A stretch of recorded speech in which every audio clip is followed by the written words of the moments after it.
any kind of therapy, whether it's a yoga therapy or any alternate medicine or naturopathic medicine or any other alternate source, medical therapy, the same solution cannot be given to all the injuries, all the persons. So now what is the beauty of artificial intelligence? Artificial intelligence basically consists of number of data points. So if you have the data points, if you know the prehistory, if you know the other parameters of injury and the past of the sports person, then you can suggest different type of solution for same kind of injury. So it basically based on injury to injury person to person. So artificial is a new tool to predict and diagnose the injuries and rehabilitation time based on statistical models. And this statistical model is based on the data points, which I discussed earlier, the genetic risk factors, medical history, and many other parameters. They may predict and assist in the early recovery. Similarly, people are talking about the robotic therapy. Robotic therapy is a system which is based on large data points, which requires smallest incremental change. So when you do any kind of therapy or any kind of alternate medicines are given, you can find out the incremental change using robotic therapy, and it can controls the assistance given to the patient. And the point, the other area which I have seen in today's presentation will be on mental training. Yes, it is very, very important, mental training. As a sports person, whenever the injury is there and you lose your self-confidence, and there are other factors also, because it's a highly competitive world, that this mental training is very, very important factor for the rehabilitation. Now, artificial intelligence is also playing here. And I've seen many companies, many international organizations like Lyra, Neurotrack, Spring Health, BioBeats, they provide computerized cognitive behavioral therapy. And the solution, again, as I said, varies from person to person, depending on the nature of injury and the past history. So these are the areas where the young researchers can explore, can experiment, and use various therapies using these technical tools. And more the data points, more case studies will be documented through research papers. More accurate the prediction and diagnosis using these tools will be in the future. So once again, I congratulate Dr. Khanna, Dr. Rizvi, and the entire team of FFHS for organizing this wonderful conference of 3 days. Thank you very much. Thank you, sir.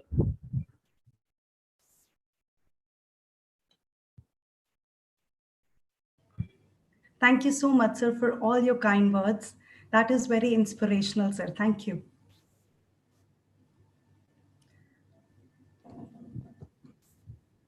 I would like to request Dr. Henry to please, switch on his camera.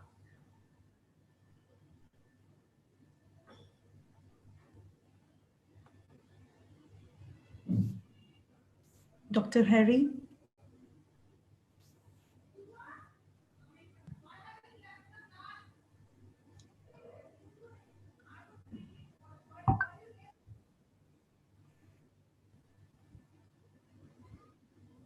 Has he joined?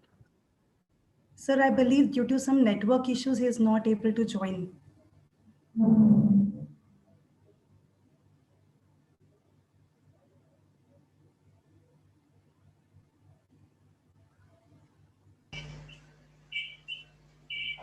Hello, moderator. Can I speak, please? Yes, sir. Hello, moderator. Hi, how are you? I get information from Indonesia that Dr. Harry little bit have a problem with internet connection. So if it is possible to change to make it the second speaker to make in the before this, or is it okay? Yeah, I just get information that he has internet issues, the problem. It's usual in Indonesia. Thank you. Okay. Thank you, sir. Thank you for the information, sir. Ma'am, please be louder. He logged in.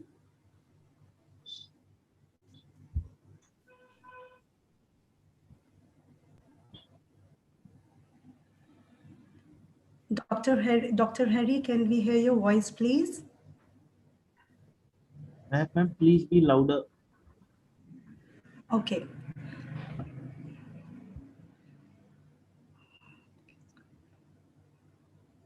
Dr. Murthy, are you there?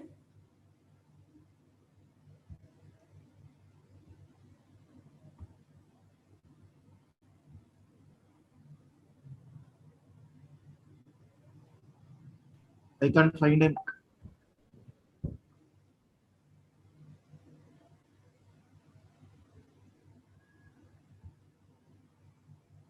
I'm really sorry for this inconvenience.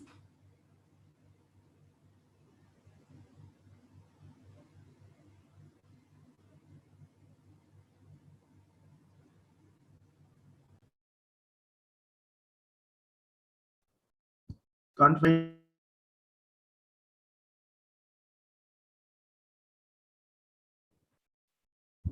Can't find Dr. Harry and can't find Dr. Murthy.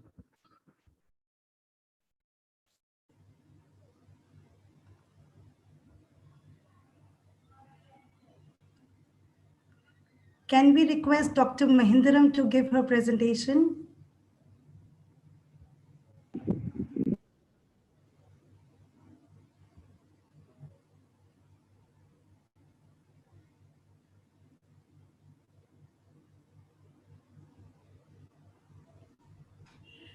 Sir, is it possible for you to present? Earlier, no problem. I have no objection. Thank you so much for your cooperation, sir. So there is some network issue with Indonesia part. That's why he's not able to join. I actually was waited to listen to his talk. It's okay, no problem. So let me introduce you first. Sure. You go ahead. I will search my file first. Thank you so much, sir.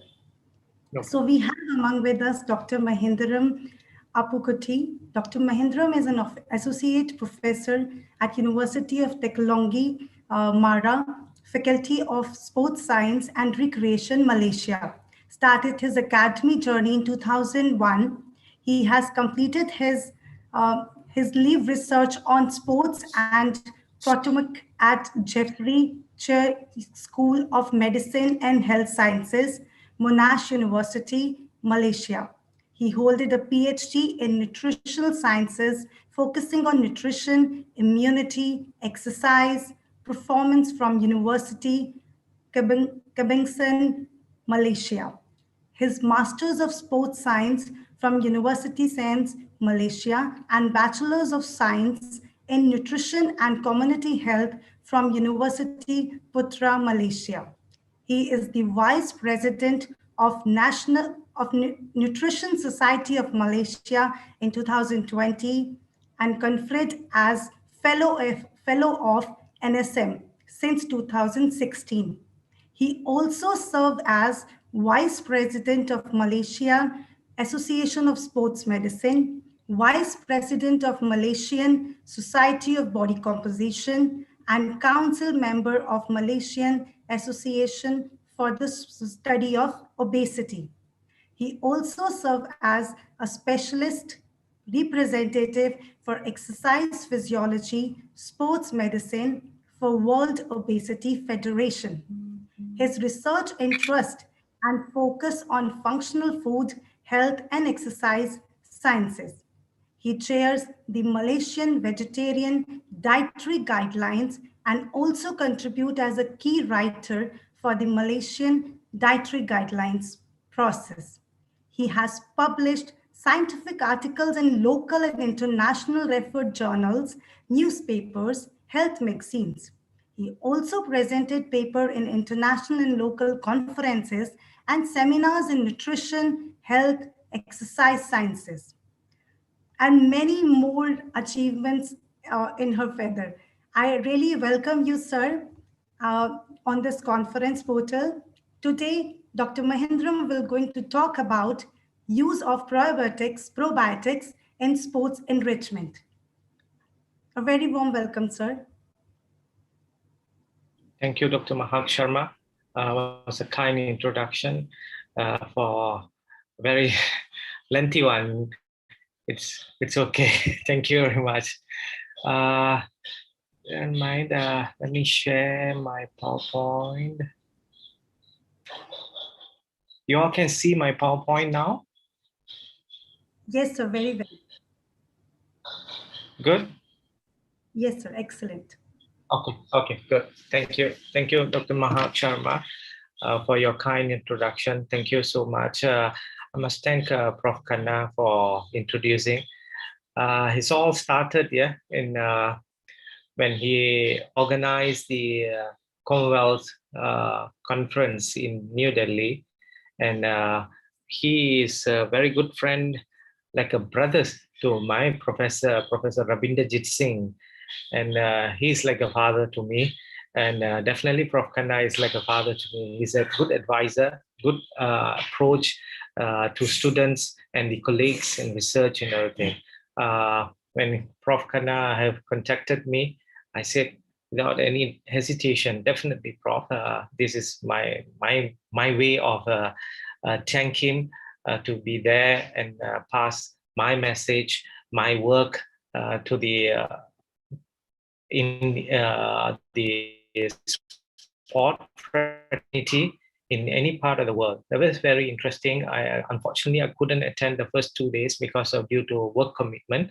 But today I came in earlier because I wanted to listen to the other colleague while presenting from Indonesia and everything. But some technical glitches happened. Quite a common issues. It's okay. I can share my part earlier, then I can listen to it later. Thank you, Prof. Thank you, everybody. The given topic to me is actually on talk about probiotic and sport enhancement. Many may not know what is probiotics as well. They probably were thinking something, a new supplement in the block and people are trying to introduce and everything. Unfortunately, it is not. It is common things that we've been using it for ages. Something not new, but we are using it. We are consuming it for many years. I don't want to go in depth of explaining where you're from and everything, because I think Prof. Mahak Sharma have mentioned to all of you where I'm from. I'm from UITM, Malaysia and everything. I must thank Faculty of Allied Health Sciences, Manaf Rachna International Institute of Research and University. I've been there once when the Commonwealth Sports Game conference was held there. It was really nice place. And that was a turning point for me in meeting and engaging with many Indian professors, Indian researchers. And until today, we are still linked up to north to south. I think I'm happy that I worked and meet and thank Prof. Khanna for inviting me for that. I know sitting in conference is quite long period. If you feel that you wanted to walk around, it's good. Yeah, we are in from sports. We always tell people don't sit too long, more than half an hour per day. You are sitting without doing anything. It's not good. Please move. Start moving. Yeah. This is my university. If you happen to be in Malaysia, please contact me. If I can, I'm free, then definitely I will take you to my university, have a look at my university. In year 2004, two of my university students have climbed up Mount Everest. So that time we have put a signboard, High Achievers Territory. I didn't climb up to the Mount Everest. I was up to the base camp, even though it's much higher than our own Mount Kinabalu, which is the highest peak in the Southeast Asia. I never been there as well. So this is my first time, and I could say I conquered the Everest Base Camp, not the main Mount Everest Base Camp, the Everest. So did a study there. We presented in papers and published papers in this area on nutritional expedition in the Mount Everest as well. It is very important to understand the environment as well. So I'm going to go a little bit quick. Outline the probiotic and health. We talk about the probiotic and the probiotic in sports and some take-home messages. Given half an hour, I have to do it my presentation accordingly. well, come back again, people will talk about dietary supplement. Definitely athletes always emphasize on that. They think that that's a magic bullet or magic things that we can take and then they can perform. They don't understand that it's very important to learn what is the ingredient, what is the scientific principle, then only apply. This is where I think scientists like us, we have to educate them, empower them. This is not one time. This is must be a continuous project, a continuous program, continuous effort to athletes, because industry is there. They do a lot of manufacturing and marketing strategy. I think we declare. I can say that all of us in the scientific world, we declare that we cannot beat these manufacturers and marketing strategies. They are very much better than us, but we have to learn. We have to be keep in track and educate, and must tell that athlete is individualized. Coming back to the point of personalizing nutrition and everything, this is another area that we really need to explore. It's not one model that fit for everybody. It doesn't work in that way. Yeah, we have to really look at it in a different perspective as well. And I believe many of you know Hippocrates in the, who talk about the medicine, who say the food should be our medicine and our medicine should be our food. I beg to differ on his statement. I would say that our Asian and Middle East, or any population from Asian side, we've been talking about food way before Hippocrates was talking about it. We go back to our literature and everything. We always emphasize on foods and first. We take food in herbs and everything. Now people are coming back in COVID now. You can't go run away from food. They are telling you have to take fruits and vegetables and need to be more concerned about your food rather than thinking about medicine. Medicine is not there. Nothing is there. It's just a vaccination. Vaccination also, you really need to be immune properly. Your body must be better. So here what we are trying to say is food. So for athlete also is food is important. We can't run away. We have as a scientist, we have to go by evidence. Literature says that food is the best medicine. I would go for here. If you see that every type of food change your gut system. This is where food makes the body system, and it goes inside your gut system. There is a changes microorganism taking place in your gut system. This is very important understanding we have to make. Convey to the athletes as well as the sport fraternities, especially coaches. They need to know also. They always have thinking that tablets or something can change everything. No, diet of an athlete is in the hand of the coaches, in the hand of the dietitian or nutritionist. They have to really play a role for that. We have to educate them. We have to tell them what to eat and everything. Fruit and fruits and vegetables are the most important things that they have to look at it up. A part of carbs and proteins and everything. Don't worry about carbs and protein. They have been eating it more than what they are supposed to. But they don't forget that the fruits and vegetables are equally important. Going back to here, one of the paper in Goswami have talked about ancient foods habit. Ancient food. This is where I'm telling we are our Asian side, the Indian and Chinese and Malaysian, the Indonesian and everything. If we go back, they are talking about food only. They don't talk about tablets. They don't have medicine on that. Medicine comes from the food, maybe from some herbs, some plant-based and everything. There are what you call animal-based medicine as well, but emphasize more on plant-based is more important. So I would say that a food can be a medicine, but medicine is a bit tough to be a food. We don't want to be educate people to take food as a medicine. We don't want that. They must know how to educate public and everybody to talk on the food in habits, nice, right, proper habits to eat. So I talk about the gut. I will talk about the microbiota. So this is people always think that oh, it's nothing. It's just a one system, gut system there, just to absorb and then do some other works. No, it is not. It's an organ by itself, and there's more than 100 trillion microorganism living there. It's about 2 kilos in a way of your body. It's to about 2 kilos of your body there. So individual have a separate unique probiotic profile from birth. When they delivered either vagina or cesarean, there will some form of bacteria will come to them.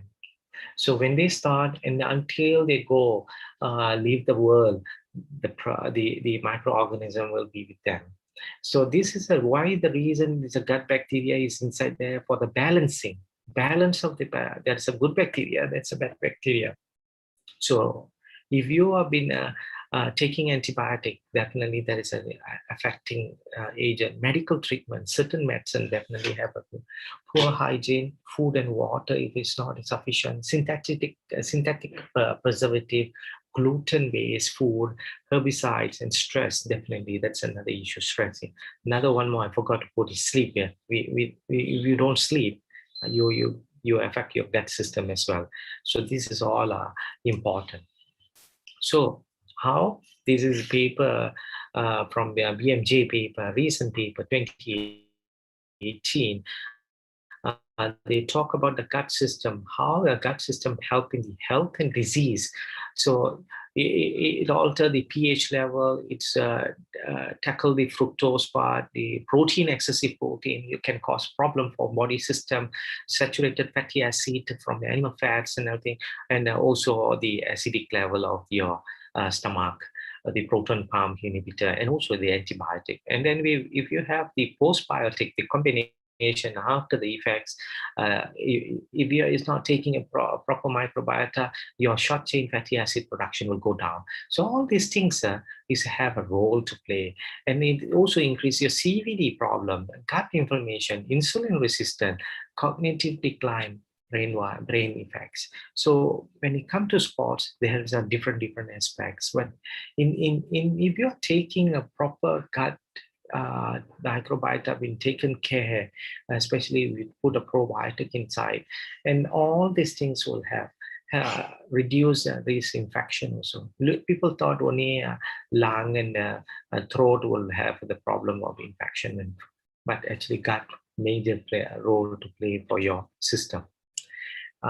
This is another easier to see that people are talking about gut-brain axis, liver axis, and where this is common now, and it is also helpful for athletes, especially on anxiety, psychological effects, which is I will talk about later. And then the gut muscle axis, this is something new. It has not been discussed much. I believe in another 5 years time, more papers will come on the muscle base and everything. In our recent paper, we do see that the aerobic capacity is being increased. Aerobic capacity is increased. We could say that it is because of the oxygen consumption. So oxygen consumption come back to the muscle. The synthesis is more muscle. We didn't do that part of the study because it's related to biopsies and everything. So we haven't come to that stage yet, but sooner or later, people are moving on that, especially in sports. This has already been tackled in the sports. This has already been tackled in sports because we want everybody, athletes must be healthy. We don't want them to have a liver problems or problem with their liver metabolisms and everything. We don't want that. So coming back to the probiotics per se. Definition, I think many of you know, it started in 2001, but the Nobel laureate talk about it. Yet people can talk. I mentioned about it, about your bacteria in you. It starts from baby until the end. So all type of bacteria will be living with you. This is a microorganism. We can't run away. So we do affect, it do work together with us. So it all depends on what type of you. If you're normal, healthy, you don't have issue. If you are obese, you see the changes of the bacteria changes are different. how probiotics help in the body. There's so many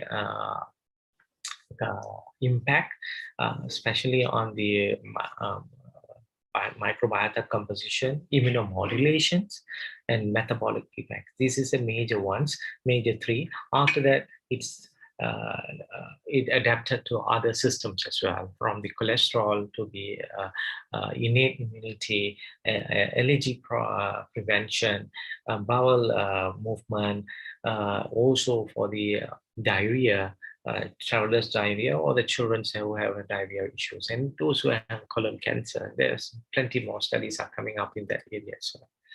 So probiotics, either it's a live culture where it comes with the probiotics or non-probiotics. It's a non-probiotics comes from the unfermented food, fermented food, sorry, where we consume it among Indians or Chinese or even Malays from Indonesia. You will see the tempeh they eat a lot. That's part of the fermented food. And it has come to the probiotics. Tempeh is actually soybean. It's been fermented. It's like a bean fermented bean cake, soybean cake. So it's then they cook it in a fried it, or they make it a soup, or they eat it raw as well. So that's part of fermented food. We among Malaysia, Indians and everything, I think India, Malaysia, they do practice taking yogurt, from the milk and everything. So that is part of. And if you see, they have in drugs now. There's in the medical food and the probiotic food, non-oral, and there are many more studies going on with the animal feed, because they don't want to use antibiotic in animal, especially in poultry and aquaculture. They're rearing fish and everything, so they use probiotic as a defense. Microbial consortia, and also dietary supplement. Infant formula, they started already in infant formula. So common probiotic that we use is Lactobacillus, Bifidobacterium.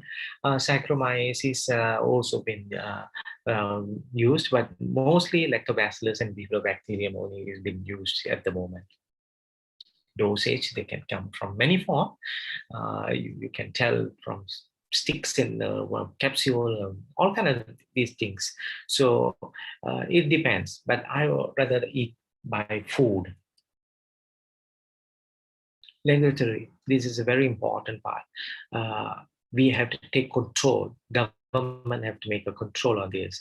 Some regulatory aspects is important. In Malaysia, we have under the Food Safety and Quality Division, where it's called effectively under the Food and Drug, and they only allow two bacteria at the moment, Lactobacillus and Bifidobacterium.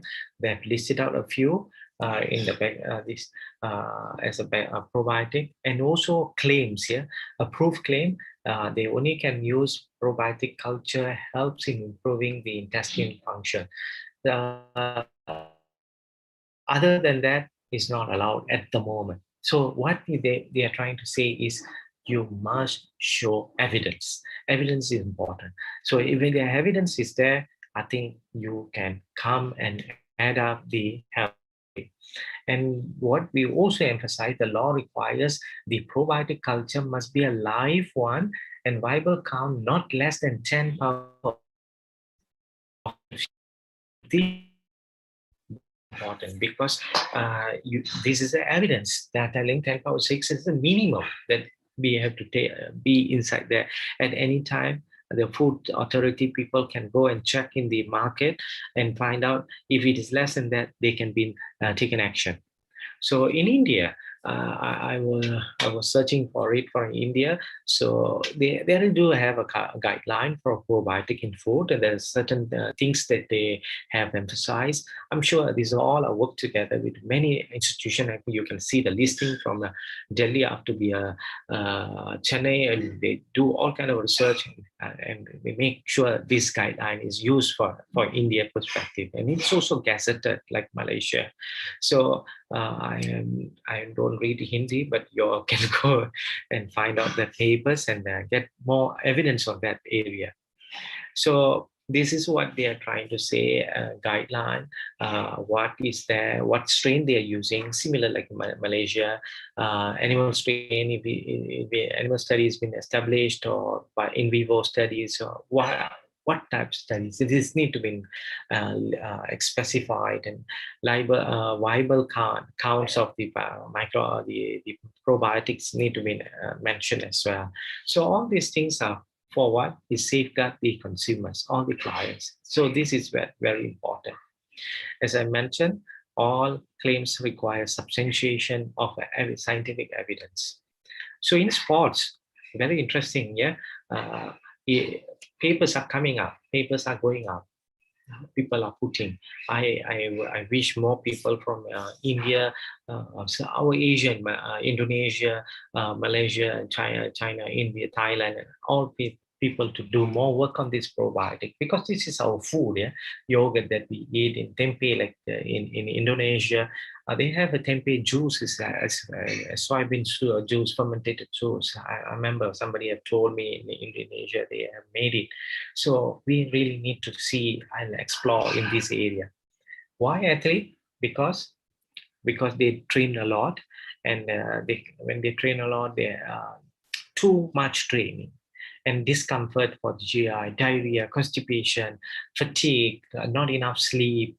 They're frequent traveling, but now no. But they have started now. They are going to go to the Olympic in Japan, and that's another issue going on there. Life stress as well, high expectation. All these things, condition can affect their sport performance. So this will impact the immunity. That's my concern, because my area of studies is more on exercise immunology, and we definitely would like to see the immunity part. So innate definitely have an impact. Neutrophils have been suppressed, and there's increased cytokines and increased CRP. This is not a good sign. So when this effect is there, we have to counterbalance it. How we wanted to do it, not by antibiotic or something, what we are trying to do by food. This is Professor Neiman. He's the first person who found out the upper tract infection, how these things are affecting the performance of the athletes. So when they are given a high load, the risk of getting infection is very high. This is J curve. So they're trying to see how thinking, what is the best thinking to the coaches to not do very high training, and a workload is not necessary. Moderate can give you a better maintenance as well. So if we what we want overall, we want to harmonize the whole body system so that they can perform better. So high intensity, it's do have impact on the infection risk. And resistant, probiotic and resistant, yes, there are some papers are coming up in that area, but it doesn't give much there. They are trying to do more. This is a paper published, actually. They're trying to put emphasizing on the potential mechanism, how is it works in digestion system, inflame the gut, and then go to the cellular level, and then it's impact the brain side for satiety signaling, fat loss, and adipose tissue to reduce part for the fat loss. And then diet-induced thermogenesis will come to the muscle protein synthesis and recovery, and faster recovery, and then the muscle damage will go down, soreness will go down. So this is what's postulation, but for the body composition, it is not there. So they really need to do, and then also look at the gender. So this is a gap there. We can explore in these male and female. Is there any differences? How is it works in muscle damage? We may have to do a muscle biopsy, or just use a CK, creatine kinase, and find out is that high or low, and that will give us some indication mechanism. International Society of Sport Nutrition, they have come out with a publication on the probiotics and how is it can helpful or not. They say from their review, they have found that accelerate recovery, reduce soreness, muscle damage, resistant training, and also, but the body composition is still not fully understood. In Malaysia, I didn't have any papers that I see from India, so I go direct to Malaysia. That's more easier for me to talk about. In Malaysia, they have a few studies, more is coming up, especially in sports. Yeah, well, general population, there's so many. So they are trying to do here combination of probiotic for the muscular strength, power, and cytokines. So they have used a study, 2 studies from USM Kelantan. Prof. Kanna definitely know a few of them. Professor Chen and Wui is part of that, and the study. And they found that there is an improvement. There is some impact on their intake. But what they use a multi-strain lactobacillus and bifidobacterium combination. For both studies, they used combinations, whereby in animal models that I did many years ago in 2015, we look at the immune systems, how is it works and everything. And the lactobacillus LAB12 is actually our own strain. It's a patented strain by my researcher, Dr. Professor Kala. Herb's own strain, we use that in the animal model and see how is it impactful. It do give very impact in the immune system. That's when it started, eye-opener for many of us, and then we started to do in other studies. So one of the study that I did last year with the Sri Lankan student with using a Lactobacillus shirota strain. It's a common commercially available drink. So we use that for football players and see how is it impacting the anxiety. It do give some impact and everything. And then this is the same paper. Yeah. This is a recent paper. Just last month, we published this paper in probiotic and anxiety, stress and mood and fitness level among the badminton players. Definitely, there is a report showing that effects on the psychological state and fitness level. There is, but nevertheless, we really need more work to be done. So here, what we are trying to do, prove that probiotic do have a role to play, especially on the anxiety at this moment. Anxiety, and I mean psychologically, when they are stressed, so this will go down, push them go down. So this is neat because athletes need more stress-free so that they are mind clear and they can perform better. So who is talking about it and everything? This is where the microbiota gut brain. All these studies that we have proven, they are trying to showing the gut and brain have worked together. So in psychology, we always say it's in the brain and mind, and anxiety, and influence the mood, cognitive, sleep. Sleep is another area to be explored as well. And this is the term that people are coming out, the psychobiotics, which is the microbiota gut-brain axis. So this is what our papers are looking at, and we are trying to show that probiotic definitely have a benefit to mental health. And review papers, plenty, more and more is coming up in this area to explain how is it systematically reviewed. It is still a stand that we need more studies to do. What we are trying to say, therapeutic effect definitely is there. Specific probiotic strain, either you do a combination or single strain. I would go for single strain because I find it's workable, easier to identify which strain is working and everything, rather than combination of it. We are not sure how the mechanism works as well. That's need more studies and everything. So definitely is a modest impact, clinical impact. Though it's modest, it doesn't matter. It do have some positive impact. That's more important, and then reduce the severity of the respiratory or the gastrointestinal illness. As I mentioned, gastrointestinal is improved, definitely. That's immune health, definitely there is more public population also, there's more studies there. Nutrient absorption, yes, definitely helpful. Speedy recovery. One of the first study, Mary Gleason from Australia was talking about recovery on lactobacillus, improve athletic performance, and I would say that science in probiotic need more helpful in this research. What is a possible mechanism?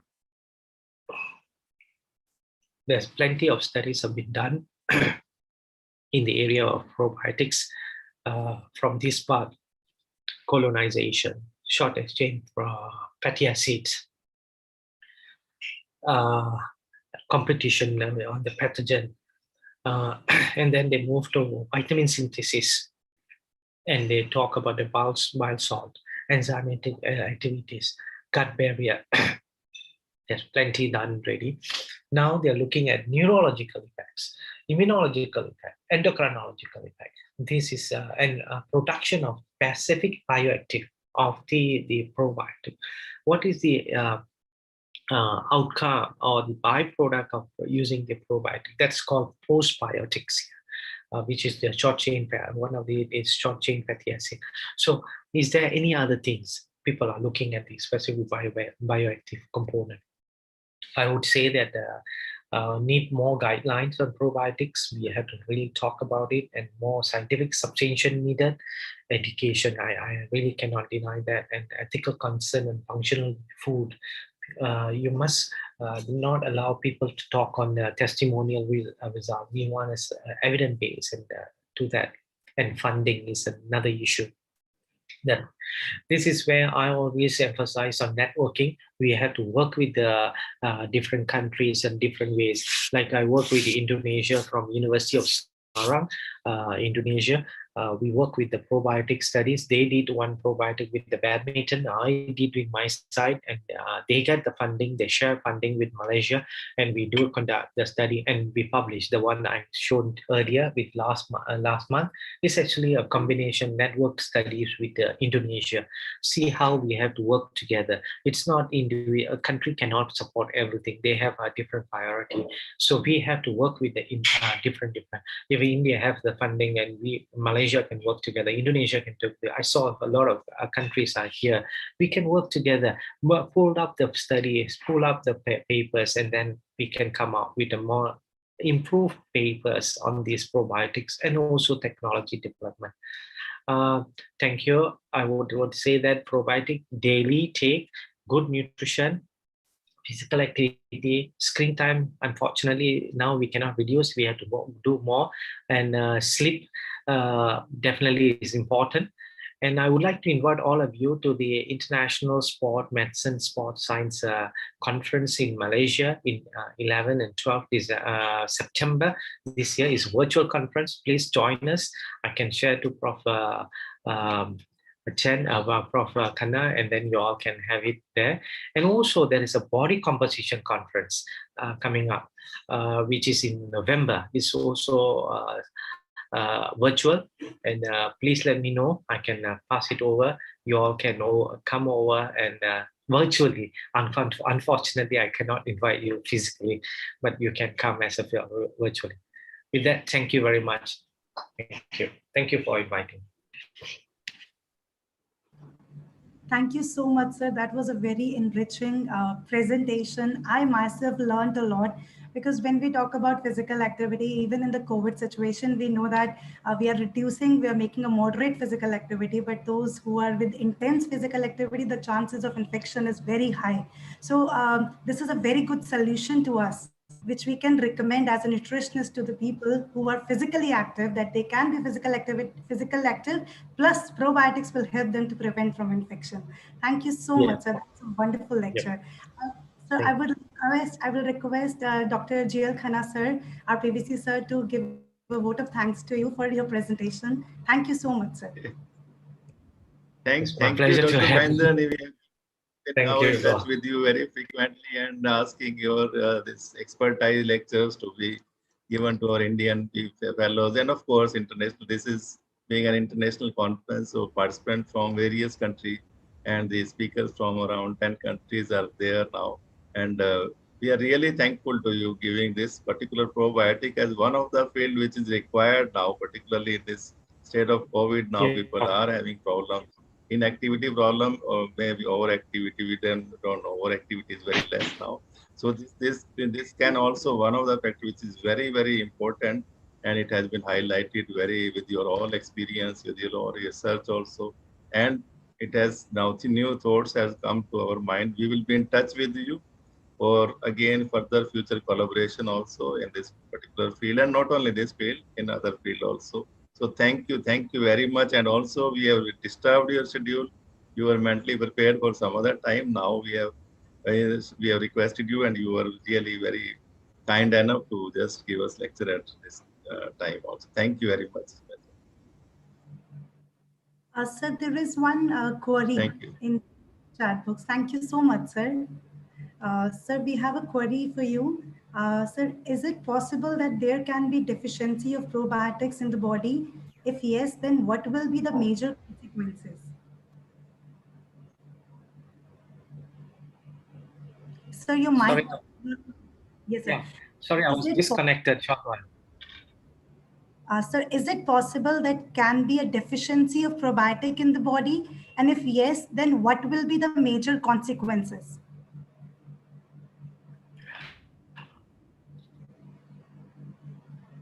Sorry, I couldn't hear you.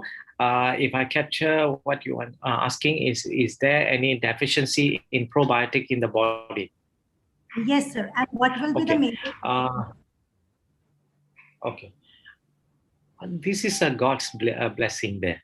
What the God have done in the gut system, if it is the imbalance happens in the good bacteria and bad bacteria, body try to adjust it.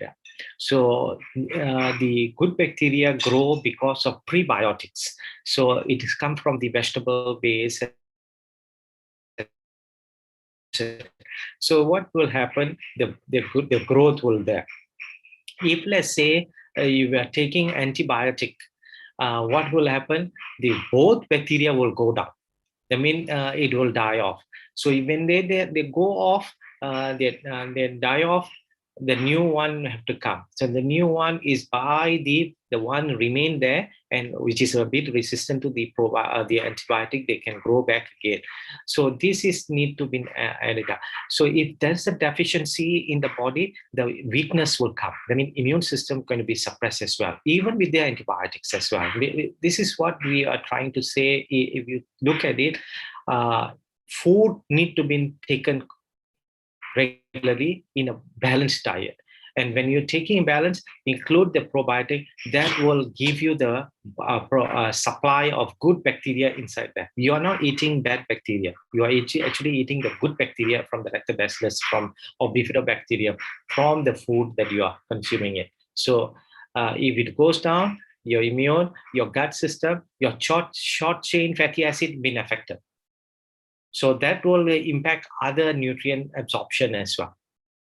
So definitely, if it microorganism goes down, there is some impact in the body system. But somehow or other, with the God's blessing, gut is been taking control somewhere. They are trying their level best to manage it, but it's not for a long period. It's in a short period. So the body need to recover back very fast. I saw some question, Dr. Mahak, from the chat. Okay. Should I answer that? Yes, sir. Yes, sir. Please go ahead, sir. Sorry? Speak for you, sir. I saw some questions from the chat box. Should I answer? Okay. Yes, sir, please. Okay. Does probiotic work same with every athlete or differ according to the sport type? One thing, very good question. One thing you must remember, every athletes are different. Even they are playing football. Two different player in football, two different gut system. So there is a differences, unique of the differences there. So you have to tackle differently with the athletes for that. So probiotic will not going to say work same with every athlete, but it is a generalized, we can see it is workable. So you have to see different type of sports will have a different type of goalpost, different type of stress manner, so different angle. So, but in general, they have a stress because they need to win the game and everything. So this is what we have to look at it. Psychological effect definitely will be there. But if it is a muscular based sports and everything, so we really need to see. It's not going to be one protein per se, or what they call probiotic per se. It's also combination of other nutrients as well, proteins, fat, little aspects and everything. People think, this athlete thinks that fat is bad. We are not telling fat is bad. Nutritionists and dietitian will never say fat is bad. We will try to say eat in a moderate way. You require fat in the body. If you don't do it, you are putting your impact to your body system. So definitely, I would say that it not working the same for every athlete. It differ a little bit, but in a general perspective, you can see the differences there. Definitely, that is the difference. Uma Ratna, we asked in certain cases where we need excess use of antibiotic, do we need an increase if we intake of alongside, or would be sufficient to recreate the good bacteria on its own? When you're using, there are some studies when you don't need to take purpose. You are not taking together, there is impact of it within 4 hours or a few hours, but you take in a meal. When you take with the meal, it will help. I'm not talking about probiotic pills here. I always talk about probiotic in the food. If you're putting yogurt, which is the Indian culture from day and night, and we have been eating yogurt, yeah. So if you are taking yogurt, there is certain, but it is not classified as a probiotic. It is classified as fermented food, lactic acid bacteria. That is also part of your microorganism in your gut system. So don't worry. The white man have put a classification 10 power of 6, 10 power of 7 and everything on. But then only you've been classified as a probiotic according to WHO. But don't worry about that. You just worry the food regular intake. If you take, that's fine. You shouldn't be worried about it. So if let's say antibiotic, they won't go more than 2 weeks. If you think that that 2 weeks you don't want to eat and you want to continue after that, by all means, it's okay. But I would advise continue eating your yogurt and together with your food. And then Swasti have asked, is there any upper limit or chances of toxicity of probiotic taken in synthetic form, like a capsule? So Swasti, I would say that there's no synthetic form of microorganism at the moment. I haven't come across that. So if you are taking, let's say, just simple thing, yogurt that you are taking, or I think in the northern part, you all been able to capture Yakult. So you can see Yakult products available, or other probiotics products are available. But make sure, ensure the ingredient, what bacteria is there, how much is the viable life culture is there. Please educate everybody to read that first. If you take more, you get a loose stool. That's a major outcome that I can see, that you don't get any other toxicity level as far as I'm concerned in that area. But synthetic form of drugs definitely have a problem. And any more else, Dr. Sharma?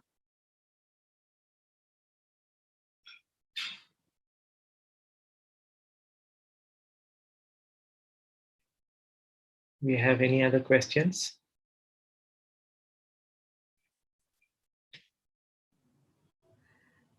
Thank you, sir. Thank you so much. That was you have given the answers of all the questions which were there on the chat box, and all the answers were very much satisfied. Thank you so much, sir. Thank you so much. Thank you very much. Cooperation, sir. I would request Dr. Harry. Can you please switch on your mic and your camera?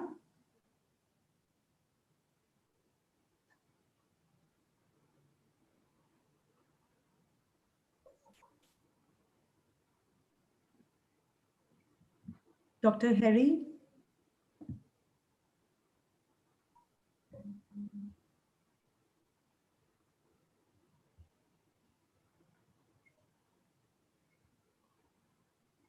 Okay, an announcement has to be made that the Dr. Harry presentation will take place at 11:30. As he is not able to join us on the portal because of the network issues. Now we have among with us Dr. A.M. Murthy. Dr. A.M. Murthy, sir.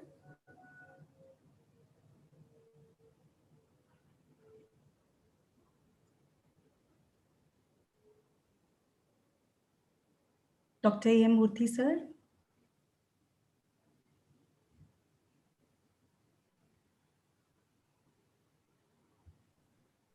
Not here. Moderator. Yes, sir. Yes, sorry. I just want to clarify that I believe that Dr. Harry is now with us now. So if possible, you can call him. Sir, is Dr. Harry is there with us? Yeah. He said that he is with us now. Okay, sir. Thank you. Thank you. Thank you, sir. A very good morning, Dr. Harry. Yes, ma'am, please be a little louder. Yes, sir. Dr. Harry, can you listen to us? Can you switch on your mic and your camera, please?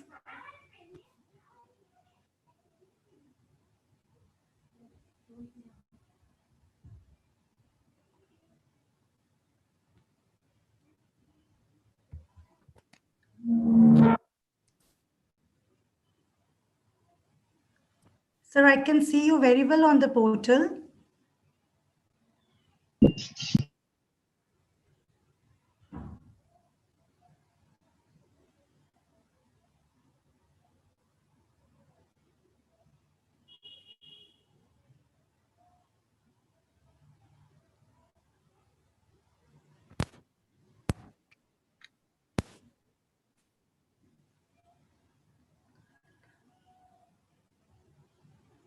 Dr. Harry.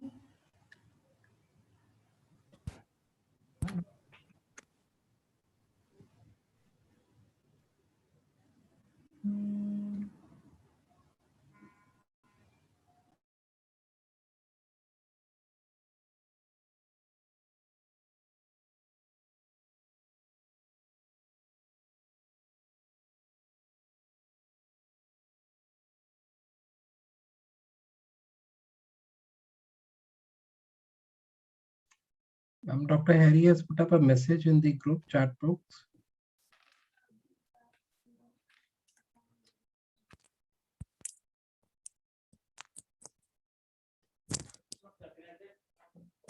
Hello, Dr. Sharma. Can you hear my voice?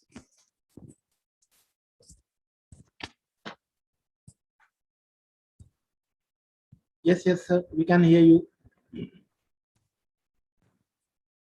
All right. Dr. Sharma, can I share my file now by my own? Can you allow me to share screen my file? Yes, sir. Yes, sir. So let me just introduce you first, sir. So we have among with us Dr. Harry Prambuddhi. He is a director of Medical Technology Laboratory Academy of AAK and Nisar, Indonesia. He is also a lecturer of pharmacy faculty of N. Nisar Institute of Health Sciences, honorary member of PT Patelki Indonesia Health Laboratory Engineering Association, West Java from 2012. Chairman of HISPHARSI, that is Indonesia Hospital Pharmacy Cement Association in 2019 till now. He has an experience of more than 15 years and published many research papers in national and international journals. He also involved himself into many international workshops organized by him, which includes developing the health analyst curriculum of Southeast Asia, competency standard certificate for health analyst graduate at the Asian level, efficacy and safety and legal protection of pharmacists, and many more. Today, sir, we're going to talk about traditional nutrition for improving and increasing stamina. A very warm welcome to you, sir. You can start with your presentation, sir. Can we share your presentation?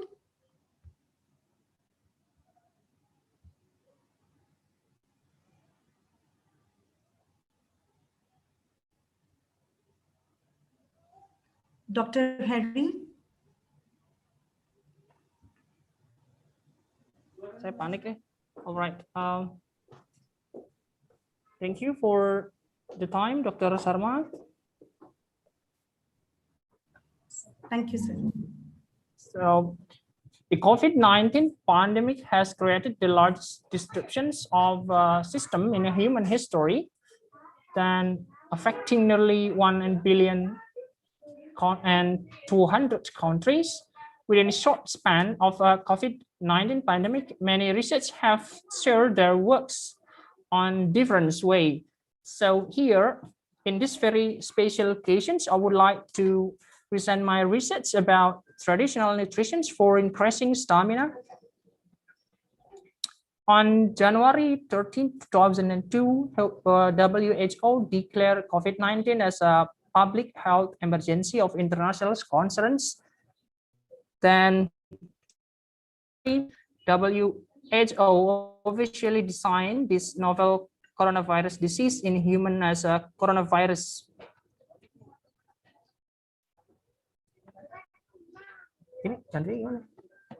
Next.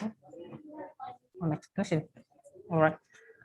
There are efforts are being made to control and prevent COVID-19 by increasing the body resistance. Increased endurance can be done by maintenance cleanliness, good nutrition, use of health supplements, and use the herbal ingredients or traditional medicines. Then utilization of herbal or traditional medicines. For the first one is turmeric. Then the curcumin can bind directly to the S protein of the SARS-CoV-2 virus and the ACE2 receptor, which will inhibit its attachment to human host cell. Next one. Then the research results of Chuyan Sen and Yopi Skandar in the scientific article regarding the study of chemical content, they claim that curcumin exhibits antiviral activity against viruses associated with the respiratory system, such as influenza, H1N1, H6N1, and the results show more than 900% reductions of the virus in culture using the curcumin. Then red ginger. Red ginger is predicted to be able to inhibit the infections process of the SARS-CoV-2 virus in the human host cells. Red ginger contains compound that can interact with the main residue responsible for the catalytic domain of MPRO. And then it has activity as an immunomodulator, which can increase the body resistance or human immunity. This effect is useful in prevention and help in the recovery from coronavirus infections. Then also has anti-inflammatory and antioxidant effect, and also has several other pharmacological activities such as lowering blood pressures. Then curcuma compound, it contains curcuminoid essential oils. Then curcumin has anti-inflammatory, antiviral, antibacterial, antifungal, and antioxidant properties.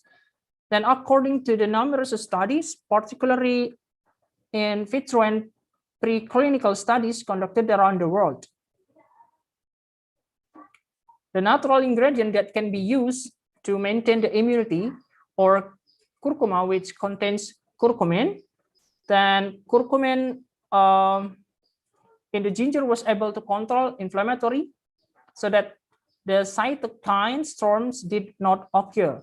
The result of his research are in line with the strengthened and the results of the previous study. And ginger, spicy substance contain the main component, gingerols, sagols, and the main component or essential oil, spicy substance. Ginger essentials oil can increase the human immune response. Then humoral immunity involves interactions between B cell and antigens for the subsequent proliferations and differentiations into plasma cell that secrete antibody. Then guava fruit has high levels of polyphenols such as myceritin and apigenin compound, ellagic acid, and anthocyanin. It also contains terpenoids, flavonols, and other ingredients or saponin, oleanic acids. And also it has contain vitamin C, vitamin A. Vitamin C helps in boosting immunity, maintaining health in body, and protecting against pathogen. Polyphenols, the compound in guava fruit and the leaf extract, can act as a immune stimulant that can increase the immune system. And also guava leaves extract contain flavonoids. It also contains a group of triple compound, including ursolic acid and oleanic acid.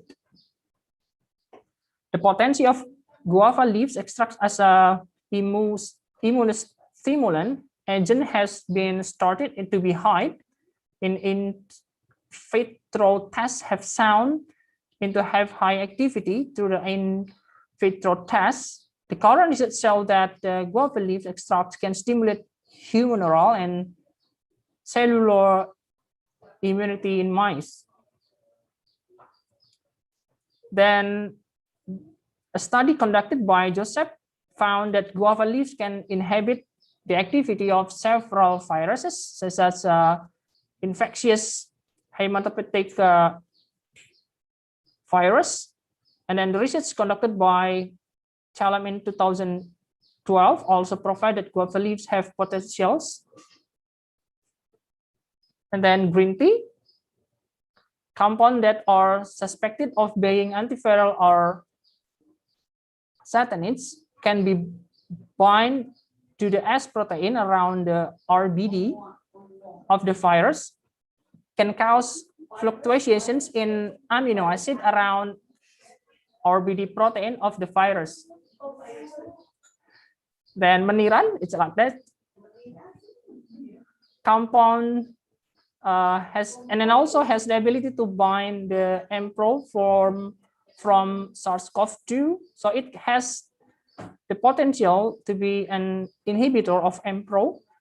The compound can develop into drugs against coronavirus. Meniran water extract has potentials as an immunostimulant, and the results of this test indicate that meniran extract could have a potential to be an immunomodulator. Then bay leaf also potential as inhibitor of MPRO COVID-19 with Agonal is also reported to have a good affinity. Clove compound give a fairly low bound energy with S protein, MPRO, and bitter leaf. Bitter leaf contains which include 160 androgapholidis. Bitter leaf also contain chemical compound of alkaloids, carbohydrates, resins, then can modulate, initiate adaptive immune response by regulating macrophage and age-specific antibody productions. garlic has the potential to be inhibitor of COVID-19. Replications. Malacca contains alkoid essential oil and have immunomodulatory properties that may have potential to be boosters health and immunity of the community in the fight against SARS infections. Ruku-ruku or Ocinum sanctum extract can be included as preventive measures against COVID-19. That's all. Thank you for the time, for your attention. That's all my presentations. Thank you very much. Thank you. Thank you.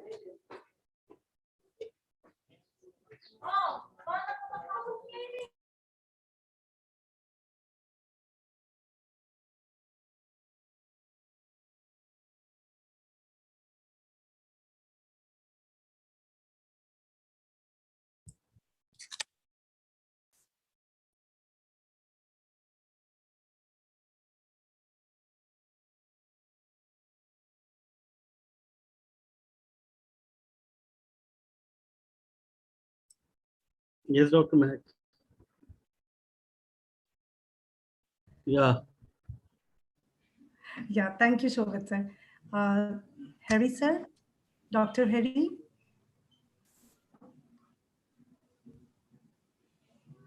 He just finished. Yeah. Yes, sir. Yes, sir. I thought that he's still on mute, sir. Thank you, Dr. Harry, for such a wonderful presentation. Yes, sir. There are so many nutrients which are present. So many elements which are present in small herbs and spices which help in prevention in this COVID situation. Thank you so much, sir, for highlighting all the mechanism behind it. And I would request our Dean, sir, to give vote of thanks to Harry, sir, for his presentation, for his Thank you, presence Dr. on the call. Mahek. It's my honor and immense pleasure on behalf of my organizing committee to express my paramount gratitude to Dr. Mahendran Appukutti and Dr. Harry Rambudi, who is director at AAK An-Nasir Indonesia for being our keynote speaker on day 3 of this virtual international conference on recent advances and challenges in sports rehabilitation.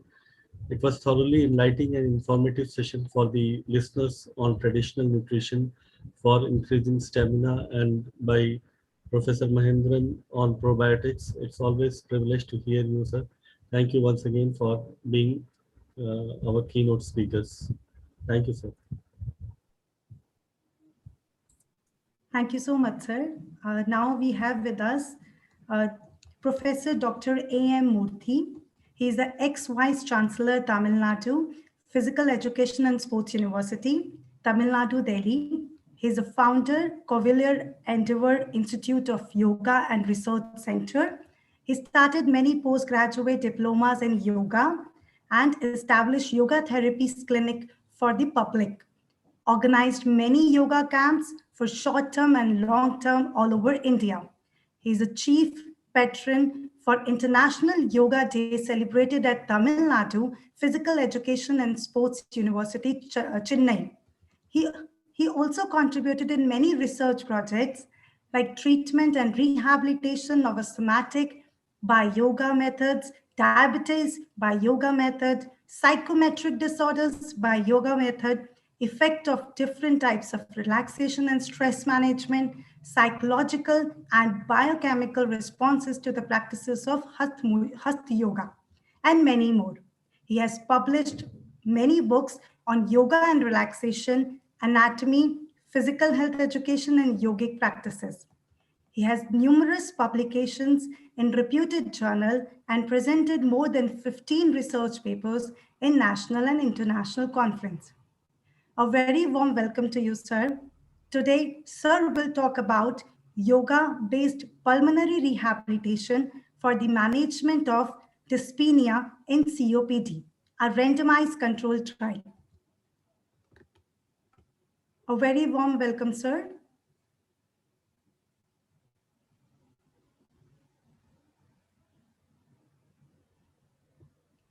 Sir, can you unmute your mic?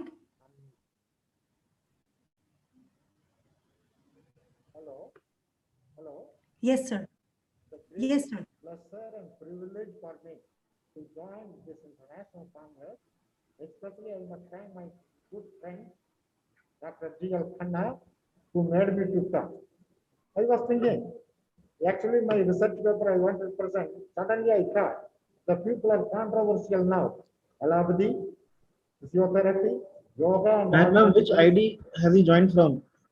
Yes, I have joined. Hello, Khanna sir? Yes, sir. Yes, Sir, should I sir. share? Yes, yes, sir. We are online.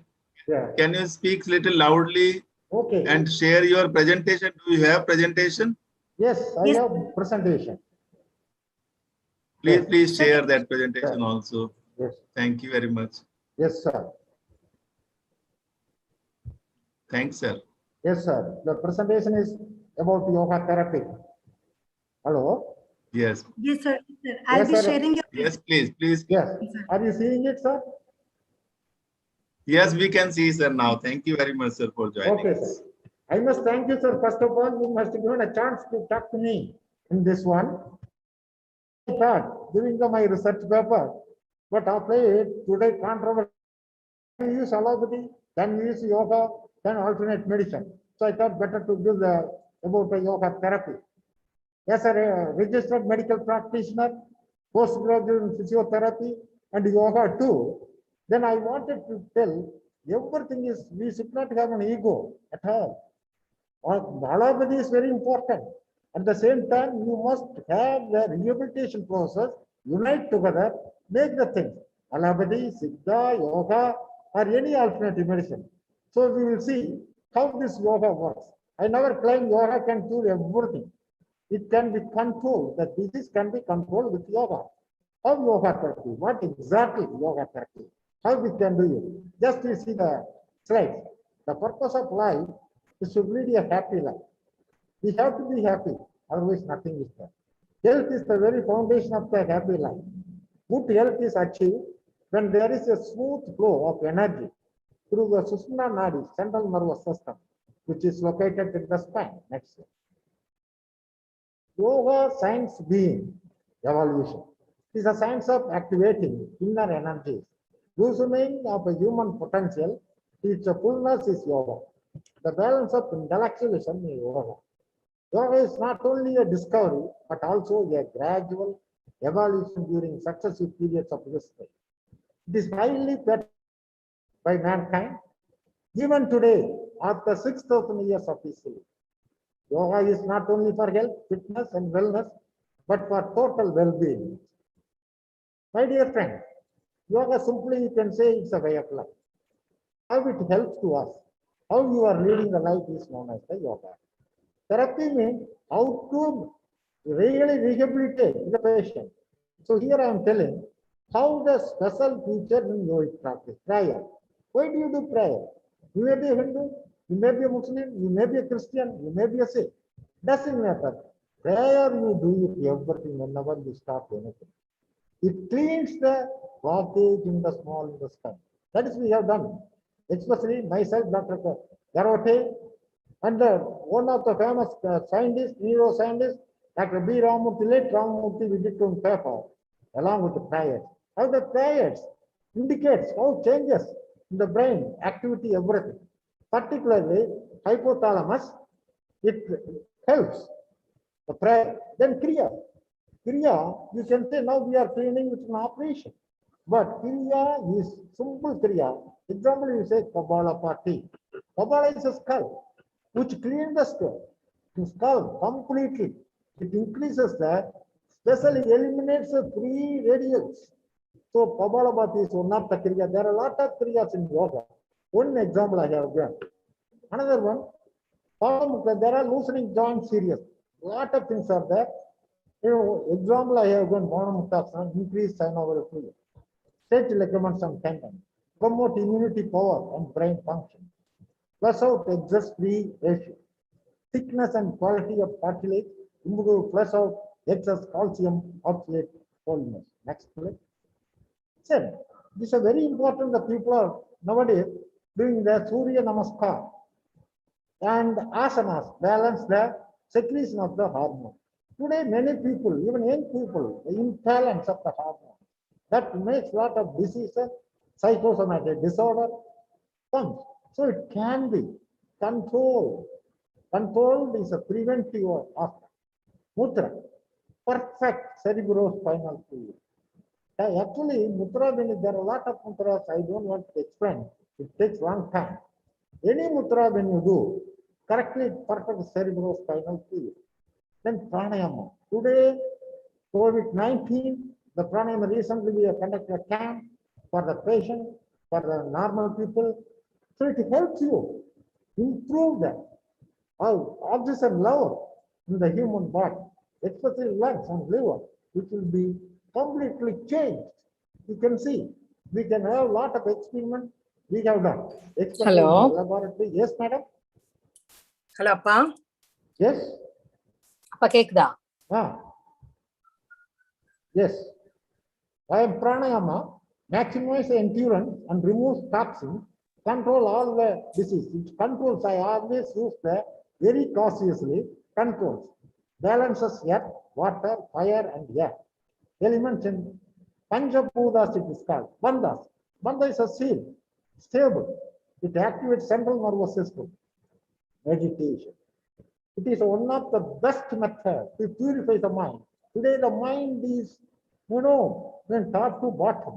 A small children to top marks 200 years, 20 years. The mind is completely change now. The people are changed, electronic age.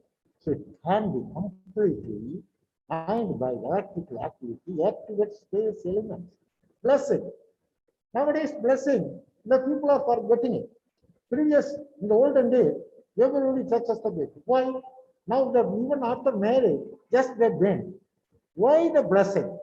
Actually, blessing when you do, touches their feet, the energy, good energy from the elderly person who comes to you, which gives you lots of things in your body and mind. So, it activates the dopamine system in the brain. Thus, yoga helps to get promoted the qualities of the total well-being. Next slide. See, health, aligning of friendship, these are all not necessary. Next slide. Next slide. Next slide. This is very important. The present trends of processing fitness is known as the metabolic fitness. And my friend, Professor Gio Khanna, did a lot of work on this field. He knows better than me. Still, I have to tell something to the public. The blood glucose level should be around 85 mg/dl. Pressure should be around 115 or 75. My dear friends, you can reduce systolic pressure. You can reduce the diastolic pressure, reducing it. Very difficult. So better, if you are not able to use it already, you can take the help of the yoga, especially meditation or relaxation or savasana. Definitely, diastolic pressure will be reduced. We have got a lot of experience. Body mass index should be between 84.9. Total cholesterol. This is the 1975. We did a lot of experiments with the ladies. That time, even ladies, it is like 400 low. MG also. After that, one of my students who did the PhD after 10 years in some medicine. He is a medicine. He did the PhD. He told me he has come out. The ladies are going to get the heart attack. I was astonished. Why? Because of the stress. The ladies are going. They want to equal right. They are going to the job. So they will get the heart attack. So my dear friend, HDL at 60 mg and L are above. LDL, you know, high density lipoprotein, low density lipoprotein under 100 mg. Triglyceride at 100 mg, L are less. Pulse rate below 72 pulse. This causes of what is the cause? You all know. I already told, don't separate the allopathy or alternative medicine. Everything should be combined. Then only we can have the achieved 100% result to the patient. So now, accumulation of the toxin in the body. Today, hormonal imbalances causes psychosomatic disorder or the disorder. Imbalance in electrical activity. Neurohormonal imbalance of the. What is water? People are separate. Pitta, You everybody, when you take your chance to pass the bit, cover. You get the coal, you get the sea, cow, everything cover. All means you cannot even move. Lack of exercise protein. Impurity of genes. This is how to do that. This cause of this impurity, genes of the father to mother, everything. Ratage in the energy level. Your energy itself is there. What to do? Just to overthought, overthink. The desire. Even Buddha desire is the root cause of all misery. It should be disordered. How can we? But you have to gain. That's not mean too much desire. A formation of the heavy prana. See, you take more. Today, everybody is talking in the house. What is that? You need you have to do. Prana, don't accommodate more prana. Air or breathe inside there.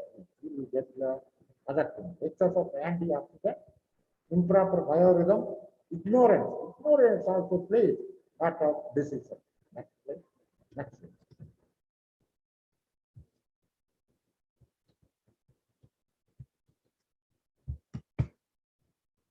Yes, according to yoga, Vasistha, there are three other causes. This is wrong connection between the mind and self.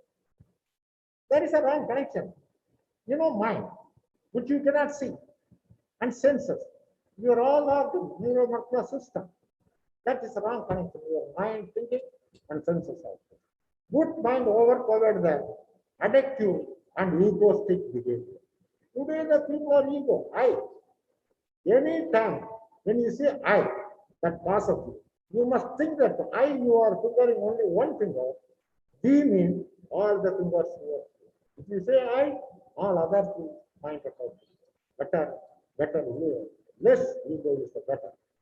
External causes such as climate, diet, lifestyle modification, very according to your literature. There are 4,440 diseases affected a person. According to our American Health Association, there is 7,000 diseases and disorders. Therapy is the attempt. These are also better, I will tell you. Therapies can be classified according to the things used for the treatment, such as by matter, drug, water, by energy, light, sound, heat, cold. Physiotherapists know how to use this rehabilitation, especially ultrasonic, ultracurrent, everything. And the human interaction, counseling, education, exercise, yoga. From today, the school children to top people, executive, top, including politicians, require the counseling. Counseling is very, very important.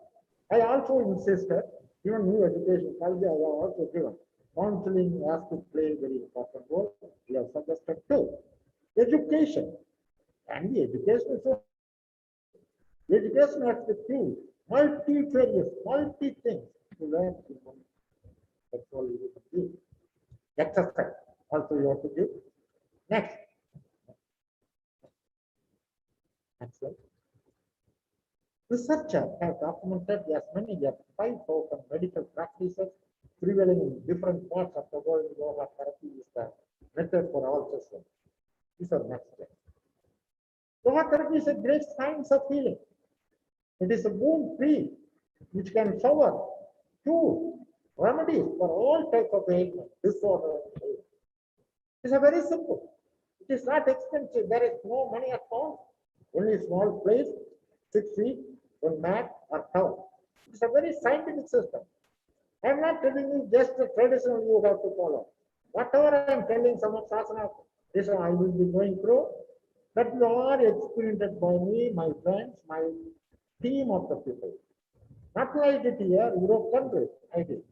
Even China, they are always following yoga. And the Hong Kong, everywhere. I was there, all research began. It is a blessing humanity yoga therapy. It is the eradication of chronic diseases by using methodology. The relief is quick, it has no side effect.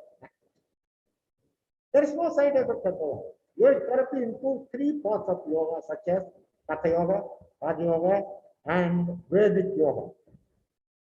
I hope I have these are all you all know. Then we will go next slide.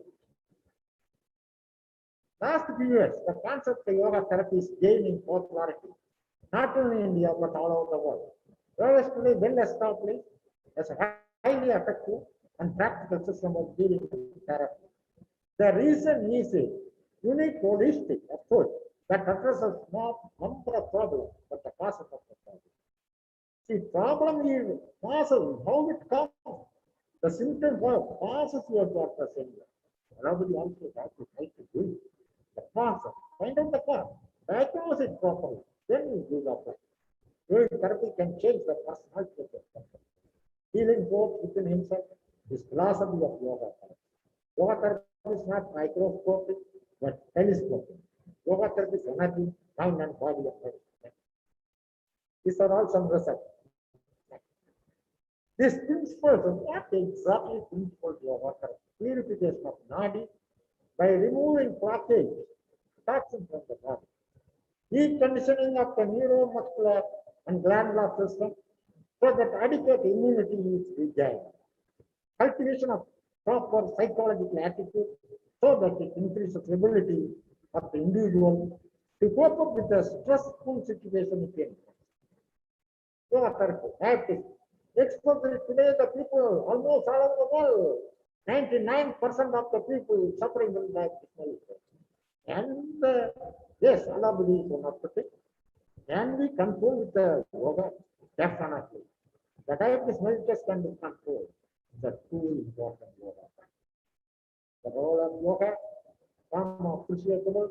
For example, activates internal organs, avoids systolic pressure and protein load, responsive in immune cell to fungal bacteria, avoid fungal and bacterial infection, activates tissue perfusion to speed up healing, activates blood flow to reach the wound by activating nerve. Mudra, Dhanurasana and Prasangasana are good for diabetes. Dilate the blood vessel, thus reducing the pressure. This is very dilating the cholesterol, just like that, sometimes it covers the blood vessel, which suddenly stops. So you get sometimes heart attack. So this yoga hypertension reduces completely, dilates the vessel. So pressure will be reduced. Removes the water and salt from the body, adjustments by endocrine. Prevents stress by inhibiting the technique. Asasana, forward bend, Gomukasana, Ujjayi, Nagikiti, or you can call Anuvama, Vivama, Pranayama are good for high blood pressure.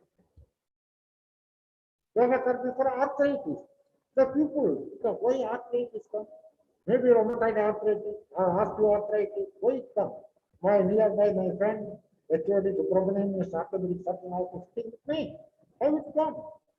We will treat them, but also people. Today the people are sitting, they are not doing any activity. That's also one of the reasons. Other heredity also, thousands of reasons. But one or two reasons I'll give you here.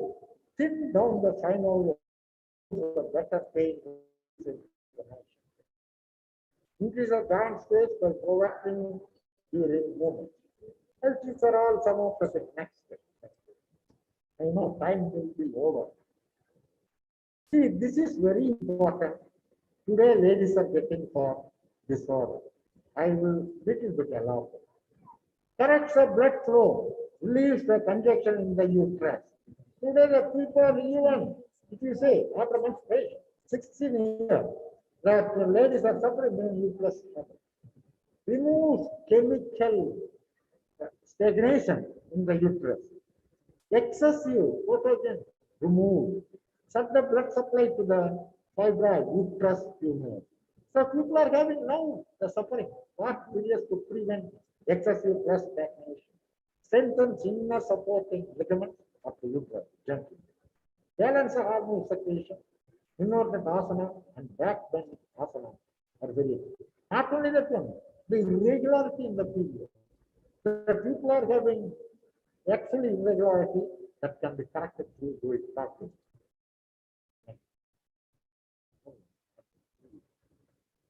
These are all the asanas which I will be showing you next. Surya Namaskar. Next. Trikonasana. Padahastasana. Parvasana. Dhanurasana. Ustrasana. Navasana. Ardha Matsyendrasana. Pachimuttanasana. Pasangasana. Kabbalah. This is very, very important. Today, pandemic, we have to practice. So that forceful exhalation of the air comes out automatically after it goes inside, it will be there. Expressing the lungs alveoli purifies the pure blood into pure. Then oxygen is more, O2 is more in the lungs. Pastrika pranayama in Vajrasana or Padmasana also you can do, Vajrasana also you can do. Yes, next. This Nadi Sodhana Pranayama, you can Anuloma Viloma, alternate nostril breathing. This is very important. Recently, we did some of the experiments, especially this Anuloma Viloma and Linga Mudra. Some people live in IIT, many places in India, and abroad too. The Linga Mudra alone helps increase the heat in the body. But we could see lot of when oxygen level is increased in the human body due to Anuloma Viloma plus Linga Mudra. Linga Mudra, I am not showing the picture here, but it is a very, very important. Meditation. Meditation is a concentration into one particular point. See, somebody made the meditation. Yes, now you are having the pain. Now you release the pain. No pain, no pain, no pain, no pain. Concentrate certain things. When anything in your life, when you concentrate and you do, that itself is a meditation. You will forget everything. You only concentrating on things. So your mind is free, your body is free. This is not a meditation. My dear friend, within short period I will end because otherwise my friend will get angry, especially Professor Khanna, which international can understand this. Thank you so much. If you must be mad, be it for the materialistic thing of the world. Be mad, the love of your God. Thank you so much for giving me this opportunity. Thank you so much, sir, for providing your time to us and giving such a wonderful presentation. Sir, yoga has have a large benefits which actually take care of the problems of the human world right now. So yoga is a healing part, as rightly stated by you, sir. Thank you so much for your presentation, sir. Okay, thank you. Thank you. After the presentation of sir, now we have Dr. Sangeet with us. Sangeet, are you?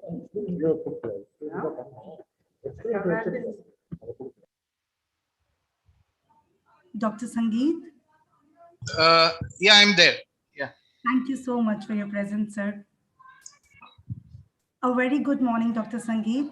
Yeah, I think I'm not able to open the video from my side. But I will share your presentation. Yeah, sure. So let me introduce Dr. Sangeet. Dr. Sangeet is a professor and dean of Faculty of Naturopathy and Yogic Sciences, SGT University, Gurgaon, India.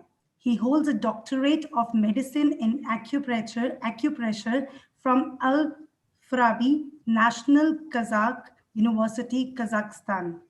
Also currently an adjunct professor with Narcotic College of Holistic Medicine, a naturopathic medicine college attached with the Traditional Medicine Practice Council, Ministry of Health, Government of Ghana, School of Holistic Medicine. He is also an executive educational member of World Naturopathic Federation for Narcotic College of Naturopathic Medicine. He has excelled in the field of naturopathy and yoga as a clinician, academician, corporate trainer. He has more than 23 years of experience in the field of various capacities. He has presented paper in more than 15 national conferences and 10 international conferences. He is also actively involved in the capacity of technical advisory panel and resource person of National Institute of Naturopathy, Pune, and Central Council for Research in Yoga and Naturopathy, both under the Ministry of Ayush, Government of India. A very warm welcome to you, sir. Today, sir, we're going to talk about the role of naturopathic medicine and yoga therapy in psychological rehabilitation in COVID-19. A very warm welcome, sir. Let me just... Yeah, thank you. Thank you, Dr. Mahek, for a very illustrious introduction. Good morning to one and all. Let me thank the management of Manav Rachna Institute of Research and Studies, the Vice Chancellor, and also the Pro Vice Chancellor, especially Dr. GL Khanna sir, who has been very, very magnanimous to call me on as a resource person to this conference. Distinguished dignitaries, my co-speakers, faculties, and student community who are joining us from various countries through this virtual platform. Let me thank all the people and very good morning to one and all.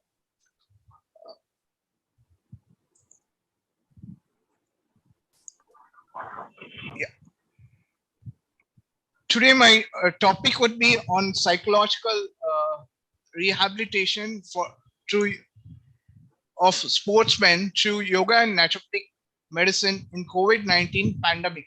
So, excuse me, can I do a screen share so that I can have the control of the slides?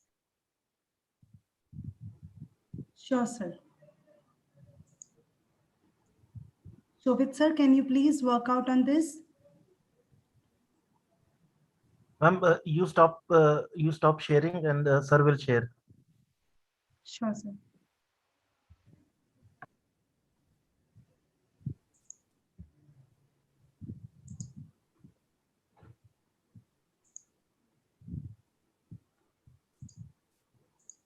So now can you share your presentation, please? Yeah, sure.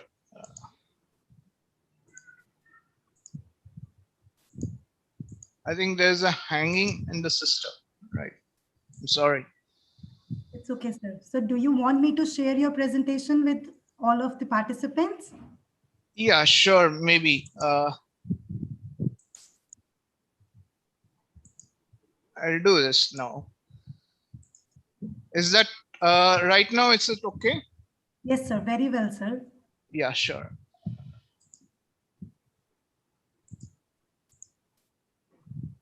Perfect, sir. You can go ahead, sir. Yeah, my presentation would be a psychological rehabilitation of sportsmen through yoga and naturopathic medicine in COVID-19 pandemic. Very recently, we and especially the CCRYN and Ministry of Ayush, we jointly designed a protocol for rehabilitation of COVID-19 patients actually, and we are taking this to various platforms. And my specialty would be like taking it towards the sportsmen actually. So sports, like if you see the history of sports, like it has been a very, very undeniable place in our history, producing various fantastic talent all around the display. And all these are dating back to historical and also has a very important cultural significance in our society. So some of the sports even go back to very ancient times. And even during the British Raj, we have seen there's impact of popularizing sports, especially if you see cricket, which was being popularized by the British Raj, and which is right now we have a very, very huge among concentration, and there's a lot of importance being given to this particular sport. Not various other, the indigenous sports enjoyed this benefit. Post partition, many popular sports, especially if you see, particularly with the advent of this thing, there has been a lot of indigenous sports like kabaddi and kho, and which have taken a French stream and which has been popularized. And recently, one of the most important is the yoga has been considered as a sporting activity, which has been there was an amendment which has been passed by the Ministry of Ayush and also Ministry of Sports and Welfare, which had made a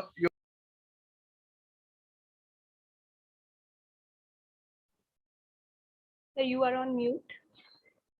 Sangeet sir. Sir, you're on mute. Dr. Sangeet, you are on mute. Dr. Sangeet.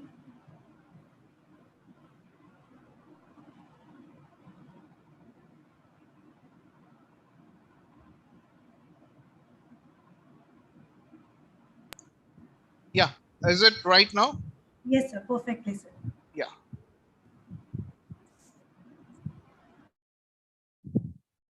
So India has gone to host to various many big tournaments and multi-sport activities. This has made a major boost to our even future starts. Like there is especially with the present government, there has been a lot of importance which has been given to young talents, and those talents are being encouraged to take part in the thing. When it comes to COVID-19, it has been a very global pandemic, and it has caused a very global concern.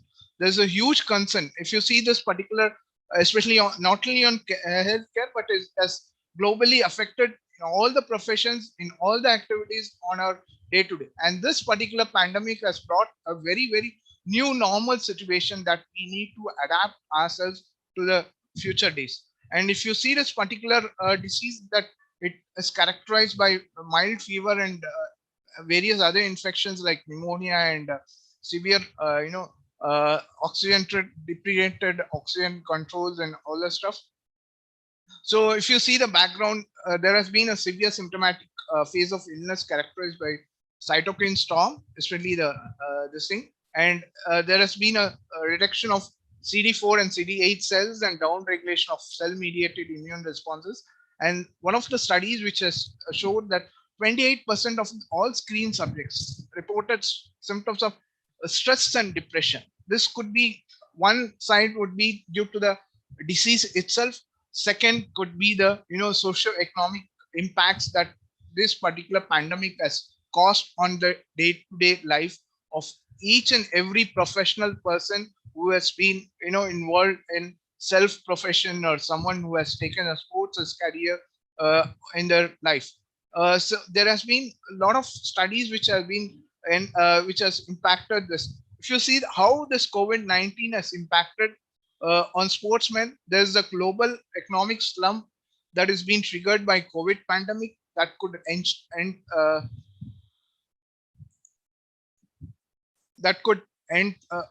that could change the entire sporting industry in ways of thought and unthinkable. Some of the sports which will be hitter than them will be the smaller sports or unpopular sports.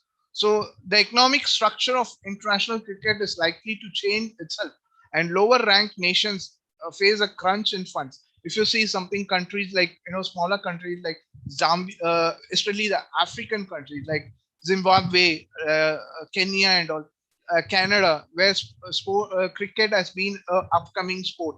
These are the countries which will have a very drastic impact of economical structure itself. The key for India, these sporting bodies and for revenue, it was one of the revenue generation to various activities like advertisements and promotional activities. Smaller countries like which will have an impact would be like West Indies, Bangladesh, Sri Lanka could face the challenges if respective contracts are not being renewed. Something sporting activity happens in their country, there would be definitely some of the revenue that is being generated directly and indirectly for this support of the sporting organization, which has already an impact for this since 2019 onwards. Sporting other than cricket would have a harder to return to normal, especially even in India, because especially when you see some of the indigenous sports like Kho-Kho, hockey, or kabaddi. So these are smaller even sports activities that would have an impact on various aspects. So if you see if you see the social relationships and psychological, it has these appear to have a crucial to warrant psychological well-being and resilience, and in the sporting engagement as well as in the general population. So interactive relationships serving a buffer function could support resilience during the COVID-19 lockdown. So these are all the clear communication with an involvement of athletes in the managing the directives and precautionary may facilitate an adaptive stress response. So what has happened is like it could have an impact due to the lack of social engagement of the coaching fraternity with the sportsmen.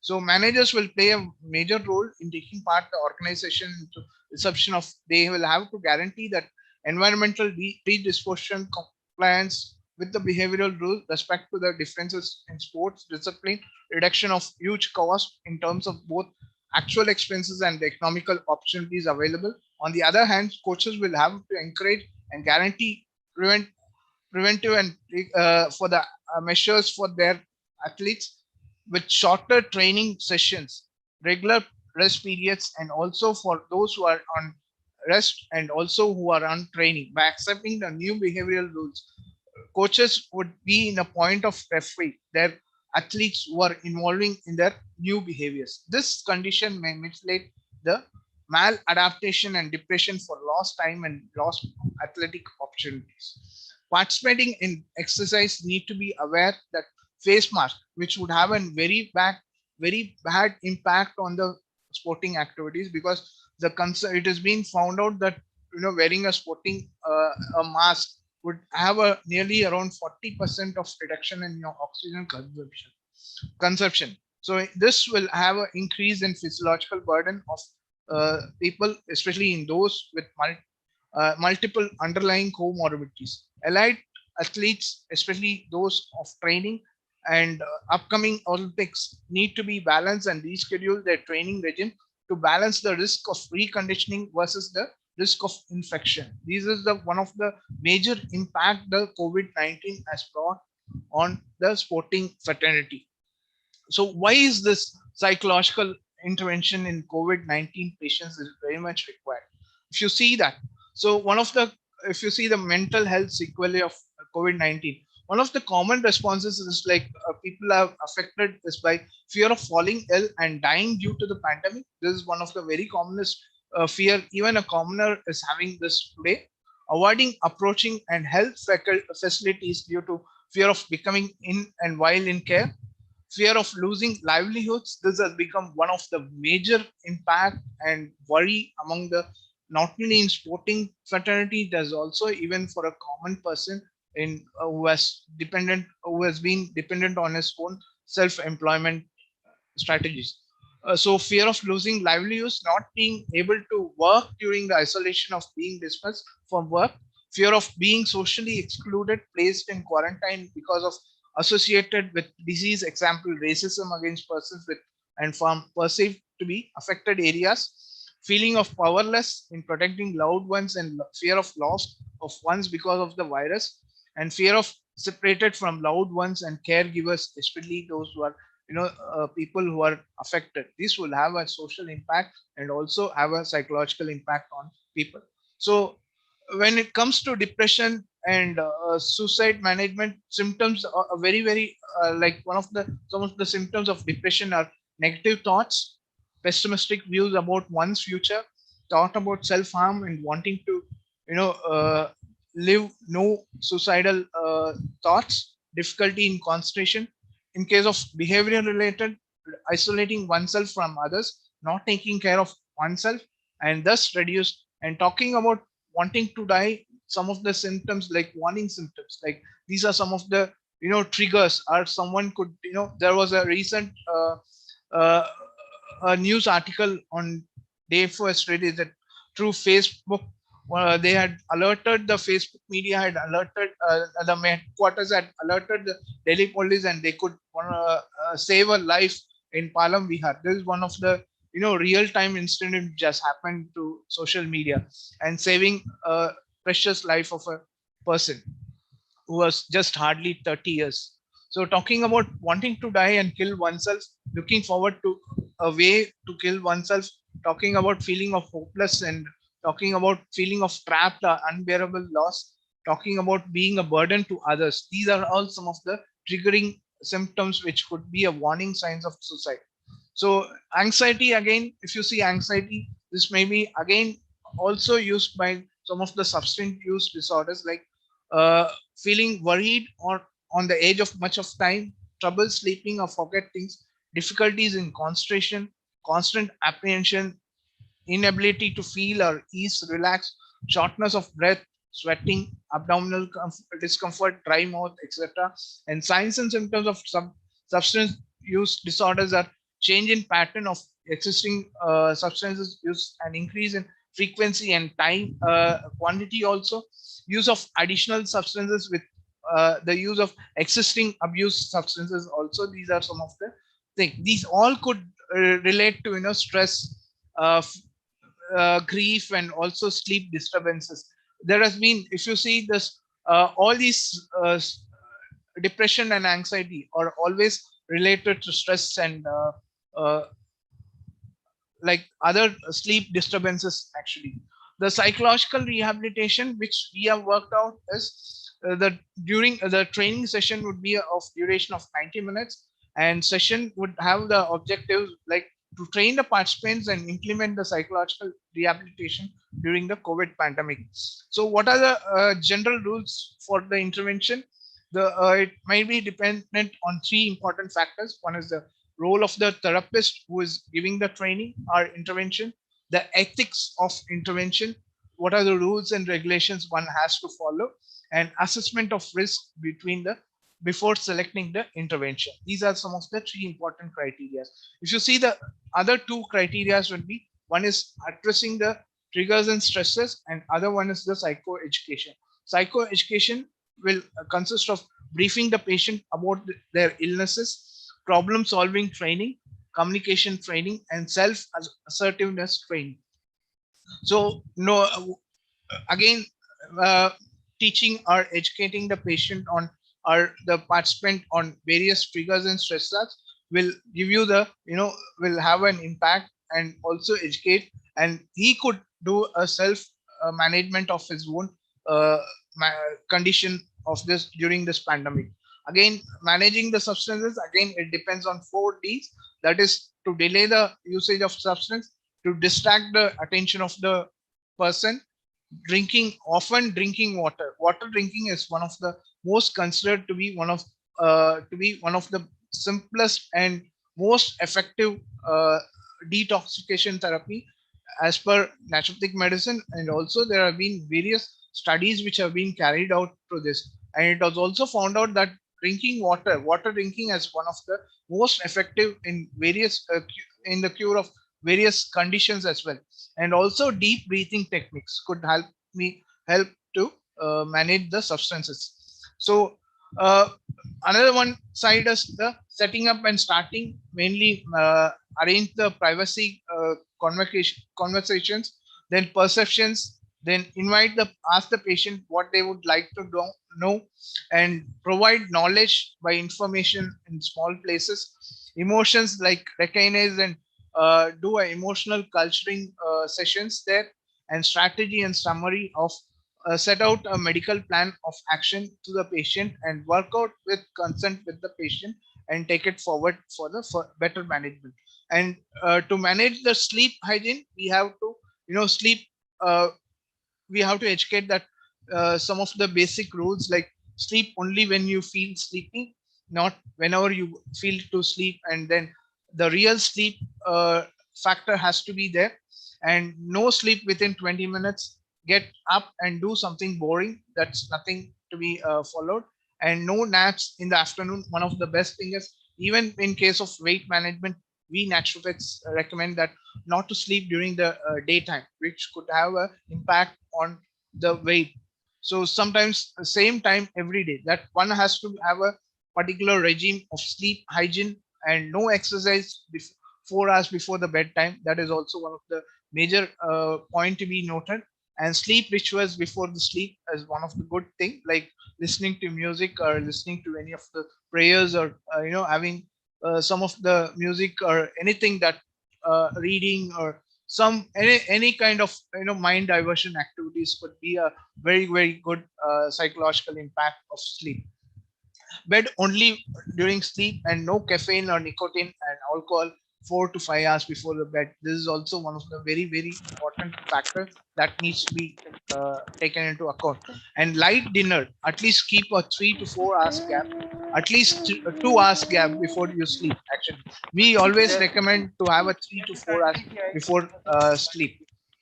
So social support is 3. Again, it depends on 3 important factors, that is emotional, informational, and financial. These are very, very 3 important sociological factors which have an impact on our mind. So this also has to be taken into. And what is the everyone's mind would have is what will be our future. So these impact on various factors, like one is the finances, savings, what we have got in our banks, and and will and trust, what whoever we trust, and guardianship, and what after you.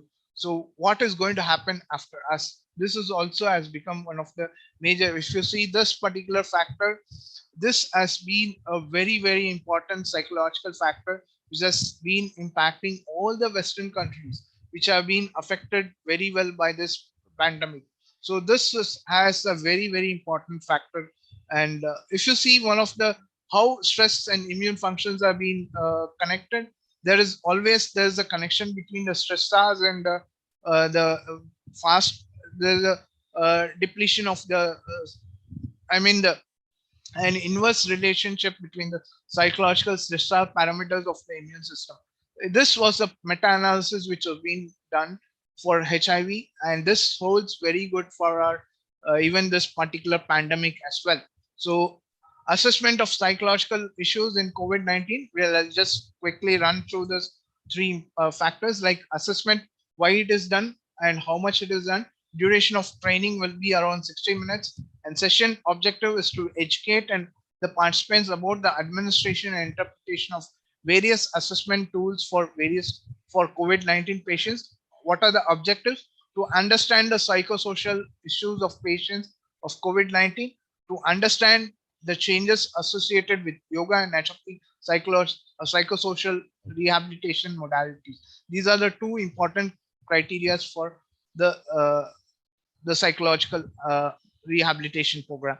So assessments of COVID-19 patients to be assessed at baseline, at 10th and 30th day. All assessment tools will be self-assessed by the patients, caregivers to provide help for the assessment if need to be.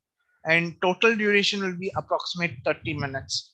So assessment of COVID-19, again, it could be done by various parameters like self-rated symptom assessment checklist, perceived stress scale, yoga performance assessment, generalized anxiety disorder, patient health questionnaire, and WHO well-being question index. So these are some of the questionnaires which we have taken, and we found out to be very, very effective in case of finding the psychological parameters. So self-rated symptoms assessment checklist, mainly 15 items. Sorry for the spelling. There's a symptom spelling has been mistyped. So 15 items with 5-point Likert scale on the severity of the symptoms. Symptoms include fever, throat, cough, running nose, shortness of breath, chillness, vomiting, nausea, diarrhea, rashes, muscle joint, loss of appetite, and loss of smell, etc. So average score will be calculated to understand the disease severity and prognosis, how it could be taken up forward. So perceived stress scale, again, 10-item scale assessing the thoughts and feelings of individuals on a 5-point Likert scale. 6 items need reverse scoring and 4 non-reverse scoring, and total scores need to be summed up.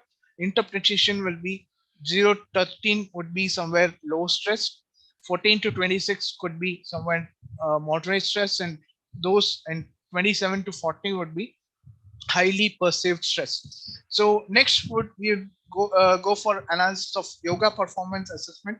8 questions to be answered on a 4-point scale to assess the participants' ability to follow instructions and perform the yoga practices as instructed.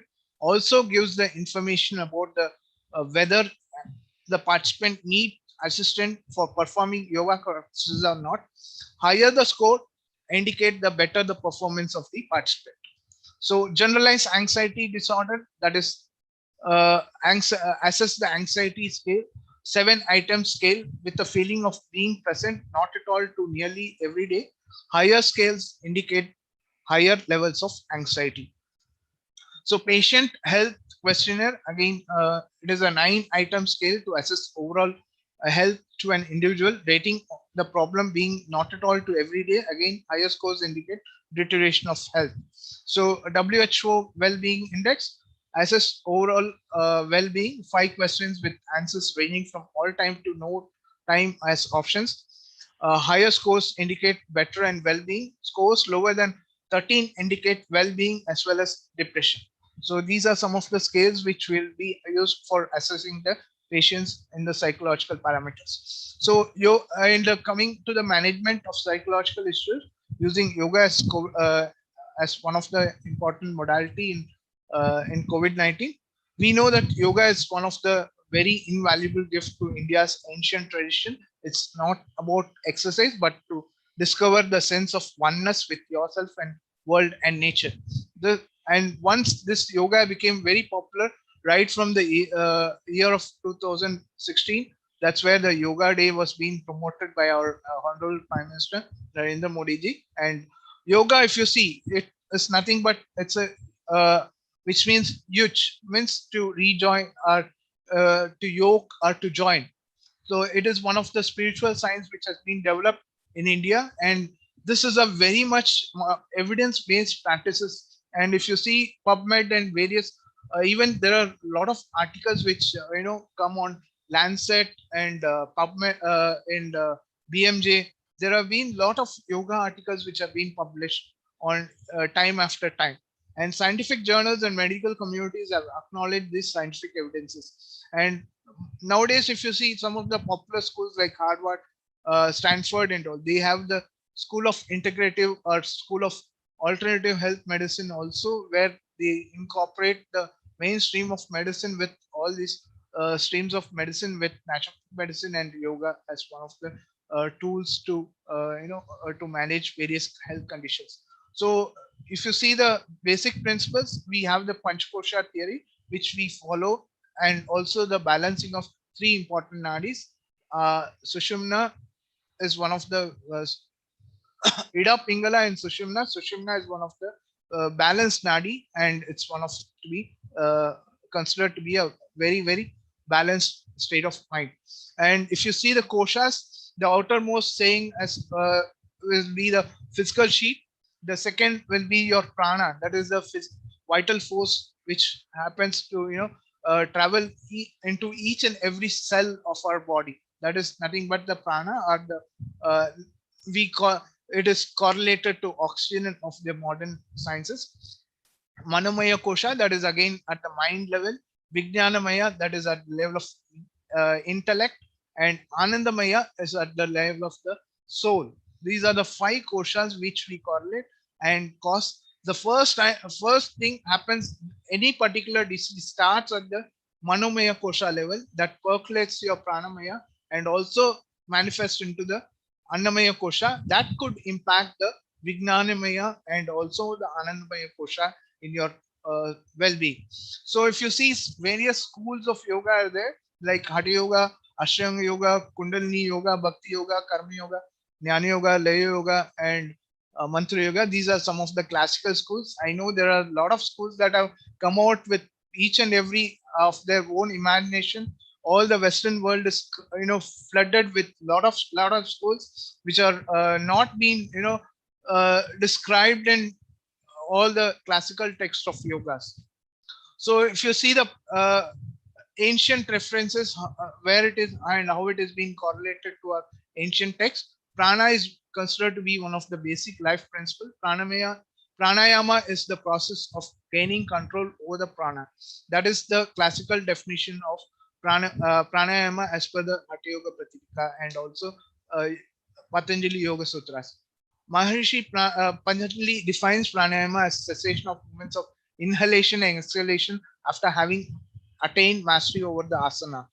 That is if you see the Ashtanga Yoga, Yama, Niyama, Asana, Pranayama, Pratyahara, Dharana, Dhyana, and Samadhi. These are the 8 limbs of Ashtanga Yoga. So Patanjali Maharishi says that pranayama is the fourth limb. This could be attained after you have practiced and mastered over the yama, niyama, asana. That is the physical posture, and the pranayama is the fourth one. Fourth limb is nothing but it is the mastery of your inhalation and exhalation. So once you master through, after you have practiced all the physical postures and you have practiced and become master over those, you can go into the mastering of your pranayama, which could take you to higher practices of dharana, dhyana, and samadhi. So whenever there is a affliction into disease, pranayama, the prana and the breath should be steady to destroy the disease. Bastrika, if you see, one of the very important pranayama of in breathing practices, it removes the imbalances of all three doshas, mainly the Vata, Pitta, Kapha. This has been explained in Hatha Yoga Pratipika 2.65 verse, and it also improves the body fire. And those who do 20 counts thrice daily, they shall never suffer any disease and will always be healthy. This is according to the Hatha Yoga Pratipika. Next, Nadi Shuddhi. Nadi Shuddhi is nothing but the name itself says that Nadi and Shuddhi means to purify your nadis. There, I told you there are three important nadis: Ida, Pingala, and Sushumna. So to purify this, Nadi Shuddhi Pranayama has been very, very important tool to think. And it is being found out that this Nadi Shuddhi Pranayama clears the subtle channels in 3 months, and it is used also. It's useful in balancing oneself of prana and nadis. When pranayama are performed properly, they eradicate all the disease, and improper practices generates all diseases. This has been explained in Hatha Yoga Pratipika 2.16 verse. So Ujjayi Pranayama, this is also one of the other should form the core as it destroys all the disease, and also in case of dropsy and diseases of dhatus, this could be one of the very, very useful pranayama. And there has been a positive effect which has been found by Ujjayi Pranayama on schizophrenics, and also by use of this practice of Kapalbhati for 1 minute as compared to in patients of schizophrenia. This was a study which has been conducted in SCAR Foundation in Chennai. So yoga and stress, there have been a lot of studies, and all have been, there has been a very, very positive effect on reducing stress, and pranayamas have been very, very useful. If you see some of the pranayamas will be like Bastrika, Ujjayi, and things. I like to highlight one of the very important, very, very recent study which has been conducted in Lucknow. On COVID-19 patients, we have taken around 30 control group and study group of each equal numbers, and we found 3 important pranayamas: Surya Vedana, Nadi Shodhana, and Brahmari Pranayama, and we could have a very, very significant effect on bringing the anxiety and fear factor in case of COVID-19 patients. And this was very, very positive finding which was being carried out, and this was being conducted by one of the student of who is doing his MD in clinical yoga from SVSI University. And this study is under the analysis and further publication in the future times. So you see the connection between yoga and immune function. There is always a very, very positive effect which has been found out. And if you see, there's a connection between mindful meditation and which has always increased the positive effect on the mind and emotions. So if you see the role of asceti in yoga in HIV, there have been a lot of studies. Some of the studies have been, enhanced and taken across to COVID-19, but due to some of the, long-term efforts, these studies are under still consideration and further this thing.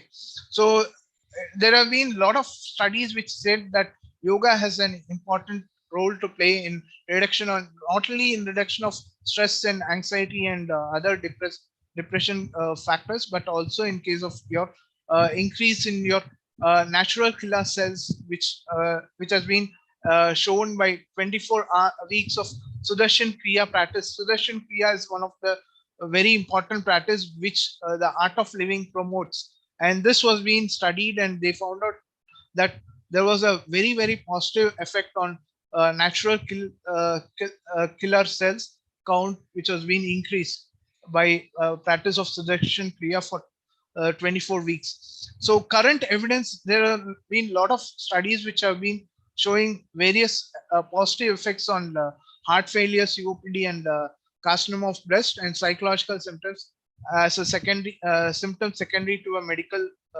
condition are stressors. So preliminary data shows that feasibility and safety of these, and there is some evidences even to teleyoga being as effective as person in who has been taking a physical session. So teleyoga in a group format with a flexible schedule and found feasible and acceptable in a study of patients undergoing a breast cancer treatment. So if you see, there have been a lot of yoga COVID. Today there have been more than 67 hits, and if you see, there have been a lot of studies which have been carried out, especially if you see total number of studies which have been, there is a huge spike of studies that have increased, especially during the lockdown.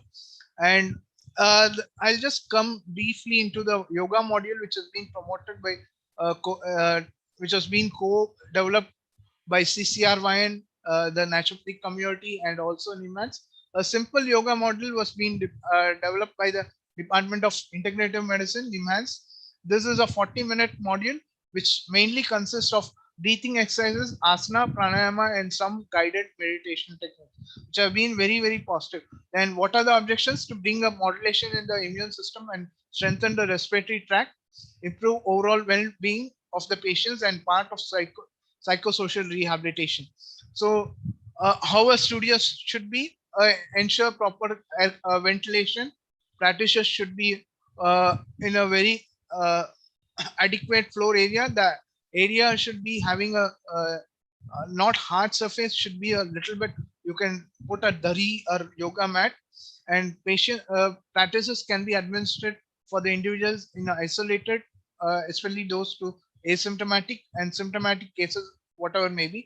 It can be either practiced in COVID-19 quarantine or in true tele mode for a minimum of 10 supervised sessions. Other things to be taken into account is disinfection of the room if it's done in a physical mode. So practices should be done on empty stomach, empty bladder and bowel.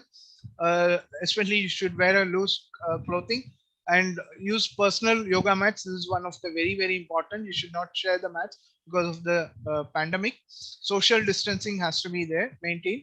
Practice within the patient's comfortable limits. This is very, very important. You should, whatever you might be seeing, a lot of videos, a lot of social medias that say that this asana could be done to the extreme level. Please don't do that. For patients, it is whatever the comfort level. Sthiram Sukham asana, which means that asana has to be done to a very, very comfortable, whatever is possible from the patient side. And respiratory etiquettes to be strictly followed, especially covering the mouth while sneezing, coughing with a tissue, handkerchief, etc. Spitting to be avoided, especially inside the yoga hall, and mindfulness in a joyful during the that is nothing but to have a positive attitude and positive mindset to be practiced under the guidance of a trained yoga instructor. This is very, very important in case of to avoid injuries. If it is taken by the instructor, these are some of the guidelines which are being we have mandated and we have recommended for a physical person who is taking a physical session to maintain self-distancing, and also to know about patients underlying. That's one of the major criteria. Basic questionnaire or maybe a small case study, case history is being taken by the yoga therapist, which we have been trained, which we train the yoga therapist to do so. Flexibility in according to their underlying issues also. That's what I was being saying. Whatever the comfort level has to be maintained. To wear a protective facial mask, in particularly, especially N95 during this yoga sessions. And contraindications are avoid advanced yoga postures that extreme stretching and flexibility, postures that alter the center of gravity, asanas that require extreme backward bend that needs to be taken care, postures that which require balancing, yogic cleansing kriyas, especially the shat kriyas, that has to be under the proper guidance and also in with under the supervision, especially the Kapalabhati and Jatru Trataka. Bhastrika with more than 20 strokes strokes per minute, or Kapalabhati with more than 40 per minute also has to be under the supervision as well. Maintaining any posture for more than 3 minutes except meditation and relaxation, other has to be under the supervision again. And advanced meditative practices such as Vipassana and Kundalini could be avoided here as well. So these are some of the yoga postures, Swasa Kriya, and these are some of the breathing exercises which will have an impact on respiratory functions and also have a positive role on increasing your lung capacity. These are some of the asanas that is Kati Chakrasana. We have on left middle, we have the Chin Mudra, Chinmaya Mudra, and Adi Mudra. And Kriyas, Kapalbhati is one of the thing. And especially when you go for sectional breathing, it has to be 1:4:2. That is, again, this is a one need not take care of this particular thing. This is only for the advanced, but as a patient, as a first time participant, one need not go for this retention and need not bother much.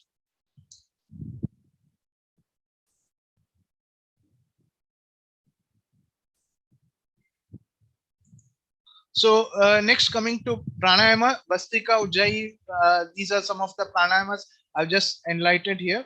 And Nadi Shodhana, these are some of the chanting which will have a positive effect, like sitting in Padmasana and Akara chanting, Ukara chanting, Makara chanting, and finally Omkara chanting. This has a very, very important effect on your mental well-being and also psychological parameters.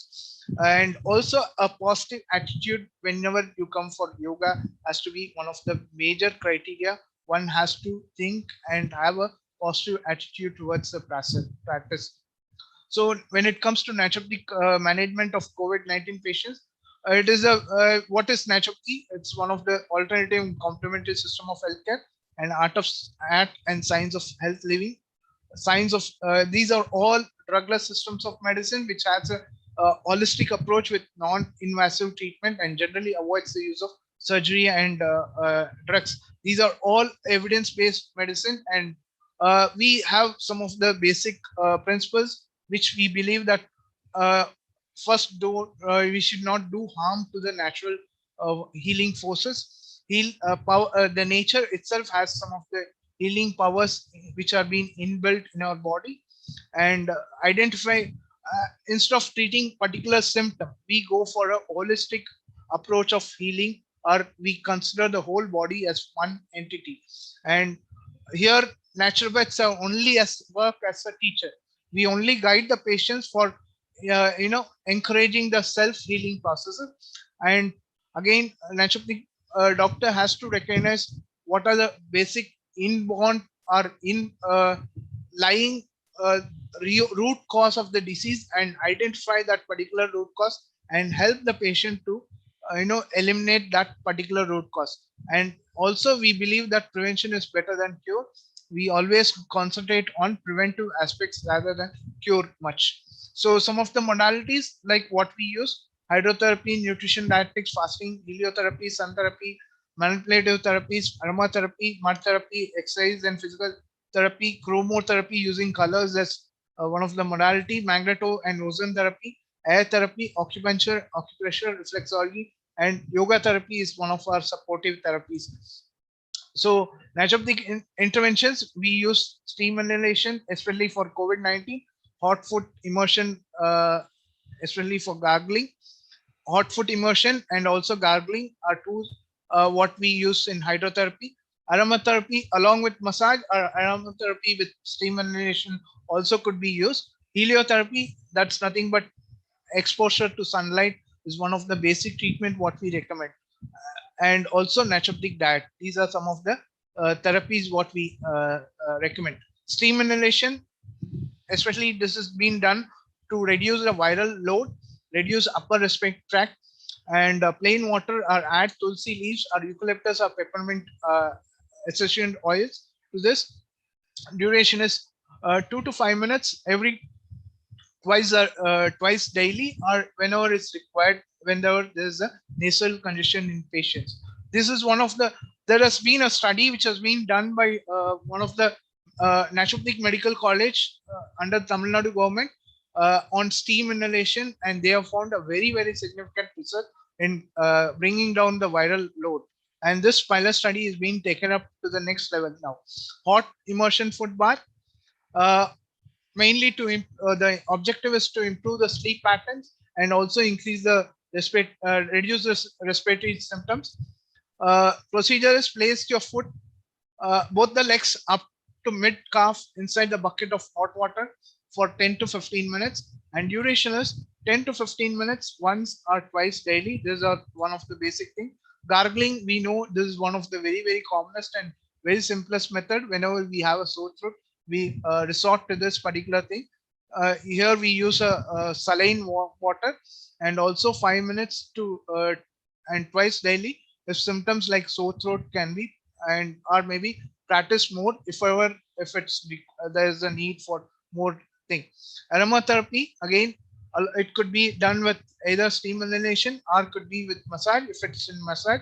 So what are the essential oils used? One is eucalyptus, peppermint, and thyme, mixed with base oil or carrier oils like coconut, gingerly, or mustard.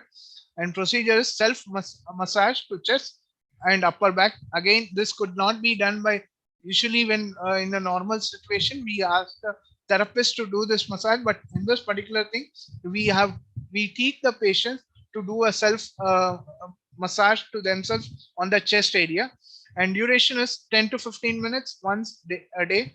And sniffing, if at all, if you're going for either sniffing or steam inhalation, then apply 1 to 2 drops, especially on your kerchief or something like that, as and sniff it for 6 times in a day. That would also have a positive effect on your respiratory tract. And in case of acupressure, we would go for some of the important points like, immune enhancing points like Li4, Li11, spleen 6, triple warmer 5, cardiovascular 17, and stomach 36. Here, what pressure should be applied till the participant has a tolerable and comfortable level of pain, and duration is for 5 to 10 minutes minimum once daily. So heliotherapy, this is one of the very commonest and very simplest. We know that city life has brought this particular treatment very, very dear to each one and all. So sun exposure between for even 15 to 20 minutes may have a boost in your immunity levels. Production of adequate amount of vitamin D, and also vitamin D has a positive effect of COVID, especially in COVID-19. So this again is one of the very, very promising.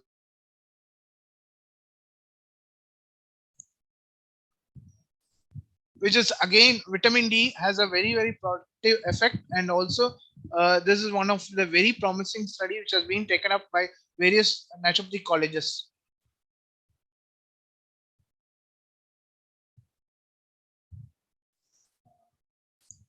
I'm sorry, I'm not able to take the slides. So naturopathic therapies as a lifestyle measure.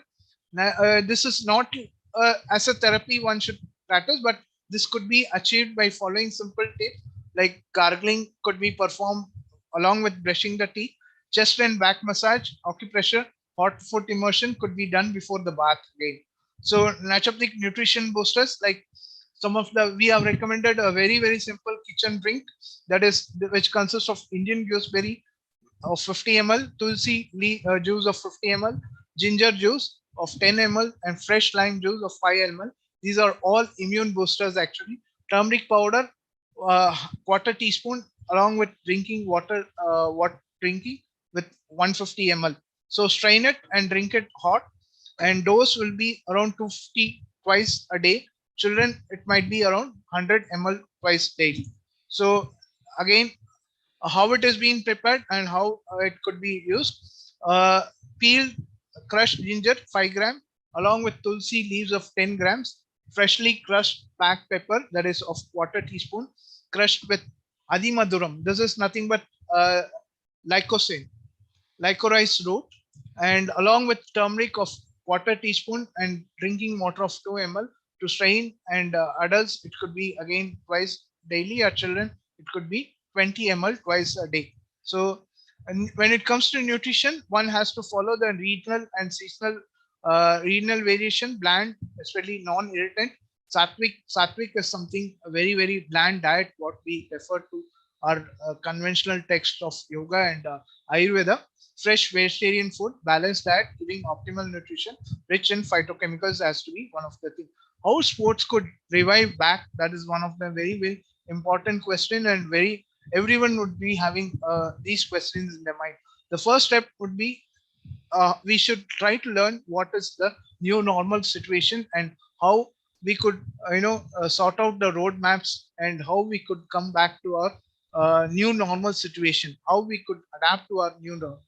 So if you see the fans, there has been a day which people used to go and throng the stadiums and watch the matches live. It was completely a different entertainment and also so much different mind relaxing technique, but this is not possible right now. So what has been as like, there will be a new normal situation where people has to have either a vaccine certificate or maybe some of the new norm conditions which are being stipulated by the respective governments of the countries. And even if you see the media coverage, there would be a lot of artificial intelligence which would be coming into the picture to broadcast various matches. And if you see the last 2 IPLs which were being played, the last IPL was conducted in Dubai, which was again with no spectators. And even this IPL, which had to be stopped abruptly in the middle because of the second wave of COVID. The next further resumption will happen again in Dubai. So these are all some of the new adaptations that one has to come out and one has to be used to with the new normal situation. And final thoughts, like yoga and naturopathic medicine could be a promising modality in psychological rehabilitation and could be very, very efficient, not only in the management of psychological issues, but caused by COVID-19, but also could impact and improvise the performance among the sportsmen. So it is simple, cost-effective treatments, and also it's a lifestyle measures that could be adapted easily by anyone, anywhere. So participant can self-administer most of the therapies what we recommend. And if patients are unable to administer, assistance could be provided to proper naturopaths who are available throughout the India and abroad. So this is small pictures which I have shared, which was one of the national camp which was being conducted for national Kho players for men, under the leadership of our your Pro Vice Chancellor, present Pro Vice Chancellor, Dr. Khanna sir, who was who was very, very instrumental in this camp to be a reality. And we had a very, very when we done a very superficial study, there was a very positive approach from the players, and they came out saying that we could have sense the real impact of complete freshness and complete change of mindset, that we could perform very well in the sporting activities and sporting events for the future. And some of the references, and finally to conclude, hope this pandemic goes off very fast and brings our life normal, and hope for the best. And I pray for the peace and the wellness of complete human mankind globally. Thank you, one and all. I once again thank my gratitude to the management of Manorachna and also the Pro Vice Chancellor, Dr. Khanna sir, who has been very, very instrumental in making this real and very effective, and making me one of the resource persons to share my thoughts and views with a very global community of sporting fraternity who are joining us from various parts of the world. Thank you, one and all. Thank you. Thank you, Dr. Sangeet. That was a very informative presentation. And I would say that you have applied the application part of naturopathy, yoga, and nutrition was easily been pretended in your presentation. Thank you for providing that insight, sir. There is only one query which is there, that a participant asked that what about the sleep regime for a heart patient? Some are advised to go for a nap in the afternoon. Yeah. So I have not touched this for patients who are with cardiac, because sporting fraternity doesn't, limit to any of the cardiac patients into sports. So what we, especially out of this ambit of this particular topic in sport, yes, there are case to case. We recommend sleep regime. We take a case to case call based on his case history and also his parameters and also the investigations, and we go for it. Is not hard and fast that we don't recommend sleep. There is a recommendation as per the case to case basis. I will not say no. This is only my speech was referring to the sporting fraternity in particular. Yes, sir. Thank you so much for giving that answer, sir. And thank you for the informative talk. Thank you, sir. Thank you. Thank you. Now we have among with us Dr. Helena. Dr. Helena is a research associate at TARA. Yeah, hello, I'm here. Hello, ma'am. How are you? You hear me? Yes, ma'am. I can hear you very well. Yeah, I'm okay. It's my honor to be here and present here my speech, so I'm ready. Thank you, ma'am. Ma'am, let me just introduce you. I am a senior researcher in Taras Shevchenko National University of Kyiv, and I'm also an assistant professor in National University of Education and Sports in Ukraine. So I present here two higher education organization in Ukraine. Thank you, ma'am. I would like to present you. We have Dr. Helena with us. She is a research associate at Taras Shevchenko National University of Kyiv, Ukraine, and an associate professor of National University of Ukraine on physical education and sports. She did her PhD from Taras Shevchenko National University of Kyiv, Ukraine. Her scientific interests are biological effect and mechanism of action of natural and artificial compounds, especially nanomaterials, having different activities, including anti-inflammatory, anti-tumor, antioxidant one. She has also discovered a biocompatible C60, which is the most powerful antioxidant I've ever seen. Today, ma'am will represent or give her presentation on free radical scavengers, perspectives for improvement of muscle performance and recovery. A very warm welcome, ma'am.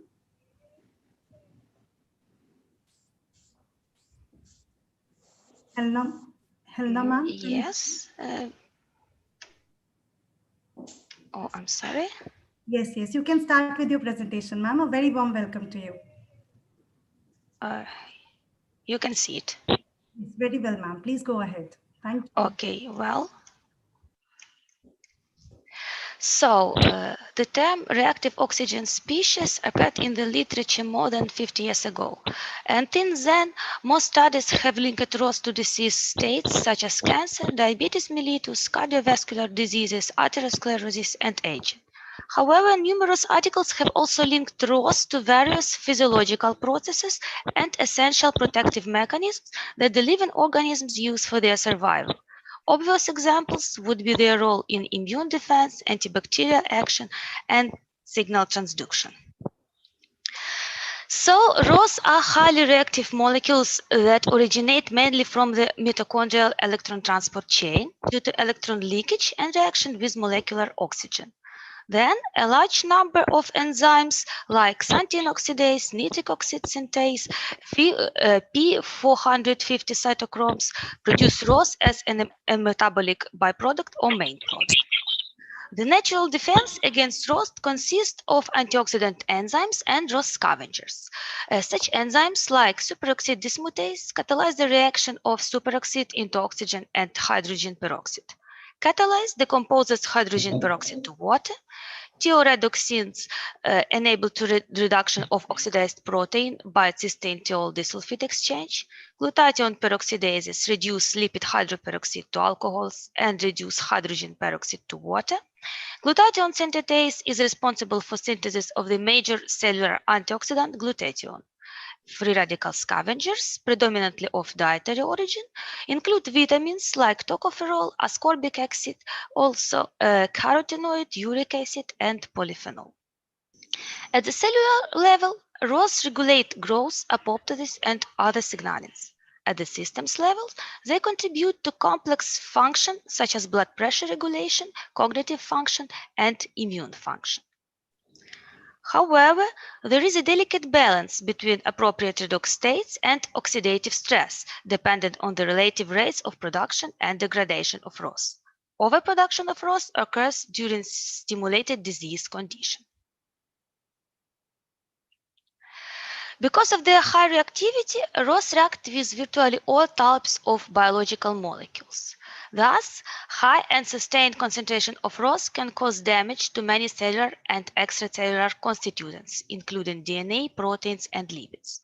ROS contribute to a wide range of pathologies, including carcinogenesis, cardiovascular, neurological, age-associated, and even psychiatric disease. Reductive stress is the counterpart oxidative stress and can occur in response to conditions that shift the redox balance of biological redox couples, such as NADH, NADP, NADPH, and glutathione reduced and glutathione disulfide to a more reducing state. Excess of those may lead to pathogenic mitochondrial oxidation and breakdown of mitochondrial homeostasis, to misfolding of proteins in the endoplasmic reticulum, and to impair pyogenic differentiation. ROS are known to trigger and affect the major signaling pathways relevant to skeletal muscle cells homeostasis and adaptation. Low levels of ROS activate specific key signaling molecules such as PGC1 alpha, AMP-activated protein kinase, and mitogen-activated protein kinase, which control cellular mechanisms for muscle adaptation like oxidative metabolism, mitochondrial biogenesis, and mitochondrial functionality, as well as antioxidant enzymes that function as back-regulators of intracellular ROS levels. Slight ROS accumulation also inhibits protein phosphatases and promotes the phosphorylation state of many proteins involved in the muscle signaling responses.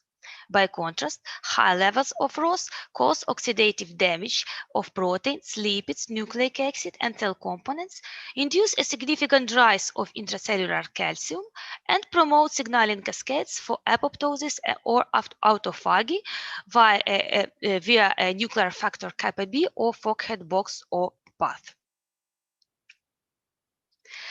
A predominant source of ROS in skeletal muscle cells, as in the other cells, are mitochondria. During exercise, it's assumed that the increased ROS generation is due to the high oxygen consumption that takes place under increased mitochondrial activity. Indeed, superoxide generation in skeletal muscles increased to about 50 or even 100-fold during aerobic contractions.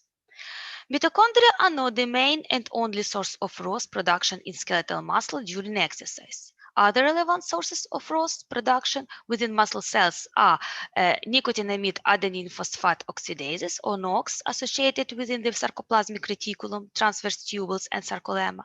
Also phospholipase A2 and xanthine oxidase. How that is force production by muscle can either be increased or decreased via ROS perturbations. What are the molecular targets that respond to ROS signaling? Calcium regulation is a prime candidate. It has long been recognized that proteins in the sarcoplasmic reticulum are sensitive to redox modulation. Briefly, ROS and other oxidants increase the probability of ryanodine channel opening and thereby promoting calcium release from sarcoplasmic stores. Antioxidant and reducing agents oppose or reverse ROS action on the channel. A second potential target in the sarcoplasmic reticulum calcium-dependent ATPase, or called SERCA, which is an enzymatic pump that scavenges calcium from the cytosol. Reductive stress inhibits SERCA function via effects on regulatory sulfidhydrales that must be oxidized for ATP hydrolysis to proceed. At the other extreme, ROS-induced oxidative stress slows the reuptake of calcium into the sarcoplasmic reticulum. Overall, oxidation of sarcoplasmic reticulum proteins tends to increase cytosolic calcium levels. These effects may contribute to loss of calcium homeostasis in conditions that produce oxidative stress. These conditions, the first example is muscle fatigue. Muscle myofilaments are also sensitive to direct redox modifications, especially myosin heavy chains and troponin. Nitric oxide, which is produced in mammalian cells by inosynthesis, depresses force production in unfatigued muscle. At low levels, NO derivatives inhibit oxidative activation of the channel without altering the opening probability, and at high levels, NO mimics the action of ROS and stimulates channel opening directly. Exposure to elevated NO levels also inhibits SERCA activity. As ROS as NO also may act on regulatory proteins indirectly via redox-sensitive second messenger systems like cyclic GMP signaling, reversible modulation of kinase and phosphatase activities. ROS have biphasic effects on the contractile function of unfatigued skeletal muscles. The low ROS levels present under basal conditions are essential for normal force production. Selective depletion of ROS from unfatigued muscle by use of SOD or catalase causes force to fall. Conversely, modest ROS supplementation causes force to increase. This positive effect is reversed at higher ROS concentrations, for production falls in a time and dose-dependent manner. The rise in ROS production that occurs during stentus exercise contributes to the development of acute muscle fatigue. Muscle-derived ROS are generated faster than can be buffered by endogenous antioxidants. As ROS accumulate in the working muscle, they inhibit force production. As in unfatigued muscle, ROS effects in fatiguing muscle can be blunted by pretreatment with antioxidants. Production of ROS in skeletal muscle during prolonged endurance exercise also plays an important role in cell signaling pathways involved in muscle adaptation to exercise.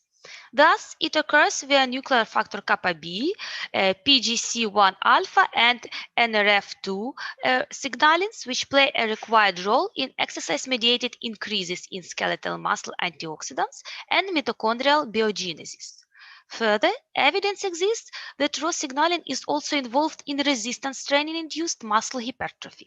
Thus, ROS act as signals in exercise, and their scavenging could prevent activation of important signaling pathways, promoting useful adaptation in cells.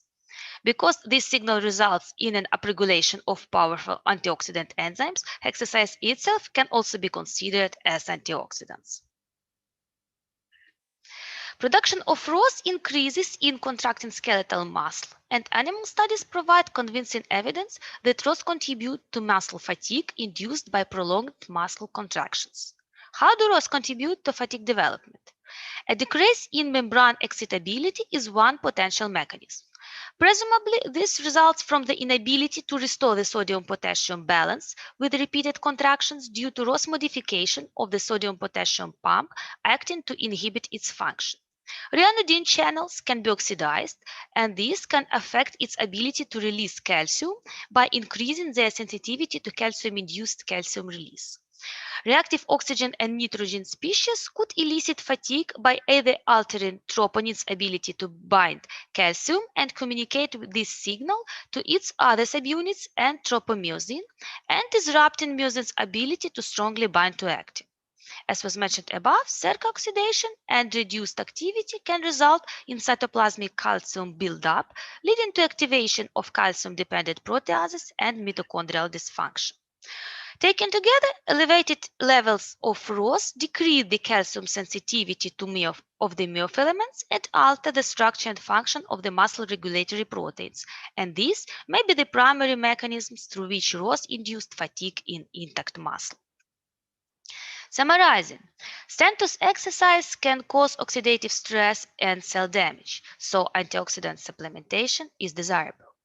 If physical activity is practiced on moderate and regular way, it increases the expression of antioxidant enzymes, improve the muscle force production, and antioxidant supplementation in this case might be harmful. Increased consumption of fruit and vegetables has been recommended as a key component of a healthy diet for the prevention of chronic diseases. In general, higher consumption of fruit and vegetables is associated with a lower risk of mortality from cardiovascular diseases. There was a threshold around 5 servings a day, after which the risk of death didn't reduce further. Despite of significant inverse association for cardiovascular mortality, higher consumption was not appreciably associated with cancer mortality. So what about antioxidant supplements? As people consuming high levels of antioxidant-rich fruit and vegetables are in better health, several antioxidant supplementation strategies have been tested in humans based on the assumption that they will increase degradation of ROS and thereby reduce ROS-associated diseases. Notable treatments have included superoxide dismutase and mimetics, peroxidase and mimetics, vitamins A, C, and E, coenzyme Q10, beta-carotene, and bioflavonoids. However, these clinical studies using antioxidant food supplements were largely disappointing. Thus, there is an apparent contradiction. On the one hand, there is ample evidence for a role of ROS in various diseases, and antioxidant-rich food is generally associated with health. But antioxidant supplements do not prevent disease and are even associated with a poor health outcome. Possible reasons for this contradiction could be hypothesized as that antioxidant supplements is too late, too little, and too non-specific. So, as there was mentioned above, slight redox imbalance in oxidative arm is necessary for muscle performance, and antioxidant treatment modifies skeletal muscle signaling. Several studies demonstrated that antioxidant supplementation is detrimental to acute exercise antioxidant response and high-intensity exercise performance. Antioxidant treatment of mice has been shown to suppress exercise training-induced increases in mitochondrial biogenesis, to attenuate enhanced by ROS insulin sensitivity following an acute bout of exercise, and potentially blunt signalings of adaptive hypertrophy. On the other hand, antioxidant supplements are often taken during exercise training in an effort to reduce exercise-related oxidative stress damage and fasten recovery.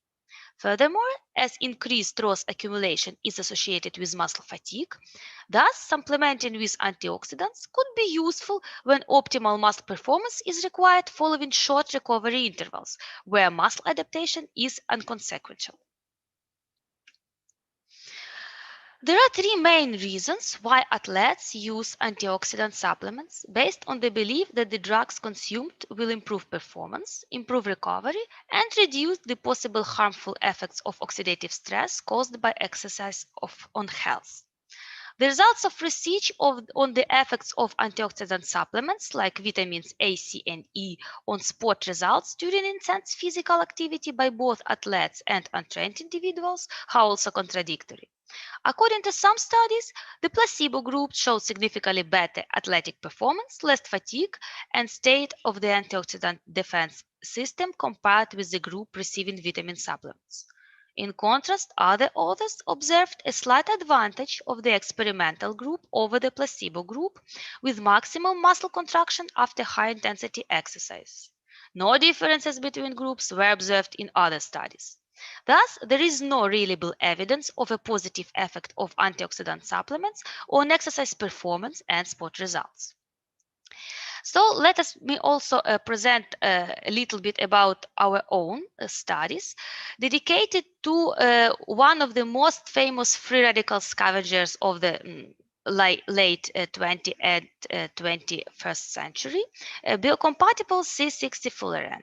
C60 fullerenes are, or Buckminster balls, are balls which surface consists of 60 carbon atoms, and during hanging bonds, they could react intensively with with reagents containing unpaired electrons and thus to scavenge free radicals very effectively.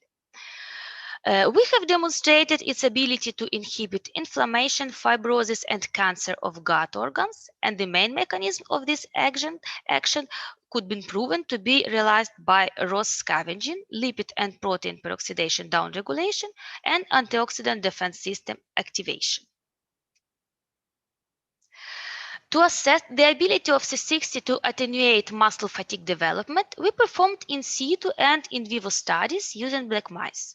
In situ experiments, we induced muscle triceps shear fatigue by electrical stimulation of nerve tibialis and injected C60 before or after fatigue stimulation to assess its ability to attenuate fatigue in case of injection in already fatigued muscle or to prevent its development in case of pretreatment of non-fatigued muscle.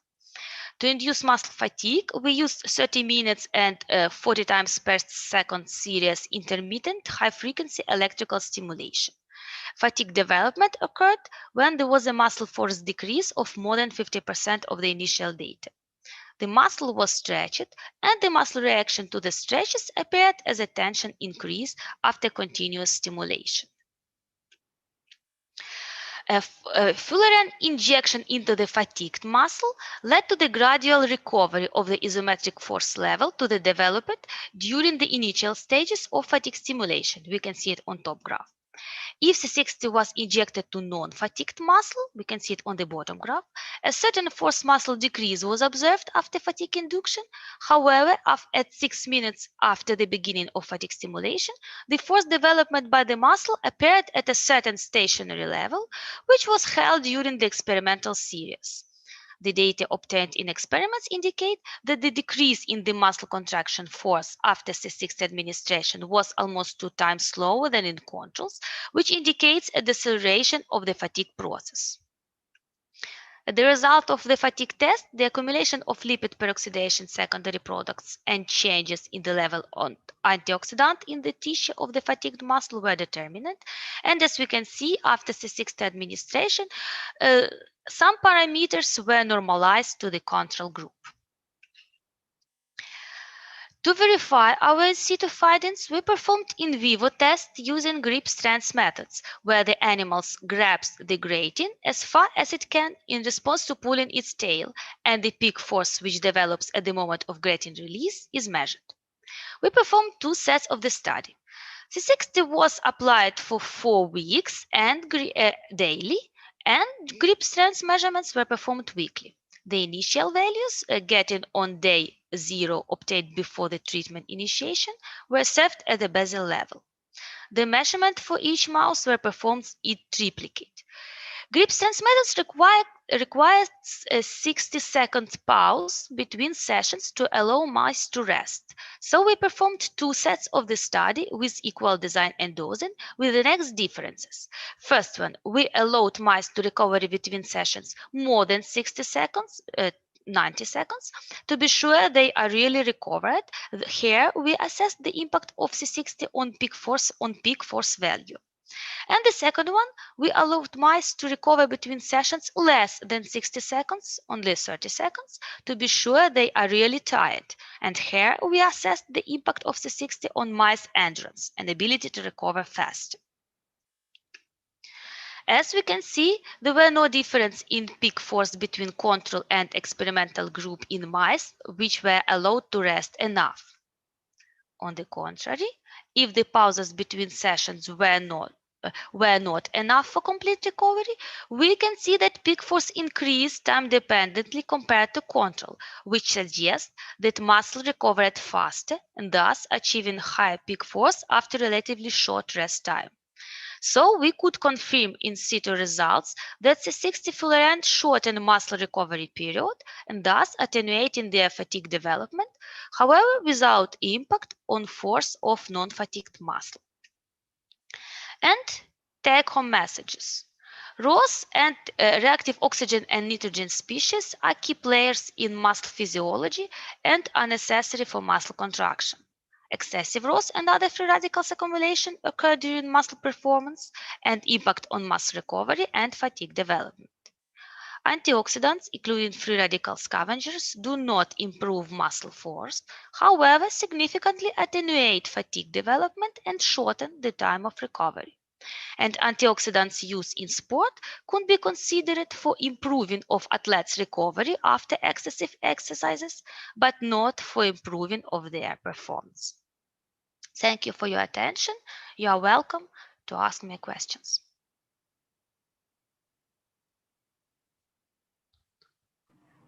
Thank you so much, ma'am. That was a very nice presentation. And thank you for sharing your findings with us, because it's a new thing for us also. We know that antioxidant has a very strong role in controlling the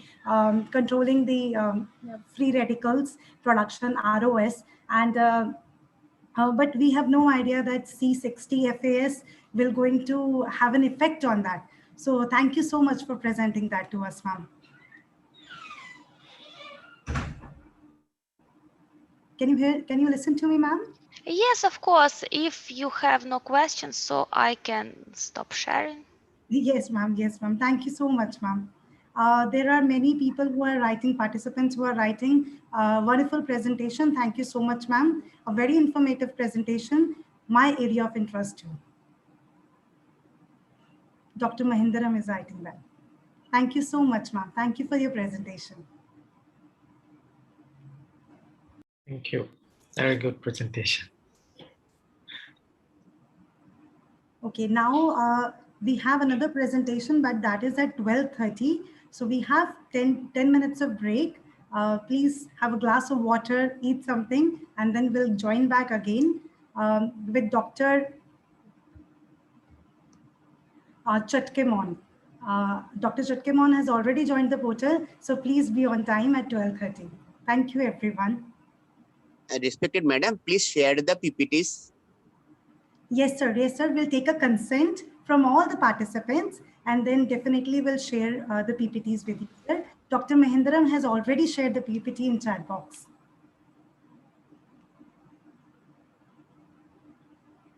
Any other wish, sir? Anybody? Thank you, madam. Please reshare. Thank you, Please. sir. So we will meet after 10 minutes of break, and Dr. Chatkemon will going to give a presentation at 12:30. Thank you so much. He's already joined the portal. Please, madam, again share the PPT. Yes, ma'am. Definitely. Sir, yes, sir. Definitely will do that with you. Thank you. Thank you. Thank you, sir.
Dr. Chatkimon, can you hear me?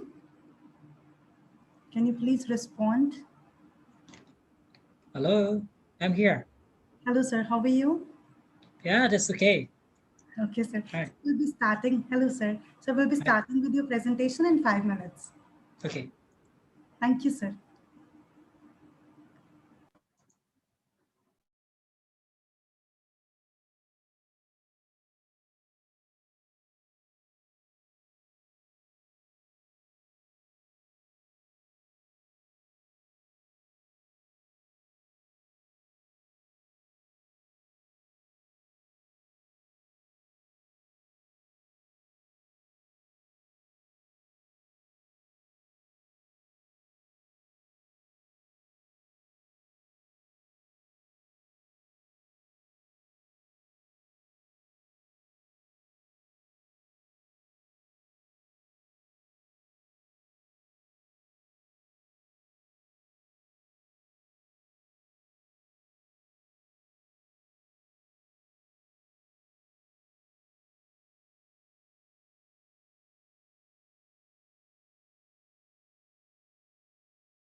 A very good afternoon to all of you. So I will take this platform to introduce Dr. Chatkimon. Dr. Chatkimon is an assistant professor at Faculty of Sports Science, Burappa University. He did his postdoctorate in sports psychology at Faculty of Sports, University of Porto, Portugal. Doctorate degree, Burapha University, Thailand, and master degree in exercise and sports science in Burapha University, Thailand. He's a lecturer in the field of sports psychology. He's a sports psychologist for athletes' preparation and enhanced performance of youth. Worked with international competitions and organizations, worked with Sports Authority of Thailand, head of sports massage team in futsal professional team, head of sports science service team in university games and national games. He is head of football coach team also. Editorial board member in sports and health research notes, and he has numerous publications in reputed journal, presented more than 20 research papers in national and international conferences. Today, Sir will interact with us on the role of sports psychology in injury recovery. A very warm welcome to you, sir. Okay, thank you very much. Yes, sir. Yeah. And this to share my slide first.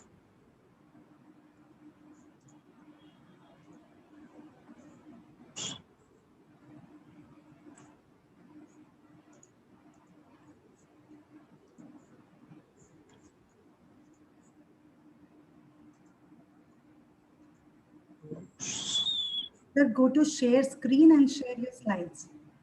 Okay, just wait a minute because I have a problem with my my screen. Okay. Sir, can you send me your presentation so I'll share your presentation?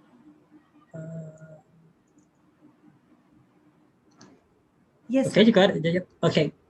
And then first is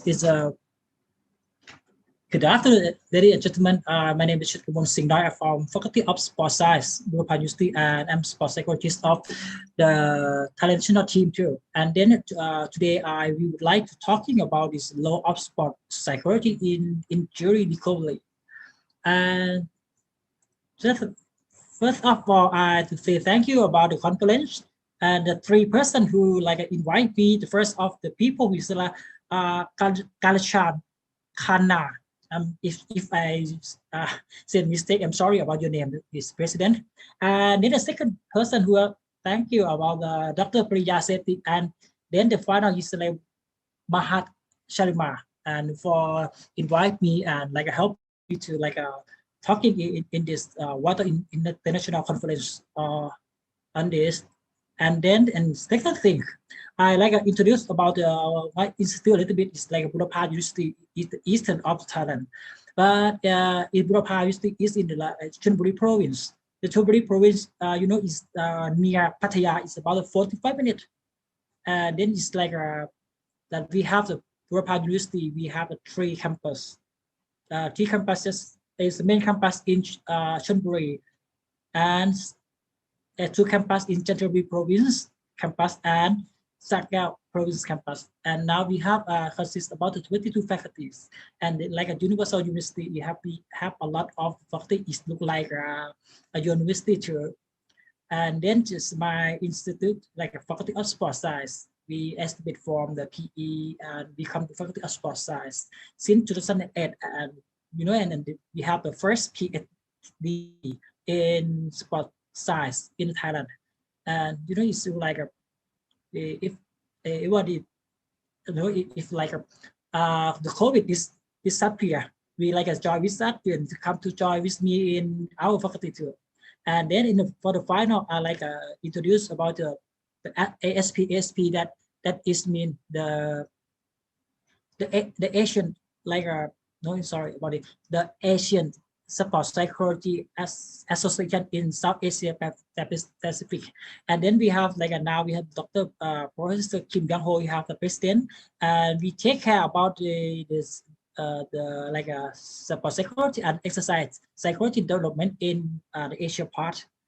And just second thing, no, I'm sorry, it's we have the secret of the Asian books. Maybe you can enjoy with me with us in the Facebook or by the email.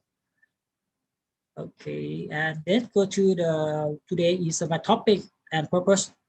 The purpose of my experience sharing today, and just we have categorized in 4 categories. The first is definition of sport psychology. What is this? And the second is what happened to athletes at injury. And the third thing is psychological process for injury recovery. And in the final step for me is we have a sharing about the case study. What is thing I work with athlete too. And just in this topic is do I know look different a little bit from topic before, and then just a definition in sport psychology. What is this? In this sport psychology is to when definition in that, and just it look like sport psychology disciplinary to a study in how psychology influences sport and athlete performance. And that is why it's really important, because sport psychology is the important key for the athlete and then you study about the psychology like a component in disciplines in the same general psychology, but we working in sport and athlete, and then we use sports psychology. And we have a lot of things for talking about psychology, but if we define about the psychology, we talking about in the 4 concepts of the psychology. The first concept is the thought. Thought is to be like a thinking from your brain activity, and then we think and thought about some information in your brain, and then go to the feeling. Feeling is like occurring in your face, is your face and emotion, and then is moved to, and the end of the process is the behavior. And then the 4 concepts of sports psychology is thought, feeling, emotion, and behavior.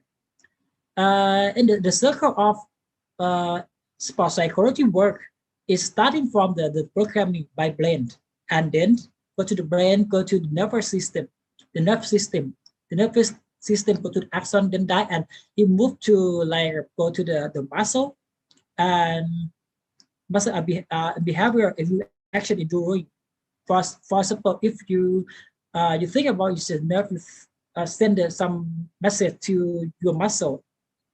For example, like you go to the ball, and then you receive the ball and you pass the ball, and then your brain, you programming about the brain to think about the movement, and the movement when you complete a movement or the action, complete action, and then anything and information is like is storing to the memory, it's back to the brain for user programming or processing again, and then it's like a process for step 2, like 4 concepts: thought, feeling, emotion, and behavior. And that is the same slide. That is in the same meaning of the psychology working.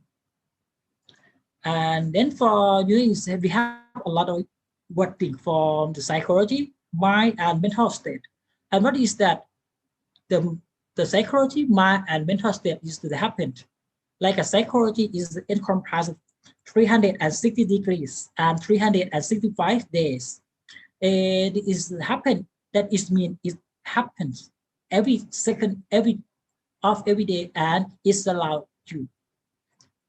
Why happen like this? Because psychology is like when I teach in my student, I talking about the psychology is like look like breathing is like a breathing in and out. This psychology. Psychology is open with your breathing, and that is mean life is breath.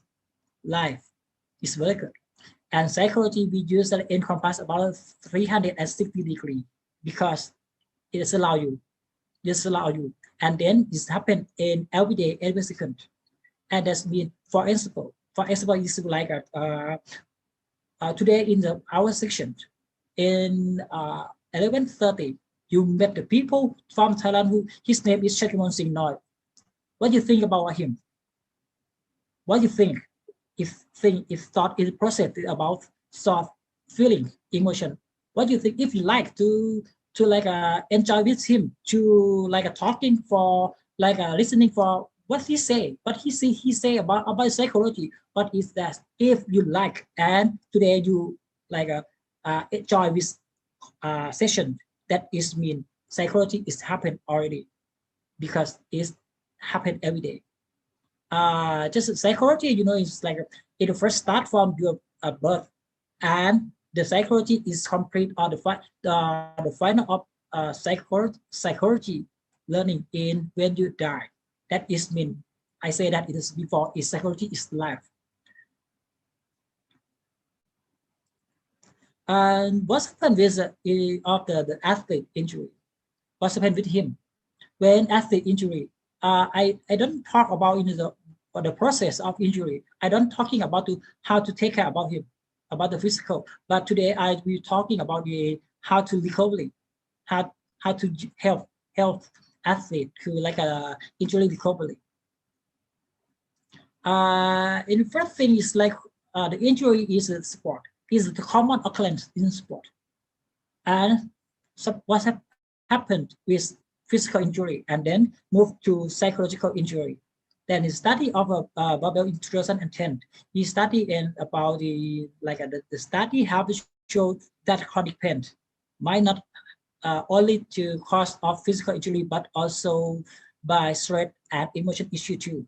And that's it means injury is happened with psychophysiology, that is means physical and mental together. And just talking about the domino effect. The domino effect, if he said, is the physical pain is the pain if happen in some part of the physical. And then first of all, like this picture from the injury from the Eduardo, the Arsenal football players, and he's like the player who's number 4. He's light on the leg, and his leg is broken, and that is like a happen in physical. And then the domino effect, that's mean the first domino is like you have one domino, 2 domino, and we have one collapse is collapse out. That's domino. That is mean physical. The physical that is happened, and then collapse go to another part of your physical, and then domino effect. That's means first domino is represented issue injury, and for example like this nerve ligament tendon or muscle or something like that. This happen with physical injury, and then into the second represent in the to like perspective, and then to final go to the first thing is like go to in a nerve connection to that up into the brain. That's mean happen for example like your injury in your finger. In your finger is broken. It's broken of the issue. The first start, and then the second domino is to perception. The nociceptor is to here. Is eye pain in here to from here, and then go to the nerve system and go to the brain. That is mean domino effect. And in the next thing is like a mental pain. The mental pain is like in the problem. It's a problem with the athlete. When the athlete, the medical doctor, he said that it's hey, you are, it's good, you are completely, it's okay, but the thing happened with mental pain. It's like a psychological trauma effect, something like that. And what's happened with the mental pain? First thing is the pain intensity. The pain intensity, and second, if you get injury, main thing you how long? Today I got injury, and how long I like I take care of myself, how long I completely to go to like turning to pray, something like that. And that's you got a depression, the stress and anxiety, and post-traumatic stress too. That is problem with athlete because they get anxiety, depression, and stress. And in the final thing is like he have the problem in sleep discipline and fatigue from the training, or like you use like a training time and recovery time. That is a problem when you sleep and get the fatigue from the activity. And this talking about the psychological trauma effect that it make in the person's mind, and the result injury to the cause of the stress, because the athlete he cannot cope with the stress and coping the emotional and fear of the injury that is maybe have the problem is long-term negative of athlete. Just in my life, I saw that it's about many athletes. He like get injury and they just take about 4 or 6 weeks to like a recovery and return to play. But they have to use like a slowly recovery time because they think of some information and to the like next if information is about the this concept is too much exposed to stress. Stress is not good for the athlete recovery because stress is reduced the body is to help and slowly recovery time by Liberty is about the research from 2004. He did say that is about the stress is not good because it's reduced the slowly recovery time. And more often is like when it injury because that is produced about the cortisol hormone. The cortisol hormone is represent about national of anti-inflammatory, and however, too much stress and elevate about the cortisol hormone level is can lead to weight gain and issue breakdown and something like suppressed immune system and inflammation, something like that. And he gets like all the hormone is getting to like a slowly recovery time. And that's a problem when we got in working with like a physical training and physical therapy. That is the main problem because the athlete he gets stressed, and then when he gets stressed, the in the process is not good. And just for like in the third part, we were talking about the psychological process for injury recovery.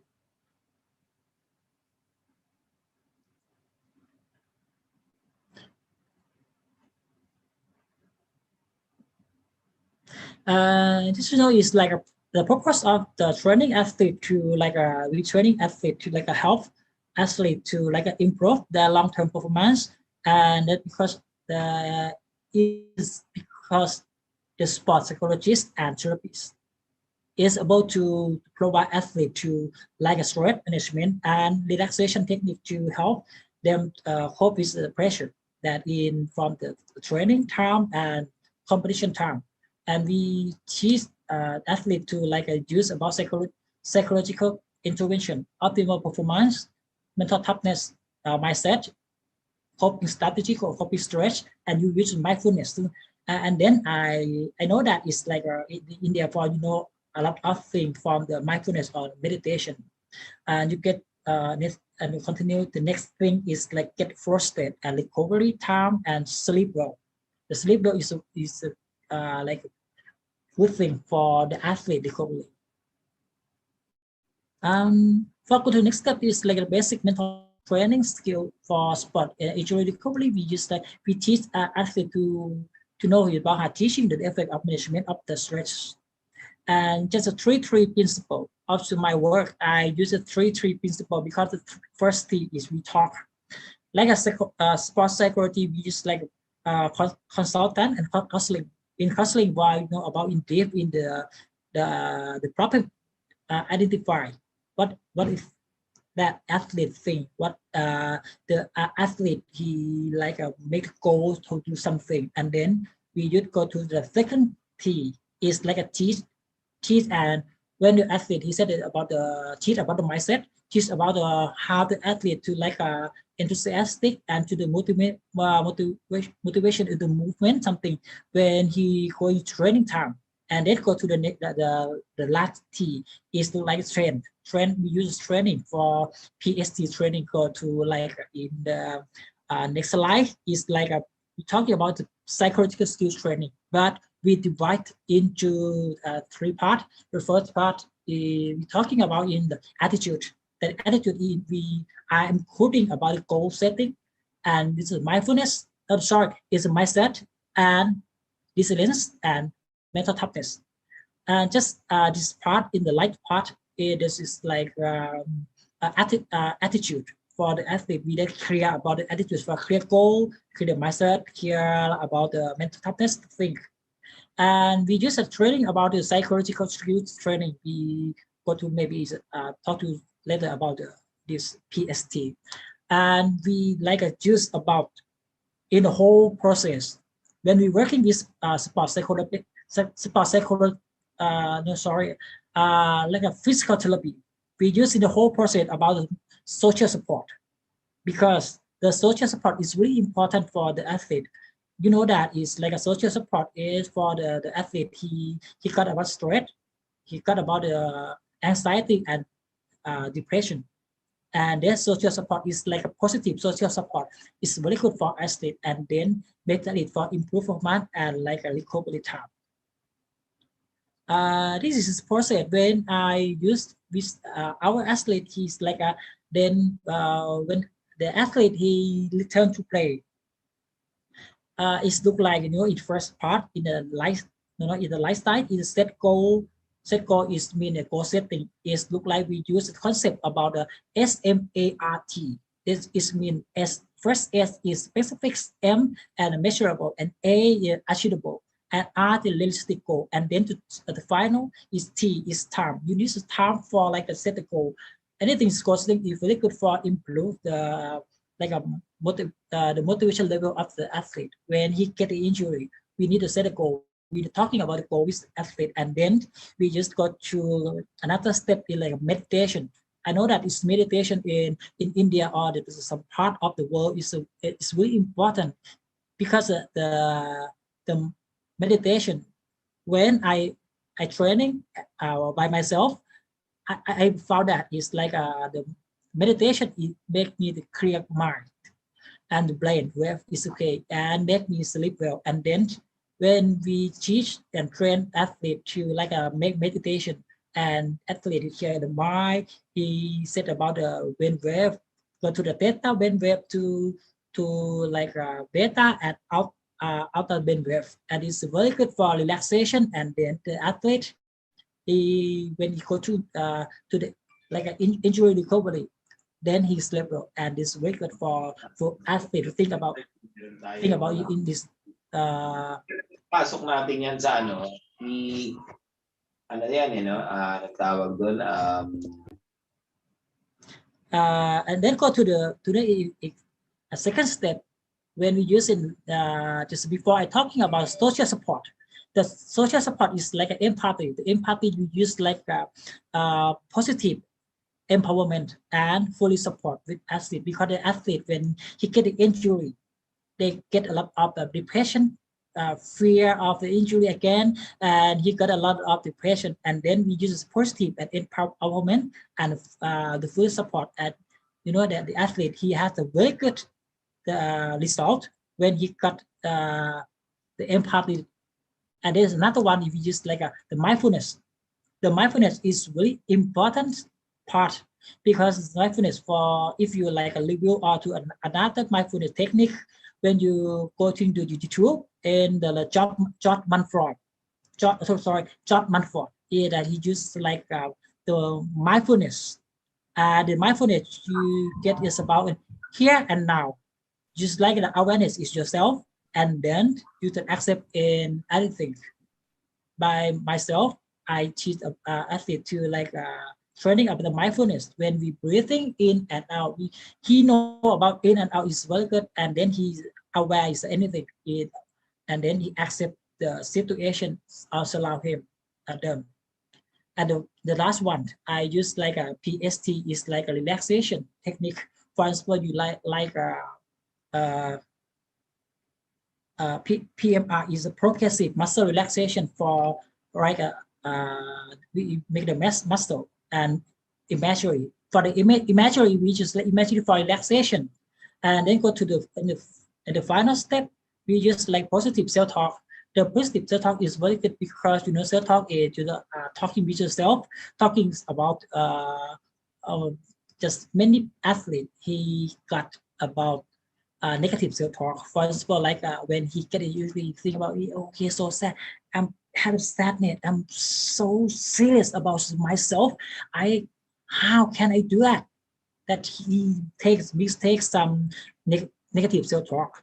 And then we training with like the process. I training with both physical training and physical therapy, which I use self-talk with like positive self-talk by like an international self-talk and motivational self-talk by himself. For example, when he uses when lifting, he think about is okay, today I am injured, but I'm okay. Just says with myself, I am okay, and then he tried to do that. This is a technique for using athlete injury recovery, and then for the two part of this route. Like increase the athlete perceived competence. When athlete perceive competence, and that means the athlete he know and he feel and he perceive about confident. The confidence is really important part of the players who get injured.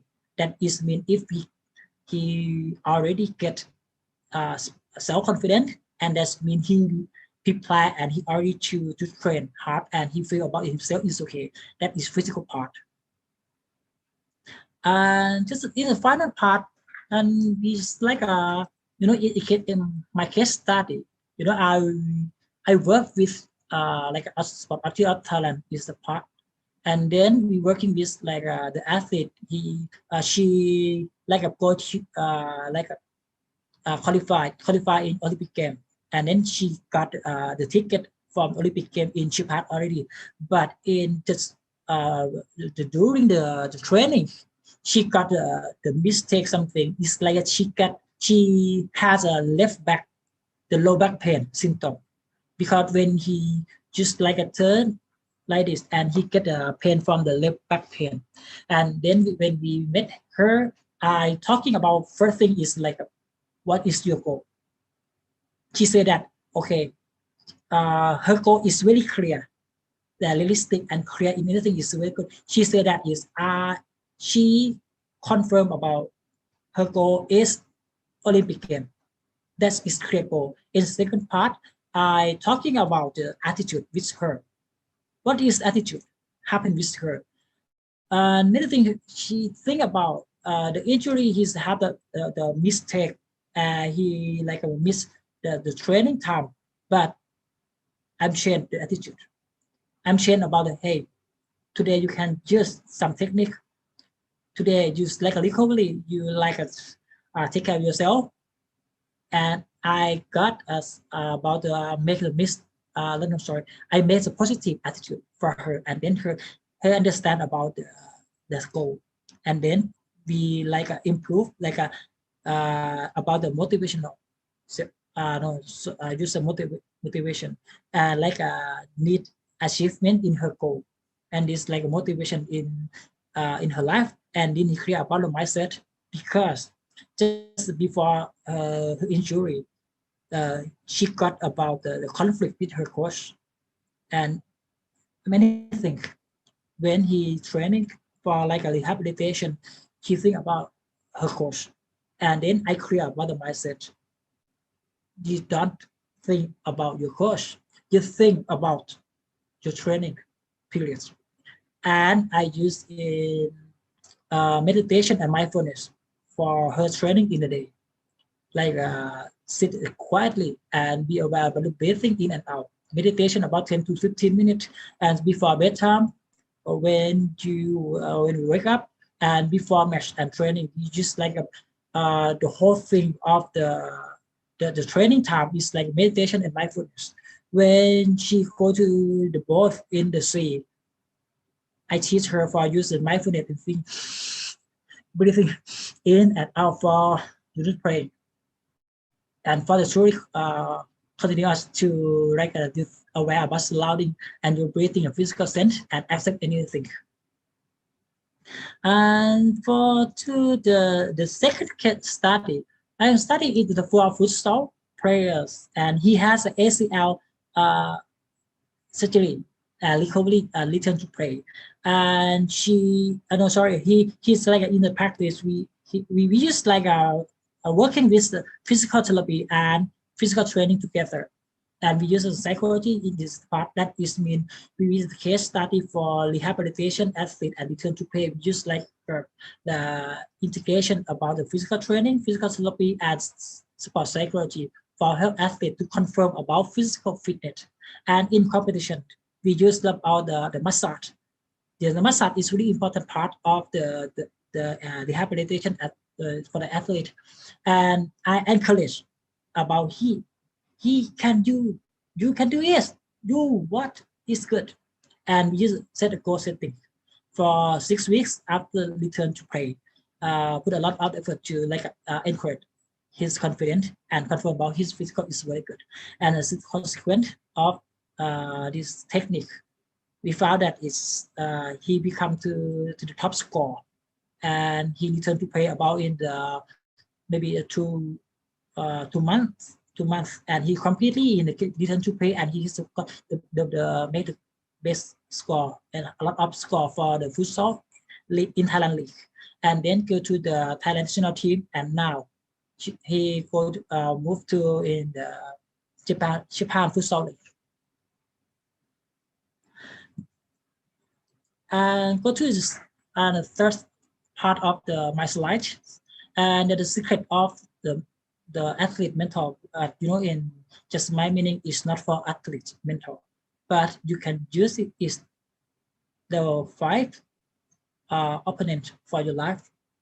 First of all, you like when we have the sub problem, you use like a deep breathing in and out. The second thing, if you have some mistake, the feeling is let it go. It's really important. And the third thing, if you have anything, you just smile, because if you smile, you have like the good hormone to your physical. And fourth step is like resilience. The flexible thing is very good. And the final, no pain, no gain. The athlete, if he training, is not pain, is not gain. That is mean no pain, no gain. And I bring that in the final thing when in today we're talking about in the law of sports psychology in my practice and my experience. That is something you make it from the research theory and practice, and then the psychology is not for one formulation. Please, you use some my technique to adapt, and apply to use in this your athlete. And in the final, we say that it's prayer for the safe India and the orphan of the earth, with the safe and return to like the peace as soon. And in the final, so thank you for the audience for your attention today. That is my presentation. Thank you very much. Thank you so much, sir. That was a very informative presentation. Sir, I have a query. I really want to know that when a sports player fall into an injury stage, so there are two things happen. Either the player fall into the post-traumatic disorder condition, or the sports player fall into the category of post-traumatic growth, that they start doing everything overdue. They start doing more exercise, even the recovery has not been taken place because of the fear or anxiety. So, sir, what kind of strategy you apply for those patients? Okay, that's interesting question, because we have a lot of the degree of the injury, and that when we met him, we like a separate about it. What is that? Maybe it's like I talk with him about the 50%, 10%, because if you that state, the athlete injury who is injury, we need like a therapist and training. And then I move to about the 10%, 20%, depend on this state. And this strategy of my life, I use 3 steps. First, I use meditation. The sit meditation and walk meditation is really is important thing. I know that in India is like an original meditation, and the first thing is very good. And the second, we use like a mindfulness. Mindfulness is in the same, issue from the meditation. Is like breathing in and out, power of here and now, and use acceptance and awareness. That is the concept. And the third part, I use imagery. The imagery is a good thing for just like when you close your eye, you think about the action in your brain, because you can saw it by eye, but you saw in your brain, in your mental. That is my strategy to help athlete to recover injury. Thank you so much for your response, sir. Still another question is there on the chat box. It's written, as far injury recovery concerned, why almost all Western athletes doing amazing comeback with a great success after the injury recovery, whereas 90% of Asian athletes are sports dropouts after injury recovery? Why? What is the psychological reasons for that? Okay, thank you very much for Dr. I'm so sorry about your name is Yogamaya Panda. Yes, all right.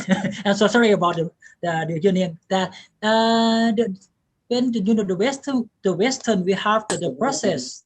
That the process is really like completely process, and we work together about the coach, like a physical therapy, physical training and psychology, we work together, and we just did this, the athlete, one athlete, and many people who do like a make research for him, and then we just made a process and some technique to some technique, some equipment to the athlete, and he get as fast as completely physical. It look like the football players, David Beckham, he injury in foot, and then he just about the 6 or 8 week, and he recovered and returned to play and go to the higher level. But he uses some technique. But I don't know about some technique in India have, but in Thailand we have some the hyperbolic. We just like a physical training, physical therapy, psychology work together, and we use a technique like just like use some oxygen uptake in your physical, and then he like a release state, and then he like a completely recovery and return to play. Thank you so much, sir. Yeah. Thank you for your answer, sir. Uh, And thank you for the wonderful presentation, sir. I enjoyed a lot, and all the participants has enjoyed a lot. Okay, and if you have some information you need, like contact me in chatkamon@gmail.com is my slide in the final slide. And so thank you very much for the audience and the conference. Thank you very much. Thank you so much, sir. Thank you so much for your presentation. Thank you, sir. So the next speaker we have among with us is Dr. Anjum Padhyay. Dr. Anjum Padhyay is an assistant professor at Department of Physical Education and Sports Science, Deshbandhu College, University of Delhi. She is the topper from LNIPE Gwalior 1992 batch. She was a gymnast and bagged world rank 8th in Suzuki World Cup 2006 Tokyo, Japan. She was appointed as an observer for Indian contingent in Asian Indoor Games. She was appointed as a sports psychologist for World University Game 2019 Italy. She has many international research papers on her credit. She has written many books on yoga and stress management from Delhi University curriculum. Her 2 books are the bestsellers of the Amazon, that is Encyclopedia for Gym Trainers and Marshall the Mind. She's a certified YTTC 500 hours yoga trainer from Yoga Alliance USA, registering more than 10,000 hours. A very warm welcome to you, ma'am. And today she will going to talk about mental training for peak performance. Thank you so much, Dr. Mahek. And Sabhi ko namaskar. Good afternoon to India. I'm in Los Angeles right now. So here it is almost midnight. So I hope I'm not looking sleepy.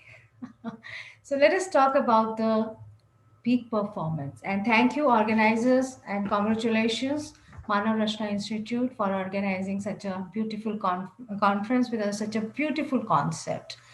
Yes, for the sports person, peak performance, it is very essential. Each and every sports person have a dream to not only represent their country, not only to break the records, but also to achieve medal in Olympics. So from here, the journey starts. With this aim, with this goal, a sports person every day enters into the arena. Daily practice, it takes 4 years, 5 years, to do practice with the aim that we have to win a medal for the country. We have to win medal in the Olympics. We have to break the records and we have to set the records. So for this, I would like to present my screen today, and let us have this journey.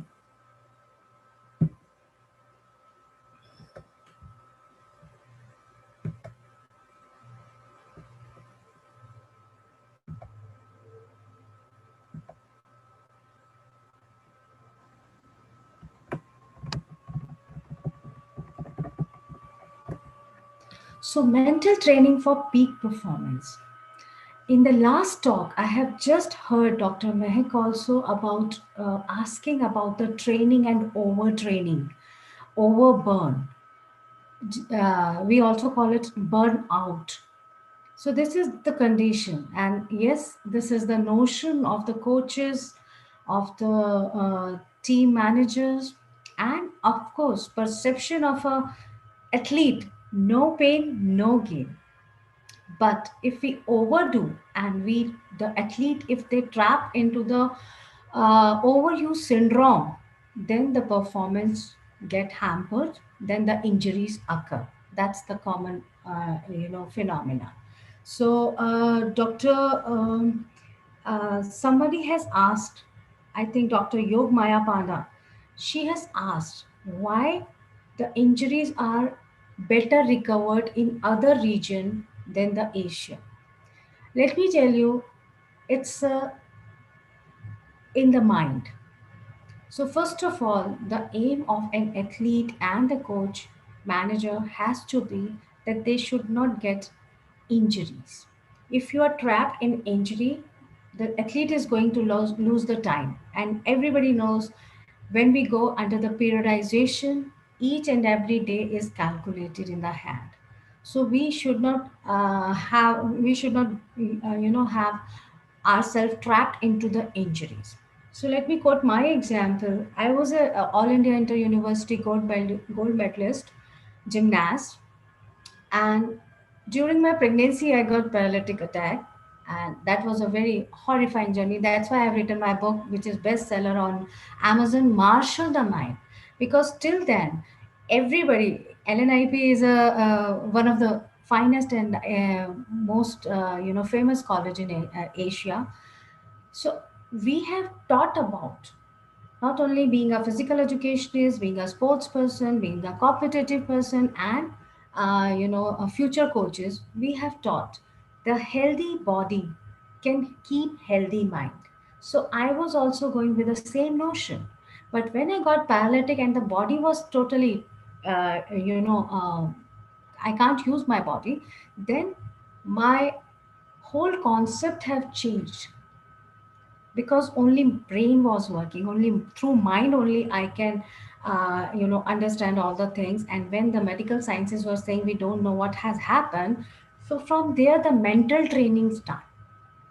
It has started, and being a sports person only, I could have understood very early, during recovery phases, that through mind only I have to keep my body healthy. I have to push my body towards the movement. And at the age of 33, I have represented India and won the world rank 8 in aerobic gymnastics Suzuki World Cup Tokyo. So from there, my journey has begun after 1995-96. That mind is a marshal the mind. So my book name is Marshal the Mind. So mental training, Dr. Yog Maya को मैं कहना चाहूँगी, we are missing on the psychological training. Mental training is missing part, or maybe a little touched part. That's all. We are not having that much focus on the mental training. In comparison to, we are focusing on the physical training more. We are focusing about the strength, about the fitness, about the skill, about the conditioning. We are talking about everything, and even we are talking about the nutrition. But when it comes to the mental training, people came rushing only to the last moment. Okay, let's appoint a sports psychologist and let us have that help. But it is not possible at the last moment to give any kind of help, because brain is also work as a muscle. As we have a muscle training and muscle memory, same we have acquisition in the brain. So anything, if you want to change this, you have to change the internal environment to get the external performance. So internally, lot of thing goes on at the back of the mind of a, in a subconscious mind, what we say as a psychologist, in the brain of a sports person. Everybody goes for to take the medal. Everybody has worked 4 years for that medal. But what happened at the starting line? What happened when the game begins? That matter a lot. Because being an international, athlete, gymnast, I can tell you, that time a sports person is all alone. The coach is standing behind the bars, behind the lane. They cannot come and communicate at that time. Just before beginning the race, just before beginning your performance, you are just, concentrating and focusing towards the your podium, towards your balancing beam, or maybe vaulting horse, or maybe whatever. But the subconscious mind that is with you, and the athlete hear the voices, we call it inside voices. We need to change that voices, because the question mark, whether I'm going to perform or not, whether I'm going to fail, if I get fail, I won't get selection next time, I won't get any chance. The pressure is building up. He himself, the athlete himself, builds up the pressure, although the coaches are guiding, no worry, don't worry, you can do it, you are well prepared. But somewhere one question mark is in the subconscious mind, hitting the main brain, today or not, now or never. That's why mental training is very, very essential. So let us understand what is the peak performance, and I hope, because everybody, we all are involved and understand sports very well. It's a state of performance where we want the maximum, optimum result, optimum performance, optimum, execution, the ability to have that confidence, that, and it should be effortless. It should not be so pressurized. It should not be by luck, by chance. It has to be. The athlete has to perform that performance. He has to give that timing. He has to jump that, distance. He has to throw to that distance. He has to cover and under that time limit. For the gymnast, he has to take that much height that they can perform double somersault, triple somersault, twist, everything. So that is, you require a confidence to perform under so much pressure, where the whole stadium is watching you. All of the spectators have come to watch your performance, and there you cannot afford to fail. But the fear is always there. After so much practice, even the last moment when the athlete is approaching towards the podium or towards the arena, he's talking to himself. The heart and the mind are in question. They are in conflict, whether or whether not. So, with the positive psychology, if we talk about, or we talk about the sports psychology, it is associated with the mental performance. So, I believe mind is a marshal. We need to marshal the mind. Just imagine, when we have done so much of practice, and when all the physical and physiological attributes have been achieved by the sports person, so they have the full lung capacity, they clear the fitness test, all of us know, they clear the selection trials, all of us know, so they are the best of the lot. But many a times they fail to perform even the what they have performed in the country back home, or during the selection trial. And sometimes there are the examples that they have performed lower than their previous performance. So that's why it is very essential to have that consistency of performance. If you have performed back home, in your home ground, then you have to perform. We all are expecting the same performance at the competitive ground also.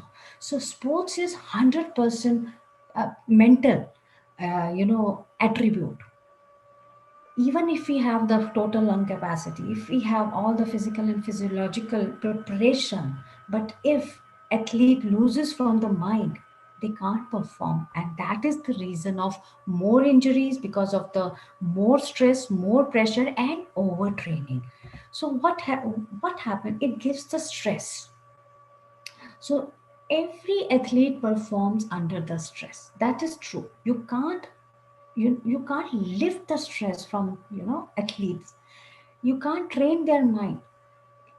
They will go under the stress. So what is stress? Let us understand. The first stress is they have the obsession of performance. That is that build up the stress. Again, they will get it perfectionism, because everybody expects the perfection of the angles, perfection of performance, perfection of how they are handling it. So these are the causes of stress. After that, hypersensitivity, repetitive pressure of repetitive performance. That is very important. You have that pressure. If you are a champion, if you are a medalist, last time I have been 3 times gold medalist in All India Inter-University, but the pressure next year, the first year was very fine. Okay, we are going to All India University, we will try for the medal. But when it came, the next year, the whole year went under the pressure that you need to perform it again. And when we got 2 medals, then the third year was the last year, again the pressure build up, let's make a hat trick. So that's why it is a self-built stress, and the anxiety is the product of stress. It is a end product of stress, that is anxiety. And when anxiety, I won't say anxiety attack, but I will say that anxiety comes up on the surface, the performance get down and people get injured. People get afraid of their, and they miss the angle, they miss the height, and then they get the injuries. So that is how it is correlated. And then comes to the social media, the criticism.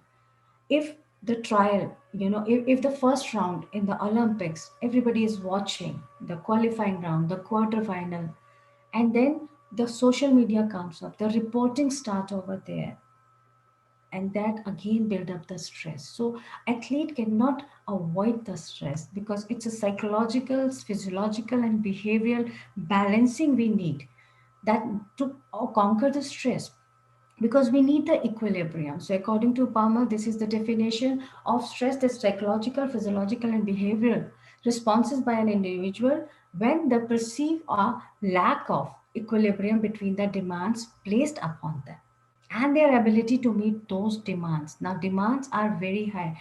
Definitely, even if we create the ecology, we create the environment of competitive, practice, when we put the athlete under the competitive pressure, under everything. Even then, the day of performance is very special day.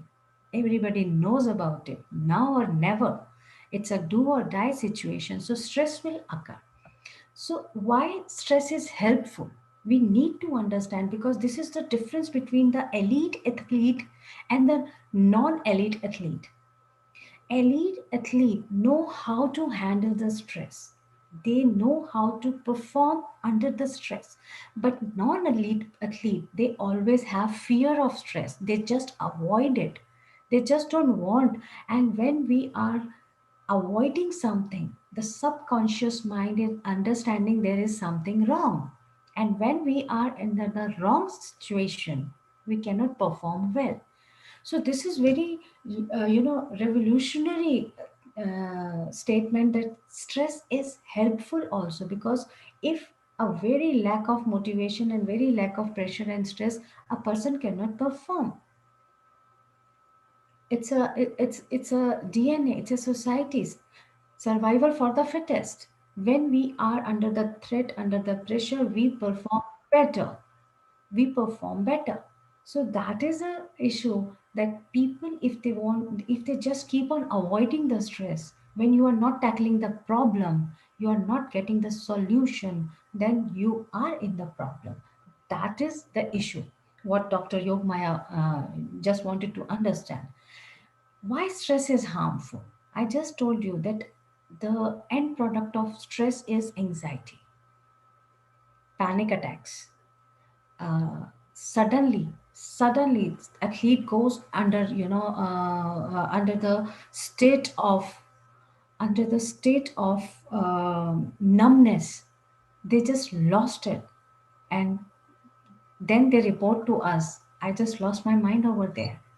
So that is why I always say it is a mental game. So repetitive exposure of stress that can build up so much psychological anxiety and then depression. That's why it is very, it's a, it's a very thin line between the amount of stress, how much is beneficial and how much is dangerous. So this is the relationship between the stress and performance, the severity and duration, the attention span, the focus. That is, that gives you the boost, which today's world they call it, that give you the high. So when you are inappropriate, you are handling your stress appropriate, and then you are performing, you will give the optimal performance. But if it is not built up, the athlete is too cool, too calm, and he's not understanding, he's not taking the pressure, then boredom and depression occurs. They can't perform even their 50% or 60% of performance, they can't perform. Whereas if it is too much, no pain, no gain. If it is too much stress, too much pressure, too much, demand from the athlete, by the coaches, by the country, by the society, by family, then or by himself, by herself. Like my pressure was built up by my own, prestige issue and repeated performance. And today, the third year is the last year of the college, so this is the last chance to perform. So these are the self buildup, and when it becomes very strong anxiety occurs, and then complete meltdown. That happens with lot of athletes, and coaches, they fail to understand what is happening actually. So 3 tips for the stress management. This stress has to manage. You have to understand the stress. Ask First of all, you need help of a sports psychologist, because there are so many training and techniques. Like every athlete you train differently. In the hockey team, in football team, in individual games, we always have a different training method to train a different athlete, because they think differently. Somebody understand with the motivation, with the positive note, and somebody in the, perform better or understand better or practice better when they get a good score, when they get a good challenge. So, because of the mental makeup differences, the physical and physiological responses are different. So, you need to understand what is causes the stress. And when you identify your stress resource, then you need to get into the solution, whether it's a family. When that's why many times athletes, they don't, we guide them to don't get involved into the relationship, because they are not able to handle the stress of the relationship sometimes, because of the commitments, because of the demand. So that you need to find out what are the causes. Is it a self-built? Right now, India is performing so well, and the amount of, appreciation amount or the winning amount is very high, crores. Now the athlete who has been selected for the performance for the, Olympics, Asian or World Championship, they have a very much question mark, under the conflict of financial pressure. If they win, they can have that, amount of money. But if they lose, then what? Because already family has not only spent the timing, money, everything. So what is the on the stake? You need to understand every athlete, from the family background, from, educational background, financial background, every athlete is different. You need to understand what is the building up, what is the reason that is building up the pressure or the stress, and learn to recognize the stress signals. That is very important, because from, above, everything is fine, but when you go deep inside, you will get to know that athlete have so many stressors, so many pressures, that they even can't discuss with, neither they can discuss with coach, nor they can discuss with family, and forget about their friends. They can't understand, because they don't belong to the sports fraternity. So they don't know So experts are required to train the mind. As you are training the body, it is very essential to go ahead and train the mind. So what are the strategies? So one strategy is action oriented approach. That is, use your action. That is, if it occur, if this thought occur, you have to do this. So we first identify the problem of an athlete and then we give the solution, because every athlete behave differently in the pressure, in the state of pressure. Then emotional oriented approach, that is to change the stressful situation. There are the world class athlete who couldn't perform during Olympics, and when they have reported, when we have asked, the report was, after seeing so much of crowd, they're shouting, and the fun and flora of that stadium, Olympics, they have lost it. They have meltdown. They were filled with the fear. So this is very important, the emotional approach. Sometime one of my boxer, she has just lost her mother in an accident which she was also with her, just 8 or 10 days before the All India Inter University Games. Now this is such a huge setback, what you are going to tell. And then she recovered within 3 to 4 days, came back, reported us, and she said, for my mother, I am ready. I'll dedicate my medal, ma'am. If I get the medal, I'll dedicate it to my mother. So, emotional oriented approach. So how to handle it? Because when she came to me to the college, she was totally shattered. But she has just reported that I have come. I know the team has to leave. But then we have done the counseling and then we have given her the aim, emotional aim, that let's have this medal and dedicate it to your mother. She will be very happy up above the heaven. So don't lose it. And that was the motivation, and she brought the medal to us. So I have 385 medals for past 5 years in only archery. I have bodybuilding, I have teams of weightlifting, powerlifting, then of course volleyball. In colleges we have many, but the optimum performance, the peak performance is archery team, winning 385 medals. When we have counted, we were amazed. And many probables of mine go to the World University Game or go for the, now they will go for the trial for the Olympics. So they are the probables of Olympics. So how we give them the training, the mental training, although we don't have very high facilities in colleges. Everybody knows about the college scenarios, but still, when we are providing them the equipment, we have provided them everything. What makes my team, my athlete, my archers different than others? The mental training. And many a times they report to the people, to different coaches, to different state people when they ask how you are training. Then they say, we go for the mental training. That is our regularity, whether we miss our physical training, but we can't miss our mental training. Our ma'am is very strict about that, because I know they will lose it from here. And archery is such a focus and concentrated game that you need all out. You can't afford to miss the arrow. You can't afford to miss, the low marking. You will lose. And then comes the acceptance oriented approach, to control. When athlete think about in the stressful situation, you can't control, then accept it. If your opponent is previous year's gold medalist, or if you are giving a trial for the Olympics, everybody will come prepared. Accept this fact and then perform. Don't get into the anxiety or stress. In athletics, everybody knows what are the clock timing of other athletes.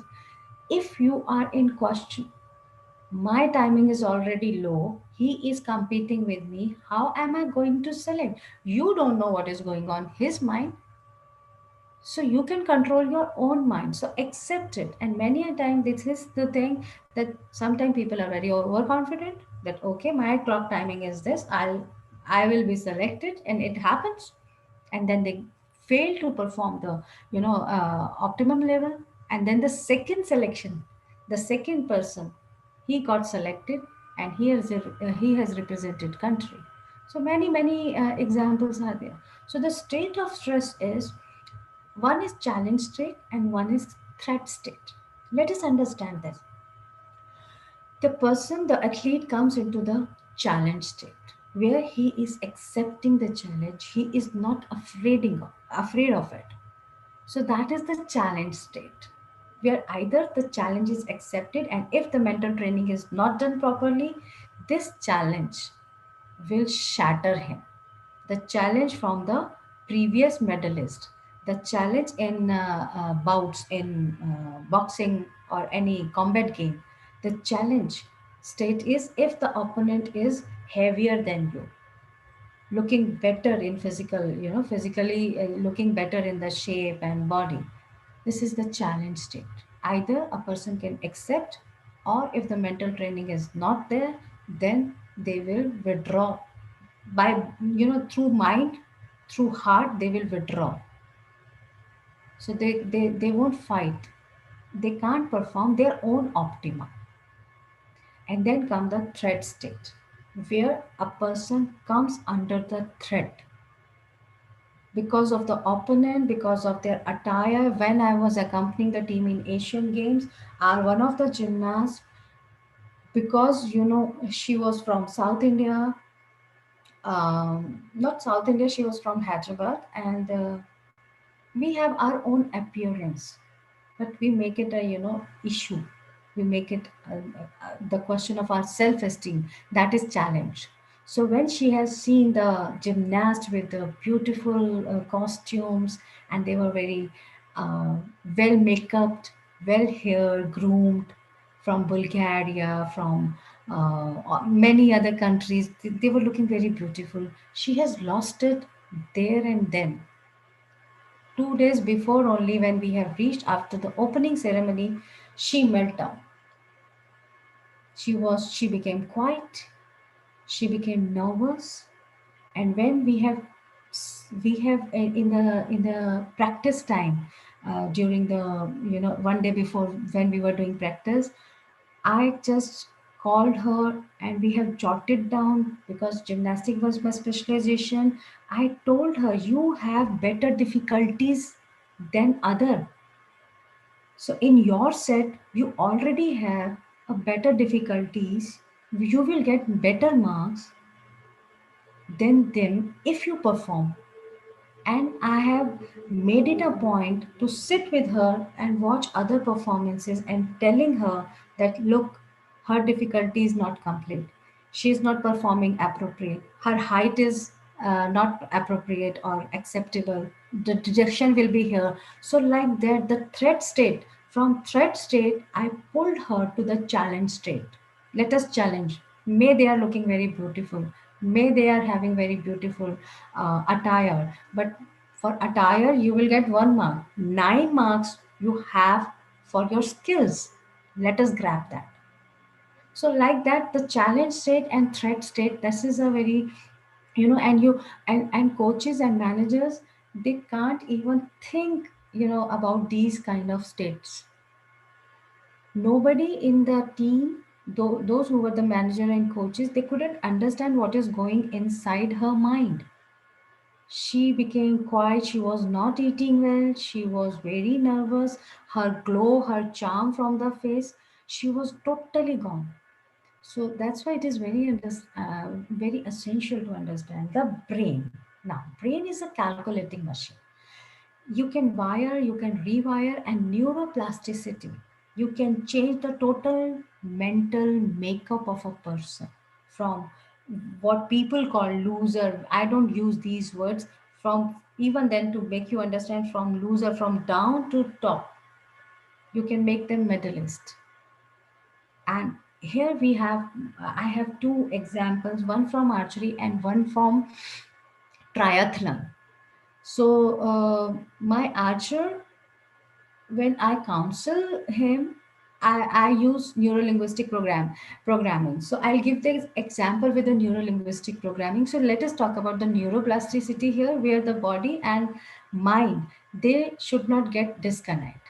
So brains that provide learn and relearn, they can relearn again and again, we can teach them. So neurolinguistic programming is very important. This is a study of behavior and cognitive excellence. I think I have to check the timing also, because it's a very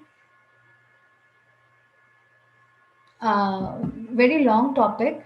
But neurolinguistic programming, that is neurons, your brain, your body, and linguistic means language. The athlete talk with them. What athlete is talking to them, that is very important. And here the programming work very well. That through modeling, Milton model, anchoring, reframing, ecology, VKD, swish. These are the techniques we are using in NLP to make them tough. So when the going gets tough, the tough gets going. So neurolinguistic programming help to change the environment, internal thinking, internal language of an athlete, so that when they are alone, because that girl was not accompanied by her own coach. So the other coach was from Jammu. So he couldn't, gel with that girl. He just didn't know anything about that girl. So he thought maybe she talks less, maybe she eats less. But as a psychologist, through her face, through her movement, through her gesture, I judged it that no, she is just melting down. She is losing her confidence and she is not going to perform. And one time she said to me, "Ma'am, I just don't want to go to the podium. I just don't want to perform." I said, next time you won't get chance. You won't be in Indian team. This is India team. You are representing India, and very, with a lot of counseling, we just pulled her. So you all are welcome to, we are running an NGO, ISFD courses, that is under the NGO, and we are offering the free courses for NLP for peak performance, because I know we are missing this link, and this link, if it get, the block set properly, then we will get more and more medals, and you can perform, you can get, you can expect anything, and we can lead India towards the medal tally, towards the more and more, medal tally. Thank you so much. Here I would like to stop my screen.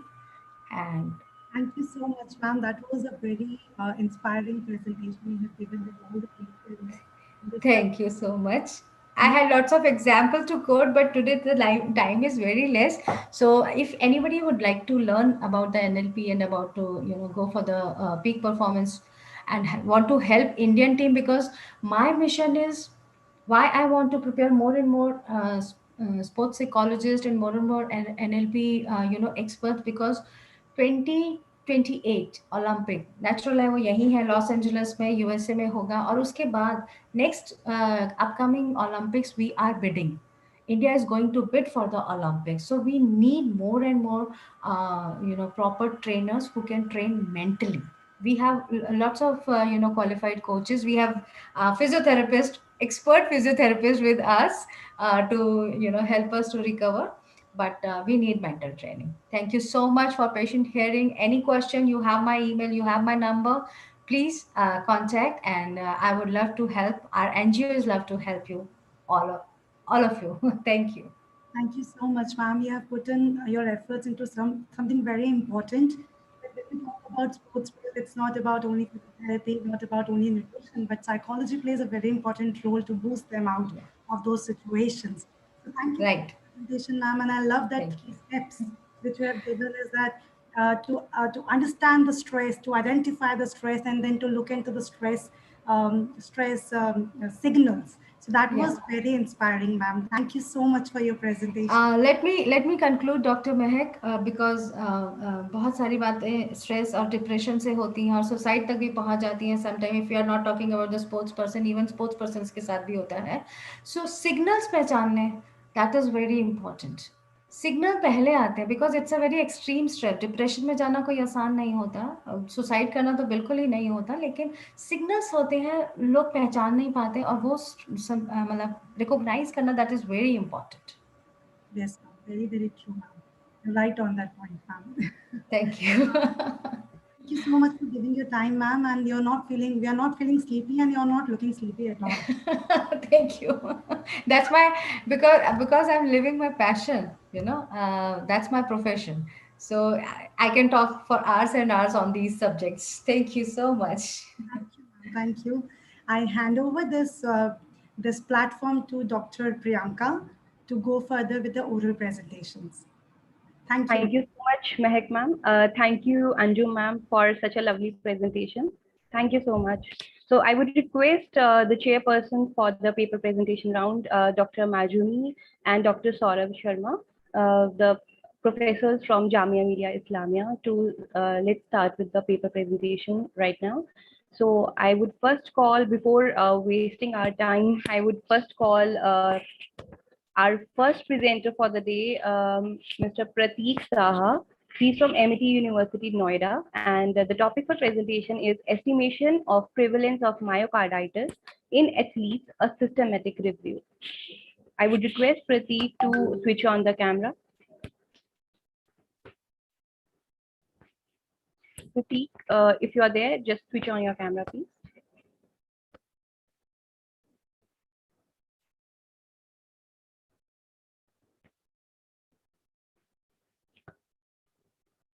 Majumi sir and Saurabh sir, please confirm your presence. Yes, ma'am, I'm there, ma'am. Okay. I request Prateek to please switch on the camera. Prateek, are you there? The last call for Prateek. Moving ahead with the second presenter, Shantia B. She's from ICMR National Institute of Nutrition, and she's going to present on association of low energy availability on bone health among athletes, a systematic review. Can we have Shantia with us? Yes, ma'am. Good afternoon, ma'am. Can you hear my voice? Yes, I can hear your voice. I request you to share your screen. Thank you. Yes, ma'am.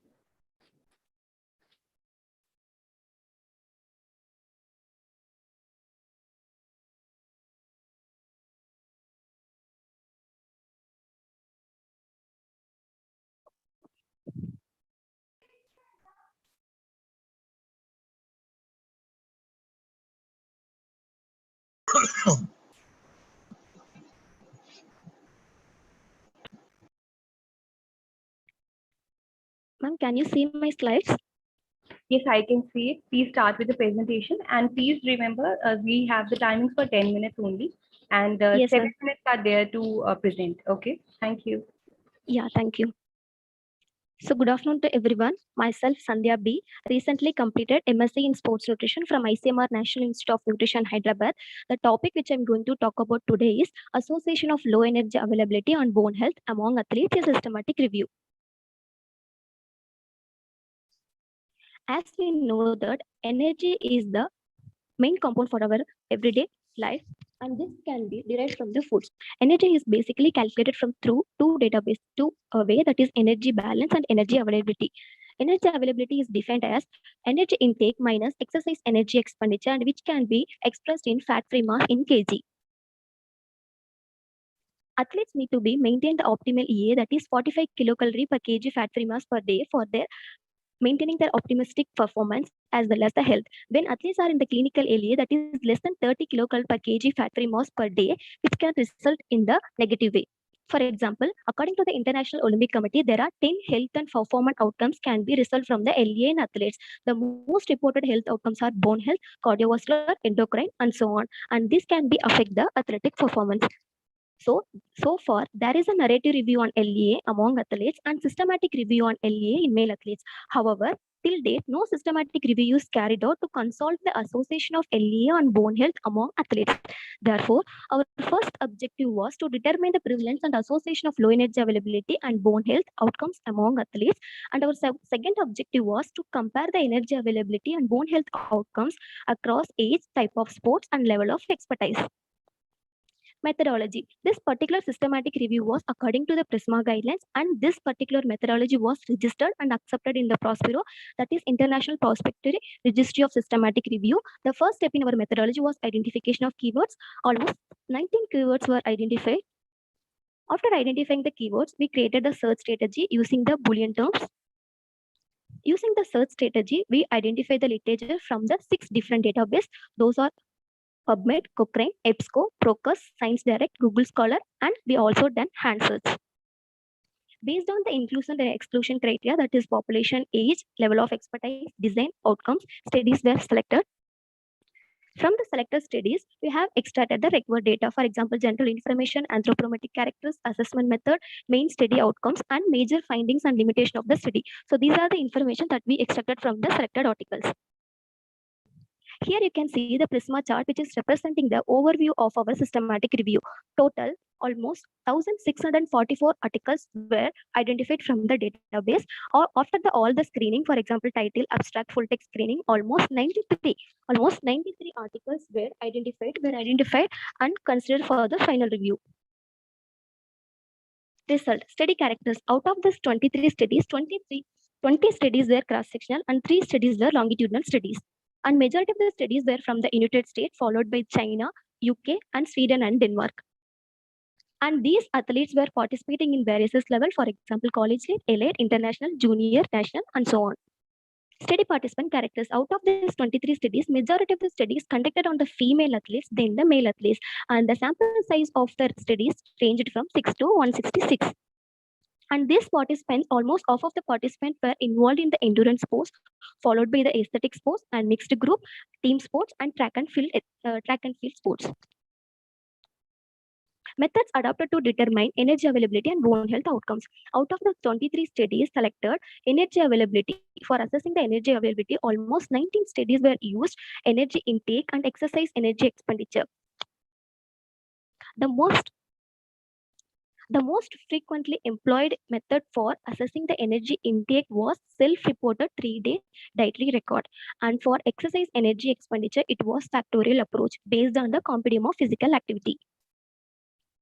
Majority of the studies, almost 20 studies were used DEXA, that is dual energy X-ray absorptiometry, for assessing the fat-free mass and bone health parameters.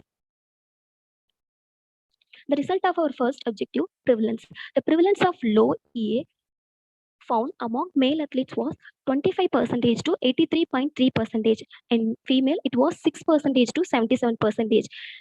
And prevalence of low BMD among male athletes 0% to 100%, and female it was 16% to 46.7%. Here you can see the prevalence of low EA and prevalence of low BMD was higher among the male athletes than the female athletes. Energy availability mean range. It was found among male athletes 18.9 to 51.8 kilocalorie per kg fat-free mass per day, whereas in the female it is 3.75 to 44.2 kilocalorie per kg fat-free mass per day. So the energy availability, the mean intake of energy availability was higher among the male than the female athletes, whereas the mean range of BMD among male and female, it was almost similar. The majority of the studies showed, almost 7 studies showed, there was an association of LEA with low BMD. However, 4 studies in our review which did not show any association between the LEA and BMD among athletes, because these are the studies were conducted among the athletes who are regularly participating in the weight-bearing ballet-specific training. Apart from that, these athletes also adolescent. As we know that adolescent is the main stage, life growth stage, where the peak bone growth will be there. So that could be the reason why they are not show any association between the LEA and BMD. And 3 longitudinal studies in our review showed there was a variation in EA across the season, that is pre-competition and off-season. However, none of the studies have reported significant changes in the whole body BMD across this season. Result of our second objective, that is to compare energy availability and bone health outcomes across the age, type of sports, and level of expertise. Athletes who are under 20 years found the prevalence of LEA was 6% to 83.3%, and low BMD was 16% to 100%. Whereas in 20 to 30 years, the prevalence of LEA was only 20% to 77%, and BMD was 0% to 46.6%. So compared to the people who are in the 20 to 30 years, and the athletes who are in the under 20 years are the higher risk for the LEA as well as the low BMD. Type of sports, the prevalence of LEA among endurance sports 20% to 83.3%, whereas in the aesthetic sports it is 23 to 77%. Almost it was similar. But the low BMD, the prevalence of low BMD among endurance sports athletes was 37% to 100%, whereas in the aesthetic sport it was only 25% to 23%. And also we found that studies those reported the higher training volume was also reported the high prevalence of LEA and bone health outcomes, because here the athletes are expending more energy on the exercise, same amount of energy they are not taking in the way of food. So that could be the reason why they are in the high prevalence of LEA and bone health outcomes. Level of expertise. The majority of the studies who reported the LEA and the negative bone health outcomes among athletes who are participating at the national level. Among these athletes, the prevalence of Shantia, you are exceeding time. Okay, ma'am. LEA and low BMD is range from this range. Summary and conclusion: LEA was associated with occurrence of any of the bone health outcomes. The highest prevalence of LEA and bone health was reported among the endurance sports. The athletes under 20 years reported the higher prevalence of LEA and bone health outcomes. The reported LEA and bone health outcomes was higher at athletes who are participating in the national level. The prevalence of LEA and bone health issue was connected with the heavy training volume. In the longitudinal study, the variation in LEA did not reflect any similar changes in the BMD. And strength of this review was it is a systematic review according to the PRISMA guidelines. And the limitation of the study was we found only the less number of available evidence and diversity in the methods for used for the estimation of EA and the bone health. Thank you for your listening. I would like to thank everyone, my guide, HOD, and director of our institute, and my parents. Thank you for everyone.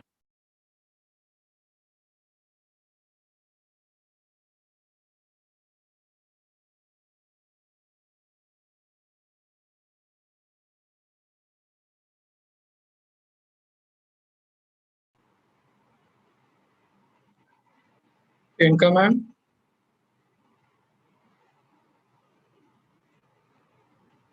Hello, Priyanka ma'am.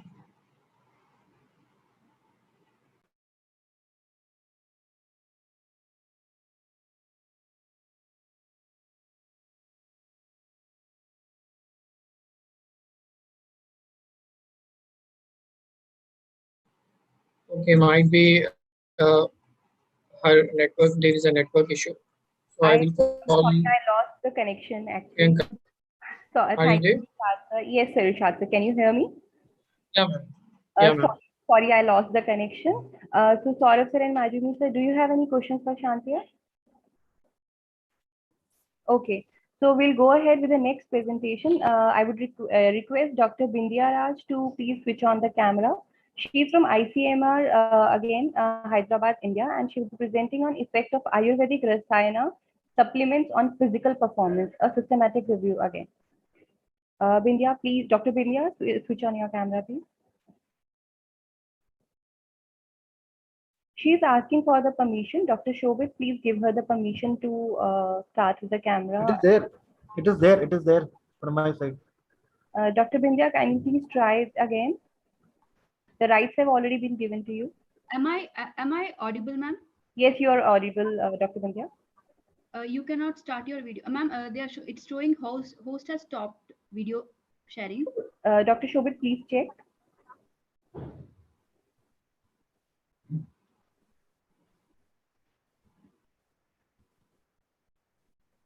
Have you got the rights again?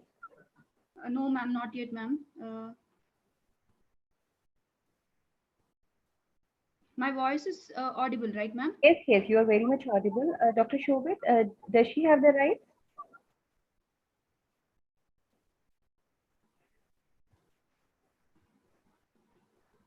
Dr. Irshad, please confirm the same.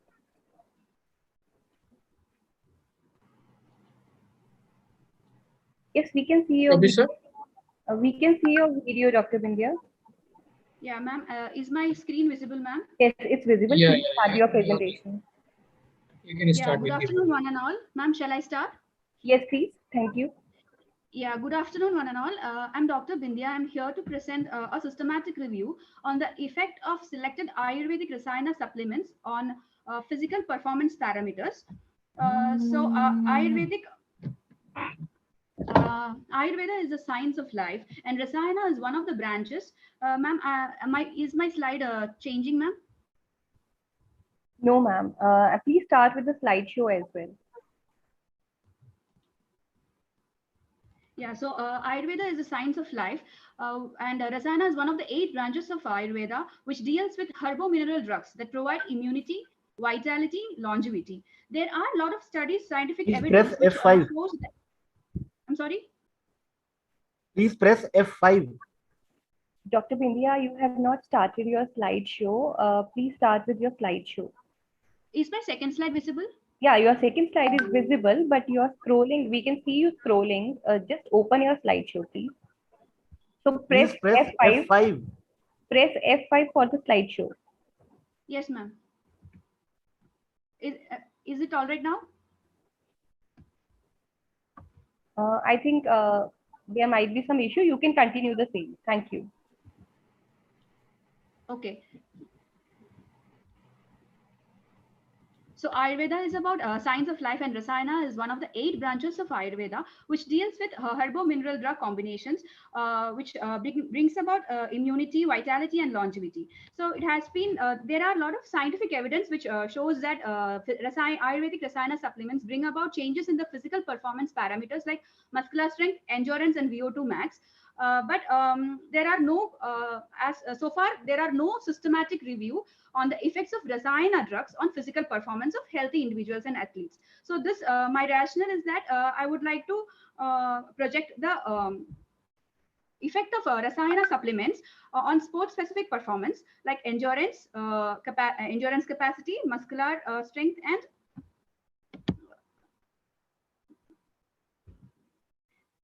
yes. So coming to the methodology, we have followed up. We have followed Prisma guidelines, and the study has been registered with Prospero. A PICO pattern was used during the analysis, and 2 researchers had independently screened the documents. A random search was done for identifying the most popular Rasayana herbs, and from the considering the inclusion and exclusion criteria, Ashwagandha, Arjuna, Guduji, Musli, Shatavari, and Shilajit were selected. The inclusion criteria were all the intervention study, which between the age group of 16 to 45 years, all intervention study, which was done on a healthy human population or athletes between the age group of 16 to 45 were considered, and all other studies like animal studies, clinical studies, in vitro and in vivo studies were excluded. Literature and the databases search were PubMed, Cochrane Library, ProQuest, EBSCO, ScienceDirect, and Google Scholar. The search terminology I used included herb name and various names of the herb together with the performance parameters. So this is how I searched the databases, and then the review of records were done in 4 different steps. This is the Prisma flow diagram, which shows how the review was done. So according to the Prisma guideline, identification of 2,371 articles were done, and out of it 107 were screened for abstracts. Then later on, based on the eligibility criteria, 16 articles were selected, and done qualitative synthesis was done on the 16 articles. So study design, coming to the results, the study design, the most of the studies were randomized control trials except for 2. And out of the 16 studies, 11 were from India, and the duration across various drug groups were 2 to 12 weeks. And the dosage also varied from 150 to 3000 mg. That is across various drugs, various herbs, the dosage was 150 to 3000 mg. Study participant included healthy adults and recreationally trained adults, and only one of the study, 2 studies of Ashwagandha show the study participants were elite cyclists and hockey players. So the majority were on healthy adults. Coming to the performance parameters, muscular strength was the most explored performance parameter, next to VO2 max and maximum velocity. And out of these 6 herbs, ashwagandha was the most explored rasayana. Coming to the result about how these rasayana supplements benefit the athletes or a healthy population, the effect was seen to be on muscular strength, and the muscular strength was assessed using hand grip strength. It was observed that ashwagandha with a dosage of 750 to 1250 mg over a period of 30 days showed a greater increase in the hand grip strength compared to muesli and guduji. And next, another one repetition maximum bench press was done for assessing the muscle strength, and it was observed that ashwagandha, which is with a higher dosage of 600 milligram for 8 weeks, had a higher pre to post variation of 46 kg. It was observed. So the higher the dosage, the higher the effect was seen. The supplementation effect was seen. And then there are another study where Shatavari of 500 mg dose of Shatavari was given for 8 weeks to recreationally trained men, and it was observed that compared to the control group, the Shatavari supplemented group had a higher increase in the one bench press maximum, and it was observed that Shilajit did not have any such improvement. So coming to the next, the effect of supplementation on the maximum speed, it was observed that ashwagandha with a dosage of 500 gave a maximum improvement in speed around 5.09 kilometer per hour compared to muesli and guduji. Then coming to the next, coming to the discussion part. So apart from the comparison we have done on the 6 herbs. You are exceeding your time. I'll conclude. So there was a comparison drawn between the Indian traditional medicine as well as the Chinese and Scandinavian medicines, and it was observed that ashwagandha had a better increase when it comes to increase in the VO2 max. Ashwagandha had a better effect on VO2 max compared to ginseng and rhodiola. Coming to the conclusion, in my study, it can be observed that ashwagandha and guduji were reported to improve VO2 max and muscular strength. And Shatavari increased muscular strength and endurance, and Shilajit retained the maximum muscular strength following a fatiguing protocol, and muesli showed improvement in maximum speed and distance traveled. So the limitation of my study is that the dosage, gender, and the level of training varied from different studies, different herbs, and I would like to, future direction would be to focus on carrying out further studies on the traditional Indian herbs to provide concrete recommendations for its use to enhance athletic performance. I would like to thank my supervisor, Dr. Kiran Susan Cherian. Thank you. Thank you, Dr. Bindia. Over to you, Majumi sir and Saurabh sir. Any questions, please? No questions from my side. Okay. Continue. Okay, so we have the next, thank you, Dr. Bindia. We have the next presenter with us, Dr. Vaishali R. She is from the Chiteli Academy of Research Education, and she will be presenting on management of isolated discoid lateral meniscus repair and return to sport. Dr. Vaishali, please share your screen.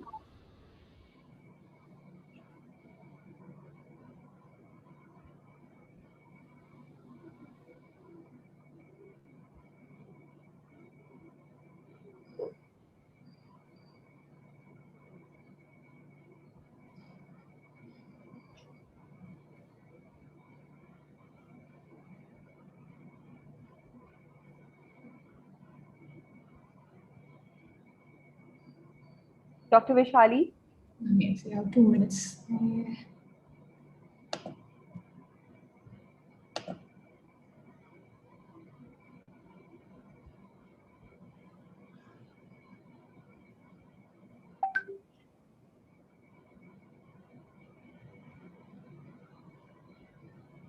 Is there any issue? Yeah, ma'am, I'm not able to share my presentation. You are not audible, Vaishali. Ishad sir, she is audible to me. Vaishali, if you have any issues, you can share your presentation with Dr. Ishad. He will present it later. Okay. Okay, sir. Okay, I'll do that now. I already shared my presentation to Ekta ma'am. Ekta ma'am, if you are there, can you please present her screen?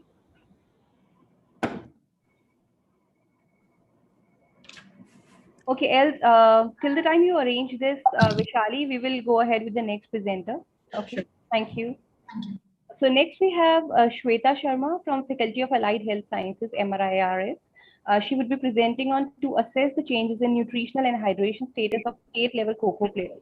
So can we have you, Shweta, on the platform? Yes, ma'am. Thank you.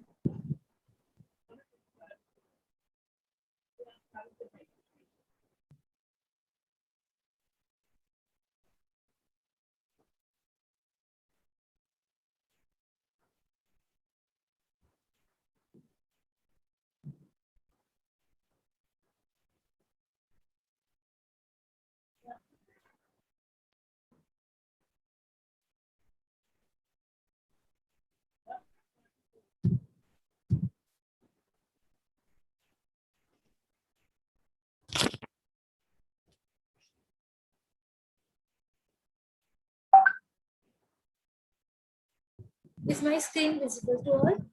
Yes, it's visible, Shweta. Please start presenting. Yes. Good morning to one and all present here.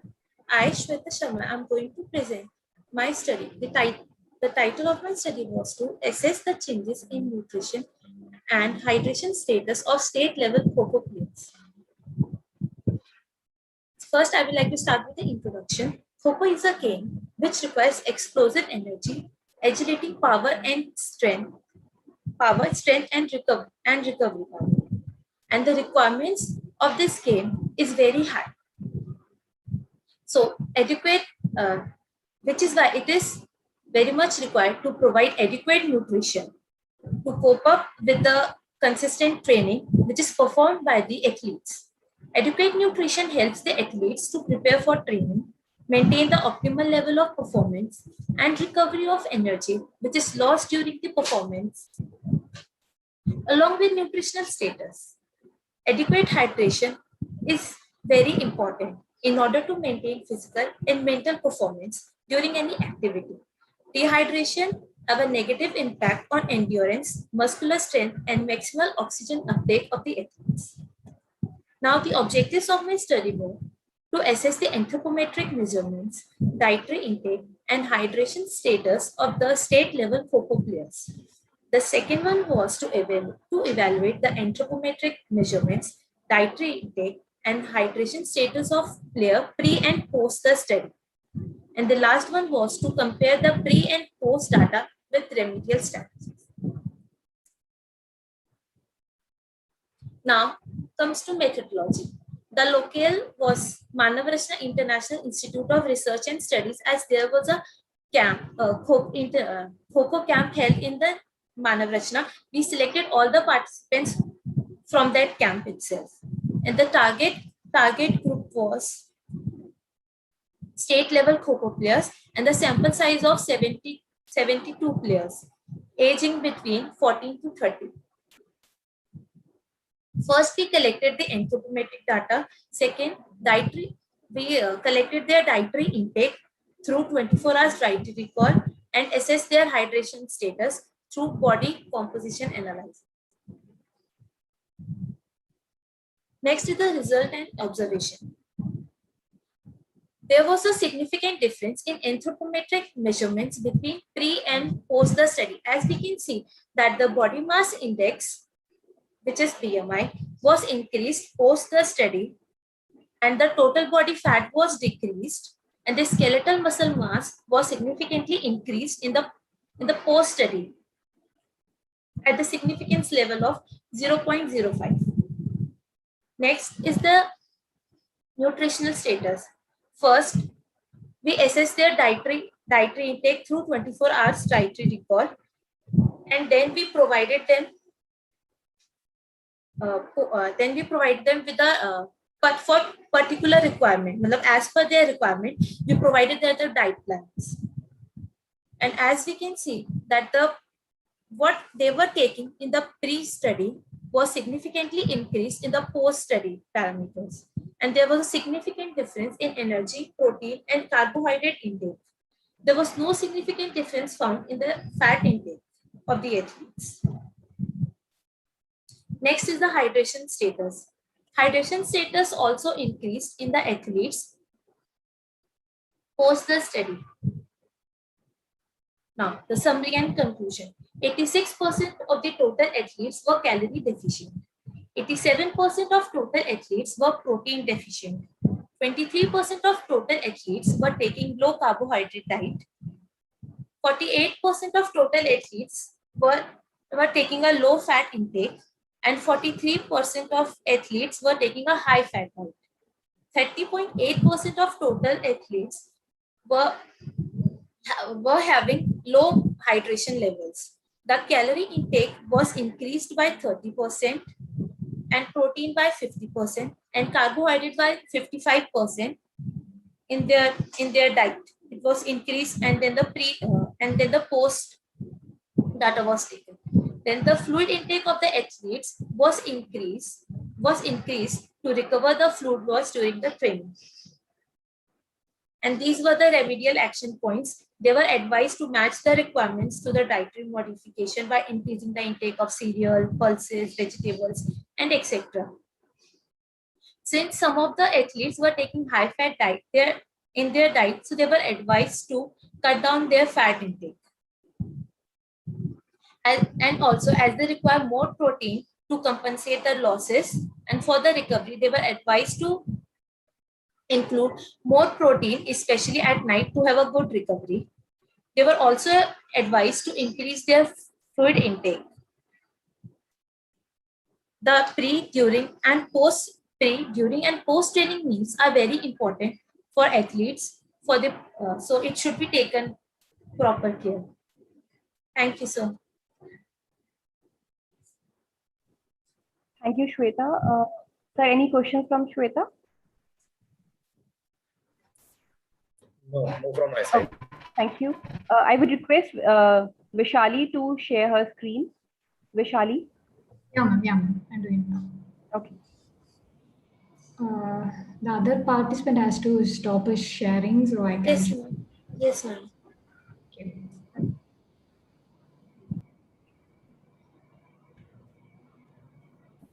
Is the presentation visible now? Yes, it's visible. Please start with the slideshow.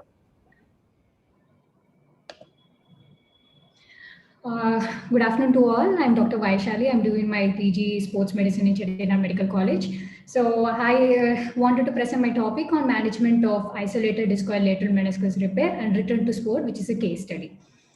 On basic introduction of the meniscus anatomy, basically meniscus acts as shock absorption and plays a vital role in both static and dynamic activity. The medial meniscus covers 64% of the medial tibial plateau, and the lateral meniscus covers 84% of the lateral tibial plateau. Basically, the meniscal injuries represent the second most common knee injury among the contact sports, such as soccer, rugby, and skiing. On comparison with the meniscectomy and meniscal repair provides a significant improvement in long-term results. Weight bearing reduces and stabilizes the tear in repaired discoid meniscus. The background of my case study is mainly depends on the immediate muscle activation by accelerated rehab protocol following surgery, which has been changed the approach from immobilization and zero muscle activity post-surgery. This case report describes a criterion-based supervised sport-specific rehabilitation protocol for a high-level athlete with a lateral meniscus repair from the first post-operative day until return to competitive sport. Coming to the case description, a 17-year-old female football player played from age of 10, member of the national team in Tamil Nadu, played 3 years, injured her right knee.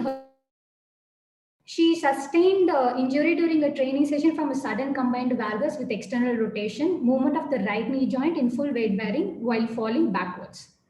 On initial examination, patient reported pain in the anterior lateral aspect of the knee joint with swelling of say 3 by 4 centimeters. She experienced localized pain over the joint line and a locking symptom and a positive McMurray test at the 90-degree flexion, and other tests showed intact ligaments. So initially managed with the analgesics, cryotherapy, and compression taping. So on review of all the signs and symptoms, it suggested a bucket handle or a discoid lesion of the lateral meniscus. So for the further confirmation, the diagnosis to assess the integrity of the other knee structures, the patient had a MRI of the right knee suggestive of incomplete discoid morphology of the lateral meniscus and a horizontal tear in the body and the anterior one of the lateral meniscus with associated parameniscal cyst. So the patient agreed to have surgery of an injured knee so that she could play the second part of the season with the national team. So this is the pre-op MRI image suggestive of right knee incomplete discoid morphology of the lateral meniscus. So for the surgical intervention, she underwent the arthroscopically assisted inside-out technique used, which is right lateral meniscus repair and balancing with the parameniscal cyst decompression.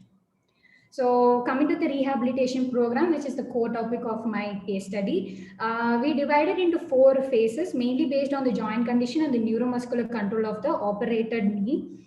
So the first phase is the protective phase to protect the repair, reduce the swelling, minimize the swelling, and the patellar mobility was restricted in superior and inferior motion. So multiplanar patellar mobility was incorporated and flexion was maintained less than 90 degree. And partial weight bearing with brace lock, crutches, and multi-angle quads gluteal muscle isometric exercises were taught. So this is the video of a second week of rehabilitation after surgical intervention. She had a little restriction on flexing her knee from 0 to 30 degree. And we started on intermediate post-op, which is 3 to 8 weeks, which is a restoration phase. So we maintained flexion of less than 120 degrees. To increase the range of motion, we introduced a stationary bicycle with 0 resistance. And for the strengthening aspect, we concentrated on the calf raises and incorporated hydrotherapy, which was given her twice weekly to mobilize the knee joint. And the proprioceptive and neuromuscular training gave her a big impact in the rehabilitation. We advanced to the single leg activities, advanced the unable surface and Bosu ball balance with eyes open. And then for further progression, we included eyes closed drills. So this is a video of her knee flexion again, post 4 weeks of her surgery. The range of movement has also increased, and also there is no restriction when compared to the previous video. The phase 3 and the phase 4 are the last post-op 9 to 12 weeks, and the phase 4 is transitional phase for 13 to 16 weeks. We concentrated more on the closed kinematic and open kinematic chain strengthening exercises, ball squats, ball slides, mini squats from 0 to 60 degrees, and incorporated walking forward, backward, sideways with long steps. Transitional phase, we did some functional strength assessment with the single hop test more than or equal to 75%. Compared to the contralateral side, and repeated sprint shuttle ability test and vertical jump assessment. So on discussion wise, the neuromuscular and balancing training from bilateral stance to the unilateral stance on the involved limb were performed first on the stable surface, then to the unstable surface. For example, rebounder for weight lift, oval board for balancing. We started again on the eyes opening for futals and eyes closed with the futals. Sport-specific neuromuscular training were intensified, like change of direction from 0 to 180 degree and lunge walking, shuttle running, diagonal running, bounding, and scissor running. To prevent the psychological fear of sustained re-injury while going for a tackle, we started on technical practices such as shooting, passes, and dribbles. And other strengthening programs and endurance training we initiated at from the week 4. For upper body we started on upper limb ergometer. And the strengthening exercises for hamstring progress from isometric week 4 to isometric isotonic week 5 and to isokinetics week 7. On conclusion, so the early diagnosis and followed by timely surgical intervention and the accelerated rehabilitation protocol showed a safe return to sport. So young athlete tends to cope up perfectly with the exercises and the progression will be much faster than the non-athlete. So return to high-level sport was allowed only when these criteria were met, that is full range of motion in non-weight bearing and weight-bearing situations, 90% of isokinetic quadriceps strength index, achievements of sports-specific neuromuscular control, and full participation in team training. These are the references. I took points from the articles. Thank you. Thank you, Vishali. Any questions from your side, Majumi sir and Saurabh sir? Any questions for Vishali? Yeah, Vishali, it was a good presentation. Can you tell me the novelty of the work? Pardon me, sir, I can't hear you. Can you tell me what is the novelty in your research? Basically, I never seen an isolated discoid lateral meniscus, which is not associated with any ACL involvement. So this patient was very particular with only the discoid meniscus morphology. As per literature, all these things have been performed and they are well evidence-based. Okay. I hope you must have gone through the literature. And what specific thing did you do from sports medicine point of view? This is entirely physiotherapy actually. Yes. So neuromuscular training, completely for the striker level, we performed some technical practices. Sir. That is her dribbles and mainly kicking for striking is very important for her athlete profession. What I wanted to ask is any particular sort of medicine or something like that, any pharmacological intervention you tried for this patient? Included hydrotherapy to increase the range of motion. So that increased the range of motion even more earlier for her. Majumi sir, if you want to ask anything.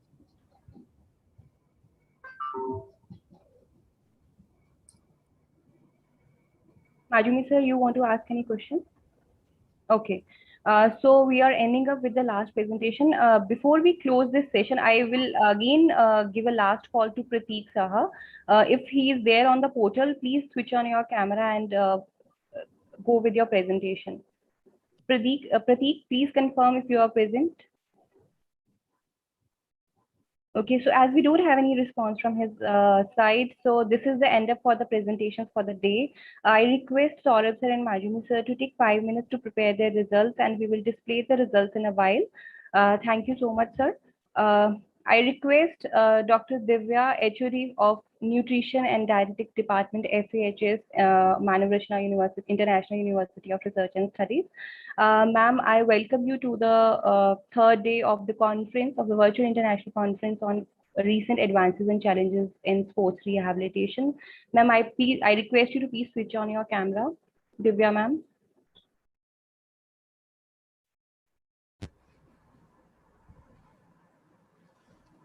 Thank you, Dr. Priyanka. Ma'am, I would request you to please share your feedback about this conference and just give your vote of thanks to our judges, our respective judges for the session. Thank you. The conference was a great success. Many important topics related to the sport rehabilitation has been covered, like management of catastrophic sport injuries, musculoskeletal acupuncture, therapeutic modalities on sport rehabilitation, and many more. So I just want to share and congratulate the organizing team also, and the presentation which I have heard today. All the presentation are very well presented and according to the theme of the conference.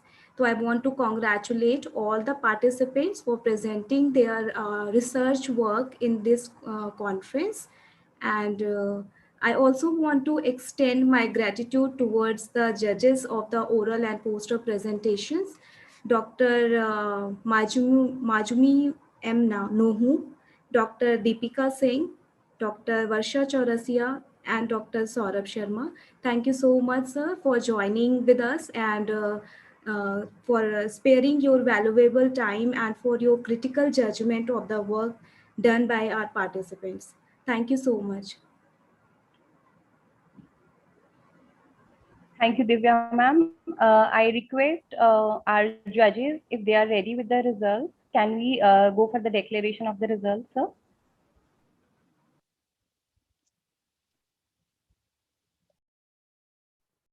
Yes, Priyanka ma'am, just give me a minute. Okay, thank you.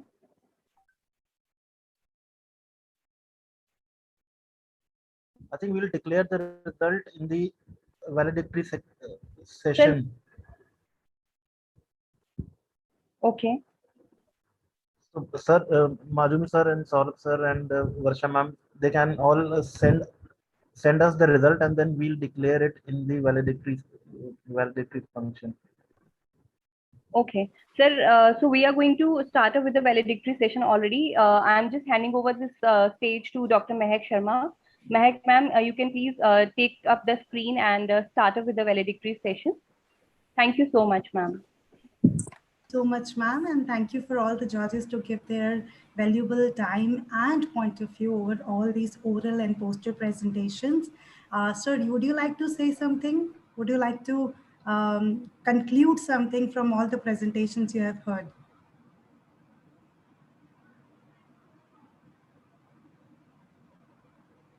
Sort of, sir. Well, I would like to say that I was very impressed with the way the scientific committee had actually chosen out the participants, their topics, and it was very heartening to see so many number of systematic reviews which were there, which we usually don't see in many conferences. So I would say the level of education has actually risen. That is what we can see over a period of time, over a period of past decade, and students are putting in more amount of hard work also. This can also be due to more access to electronic media also. But overall, I was quite satisfied with the level of the papers which were there for most of the categories. Thank you. Thank you so much, sir, for your point of view. I invite all the speakers, all the eminent speakers to be there on the portal as we are starting with our session. And we are just waiting for the results so that we can introduce those results and we can congratulate the winners of the oral and poster presentation. I found the result. I'm displaying in the. I'm sharing the screen, ma'am. Thank you, Ishad, sir. Thank you so much. Majumi, sir.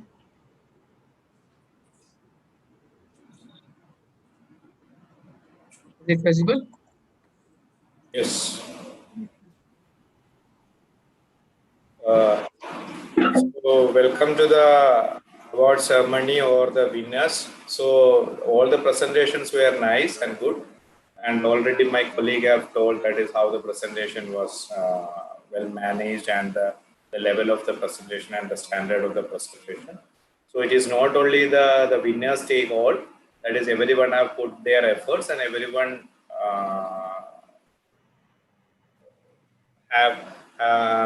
needs their appreciation, and everyone is appreciated for their effort. So even then we have to come to a conclusion that is who is the winner. So first we have the poster presentation. So out of the poster presentation, so the result for the poster presentation, we will be starting from third position, that is Rajinder Nahata. So he is in the third position. So his topic was comparison between high power laser and conventional physiotherapy in treatment of hamstring tendinopathy. So this was the third position. And the second position goes to Tanya Gujral. So her topic was on topic of blood restriction and the resistance training, how it is affecting. So this was the second position for Tanya Gujral.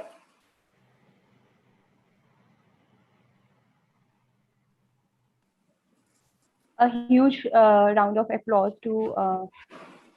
And the third position is, the first position goes to Sneha Tiwari. Her topic was on recovery pump for a hamstring strain. It was a case report, that is, it was also well conducted a case report study. Now I hand over my mic to Saurabh Sharma for the junior category.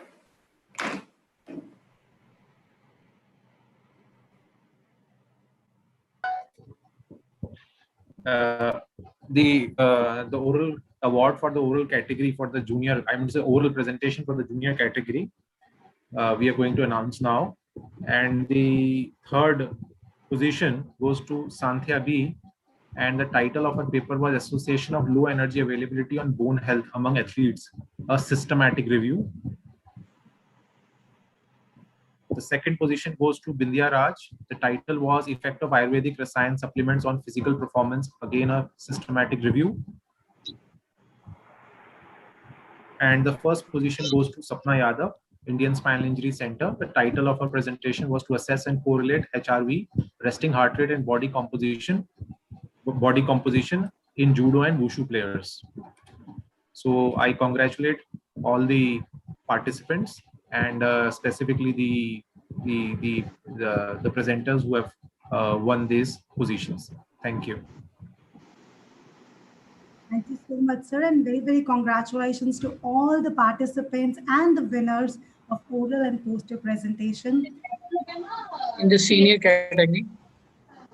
Okay, so now for the senior category, so the third prize goes to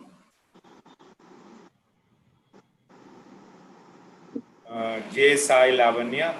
She is from SRM Institute of Science and Technology. Her title of the study was a study to assess the weight status and dietary habits of male and female athletes during the pandemic period.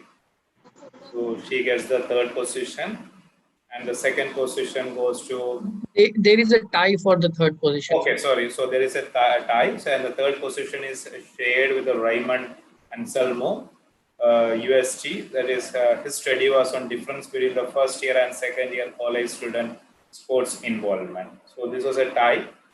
So this is a very competitive section, and the second position goes to Iti Ahuja. So her topic was on creating opportunities for social inclusion through sports and adolescents with autism spectrum disorder. So this was a very good topic. And see, she gets the second place, and she is from Amity Institute of Physiology and Allied Sciences, Noida. And the first place goes to Pragya Kumar. Again, she is from Amity Institute of Physiology and Allied Sciences, Noida. Comparison of novel biofeedback and clavicular brace with physiotherapy intervention in computer user with non-specific neck pain. So these are the winners, and I congratulate all the winners, and again to all the participants who have actively participated in the presentation. It is not, again I am saying this will not winners takes the award, everyone takes everything. Okay, thank you. Thank you so much. That is actually right, that it's all winner. It's not winners, it's all the participants who participate in the event and present something which they are proud of. I would request all the eminent speakers, Dr. Imam sir and Dr. Sangeet sir and our Dean sir, our PVC sir, Dr. Khanna sir, please switch on your cameras. And I request Dr. Khanna sir to please give vote of thanks to the participants and the eminent speakers.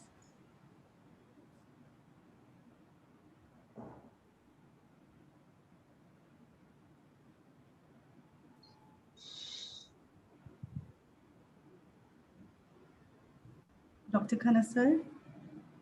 Thank you, Dr. Mahek. Thank you. May I request some other speakers also to say a few words from before I speak? Dr. Mahek, can you ask Dr. Imam if he's there, Dr. Sangeet, other people from some other countries? Yes, they are there 2 minutes. If they can also say some feedback to us about the conference, it will be really our pleasure. Sure, sir. Dr. Imam. Dr. Imam, sir. Sir, he's there on the portal. Are they available? Yes, sir. He's there on. Okay. But I think so some network issue. Or any other speaker, if they have their views they want to present now. Dr. Sangeet sir is there. Sangeet sir is also there. Okay, ask him. Good afternoon to one and all. Am I audible? Yes, sir. Very much audible. Yeah, sure. Thank you. Good afternoon to one and all. And it was a very nice conference on first instance and very, very informative. Like I come from a very, very holistic medical background, and it has been a very great opportunity to learn many things. And one of the best platform to, interact or, get information on first hand on various aspects of sports medicine and physiotherapy and all other allied health sciences. I congratulate all the organizers, especially I know the pain of organizing such a wonderful conference and what are the logistics that are being involved and what are the challenges one could come across, and to come across all these challenges and come out with a very good conference is a very, very big, huge challenge. I congratulate once again all the organizers, and also giving me an opportunity to interact with the global audience and also the global fraternity of sporting world. And also my special thanks goes to Professor Kanna sir, who has been very, very instrumental, not only here, when he was here with us as well. He has been, pushing hard to get things done, and it was very, very encouraging and enthusiastic to work with him. Once again, I thank you everyone, and thank you for all for giving me this opportunity. Thank you. Thank you so much, sir. Thank you for your all point of view. Thank you so much, sir. Is Dr. Imam, sir, can you speak? Okay. Any other participant would like to say something about the conference?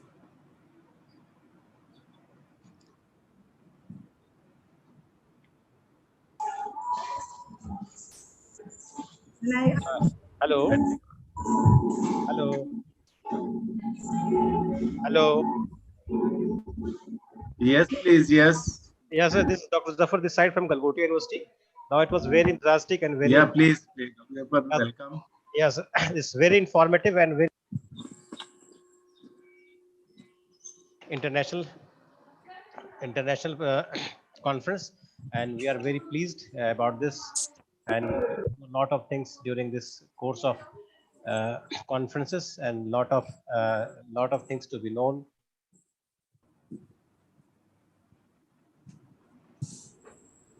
Thank you, sir. Sir, can I request our Dean Sir, Dr. Divya Sanghya Rechoti ma'am, and Lakwinder ma'am to talk something about the conference,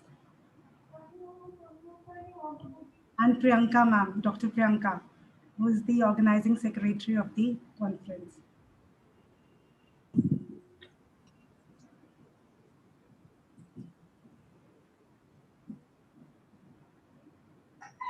I hope I'm audible to everyone.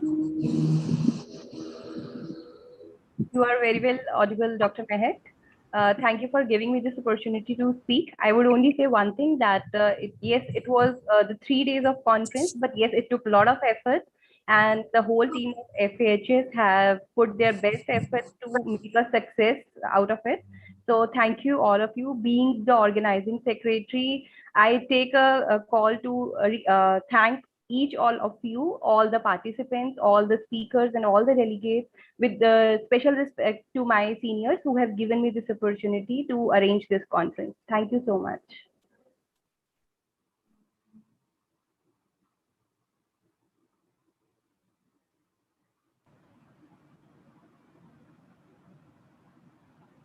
Then I request all the eminent speakers and our organizing committee, Dean Sir, Divya ma'am, and everybody to please switch on their cameras. And Dr. Khanna sir, please give vote of thanks. Thank you, Armit. Thank you. Thank you, Dr. Mehak. Thank you, everyone. First of all, I must thank you to all this organizing committee who has really taken a big pain in organizing this virtual conference on recent advances and challenges in sports rehabilitation. It was within a short time, actually, we could organize such a big conference, and the credit goes to all these team members here. Dr. Rizvi has led the team. Dr. Priyanka really gave a boost to that conference. All our faculty members, they joined together and made a team. I won't name anyone now, but then their effort is really as a teamwork. So I'm thankful to the team, and also to the HODs, head of the department. From Dr. Shobit was also a leader in that. Dr. Divya also really gave a big advice on every step. Other people also, the senior faculty, Dr. Lakwinder, Dr. Pratibha, Dr. Mehak, everybody joined in this one. Particularly the people, those who have really held this conference for last 3 days. Ankita was very instrumental. Vandana was very instrumental. I won't say that nobody has given the contribution. Everybody has given their best to organize this.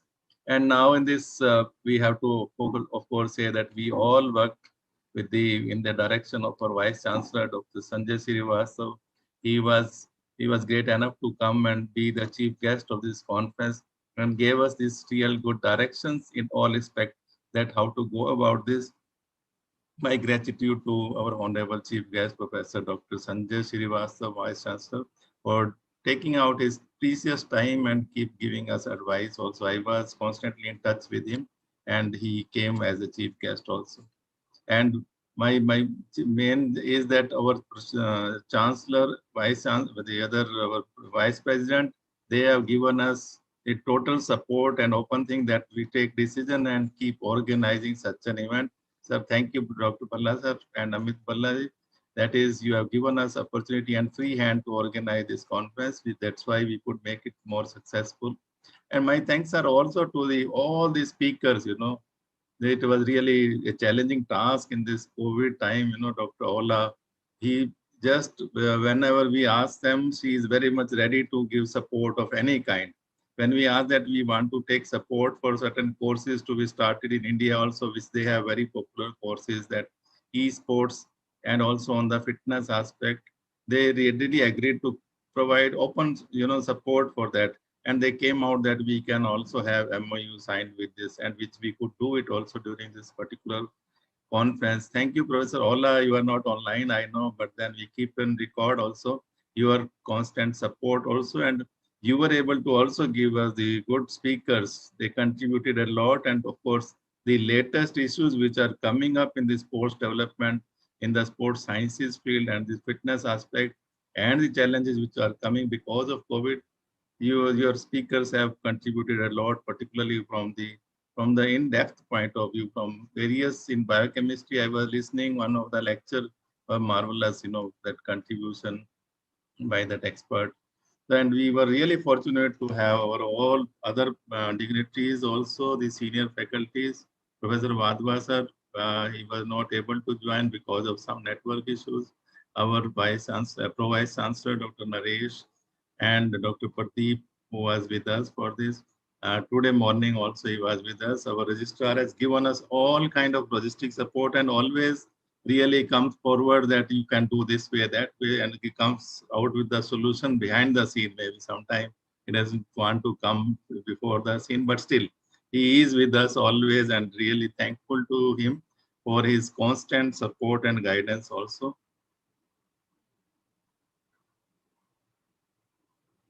And during this the most important again, Dr. Rijvi Saab, personally, I must thank you. You have led the team and given them the whole directions also, and always thank you very much, sir. Day and night you are working together, and sometimes you were really asking them to jagte raho. That one was very good. That always they were after 12:30 also, they were all asked to jagte raho. It was nice. And they all were really working hard. I could see that one. Thank you very much for that. And we are also thankful to Professor Imam. Professor Imam has given us a good support, bringing together some of the very, very good experts from Indonesia also. And they all were very enthusiastic to have a long-term relationship with us. And we had also 2 MOU signed with them, the Shahaya Padma Kumara Foundation. They are coming up with very big institute. They already have institute which are mainly related to the health sciences area. And now they are coming up with an international institute also. Possibly we will have more coordination with them for in planning and also execution, and also faculty exchange program. We have already signed MOU with them. They really want to come with India. They want to have better relation in future and jointly work together, certain even offline and online programs also. And we will see that how we can come together. The Asia and Polytechnic Indonesia also has come forward, and we signed with this MOU also. We have started this relationship with them because we thought, now let us keep organizing some conferences or some exchange program and some research and studies which are really feasible during this Corona time, online basis. And we have already planned two of the research projects. I'll also based on that, the effect of this Corona pandemic in the 4 or 5 countries, we have already signed, and we have started working, coming out with common questionnaires and on the Google line. So we will be sharing certain information with all of you, possibly. And this is a really good way. When you have organized a conference, the meaning is that we must now tie up with them and go ahead with those future plans also. That is how we can develop the relation and some activity which are of international level and keep exchanging our own expertise, their expertise also. That is the way during the conferences. Actually, it is a platform to have more interaction as well as long-term relationship development processes also. And we could successfully do it with these three. And another one also came forward during the conference, and we are going ahead with that also possibly. We will work out that how we can really improve our relationship with these. Even some our expert from Thailand also, we had really good touch with him, and they have also agreed. Professor Joel was very much kind enough to support us, that he said, okay, we will also collaborate with your conference, and we work together. And the another one was from USM, University of Science Malaysia, where Professor Alexander and Professor Harris, they came and they really gave a good keynote addresses to us. And also it was very much interesting, that study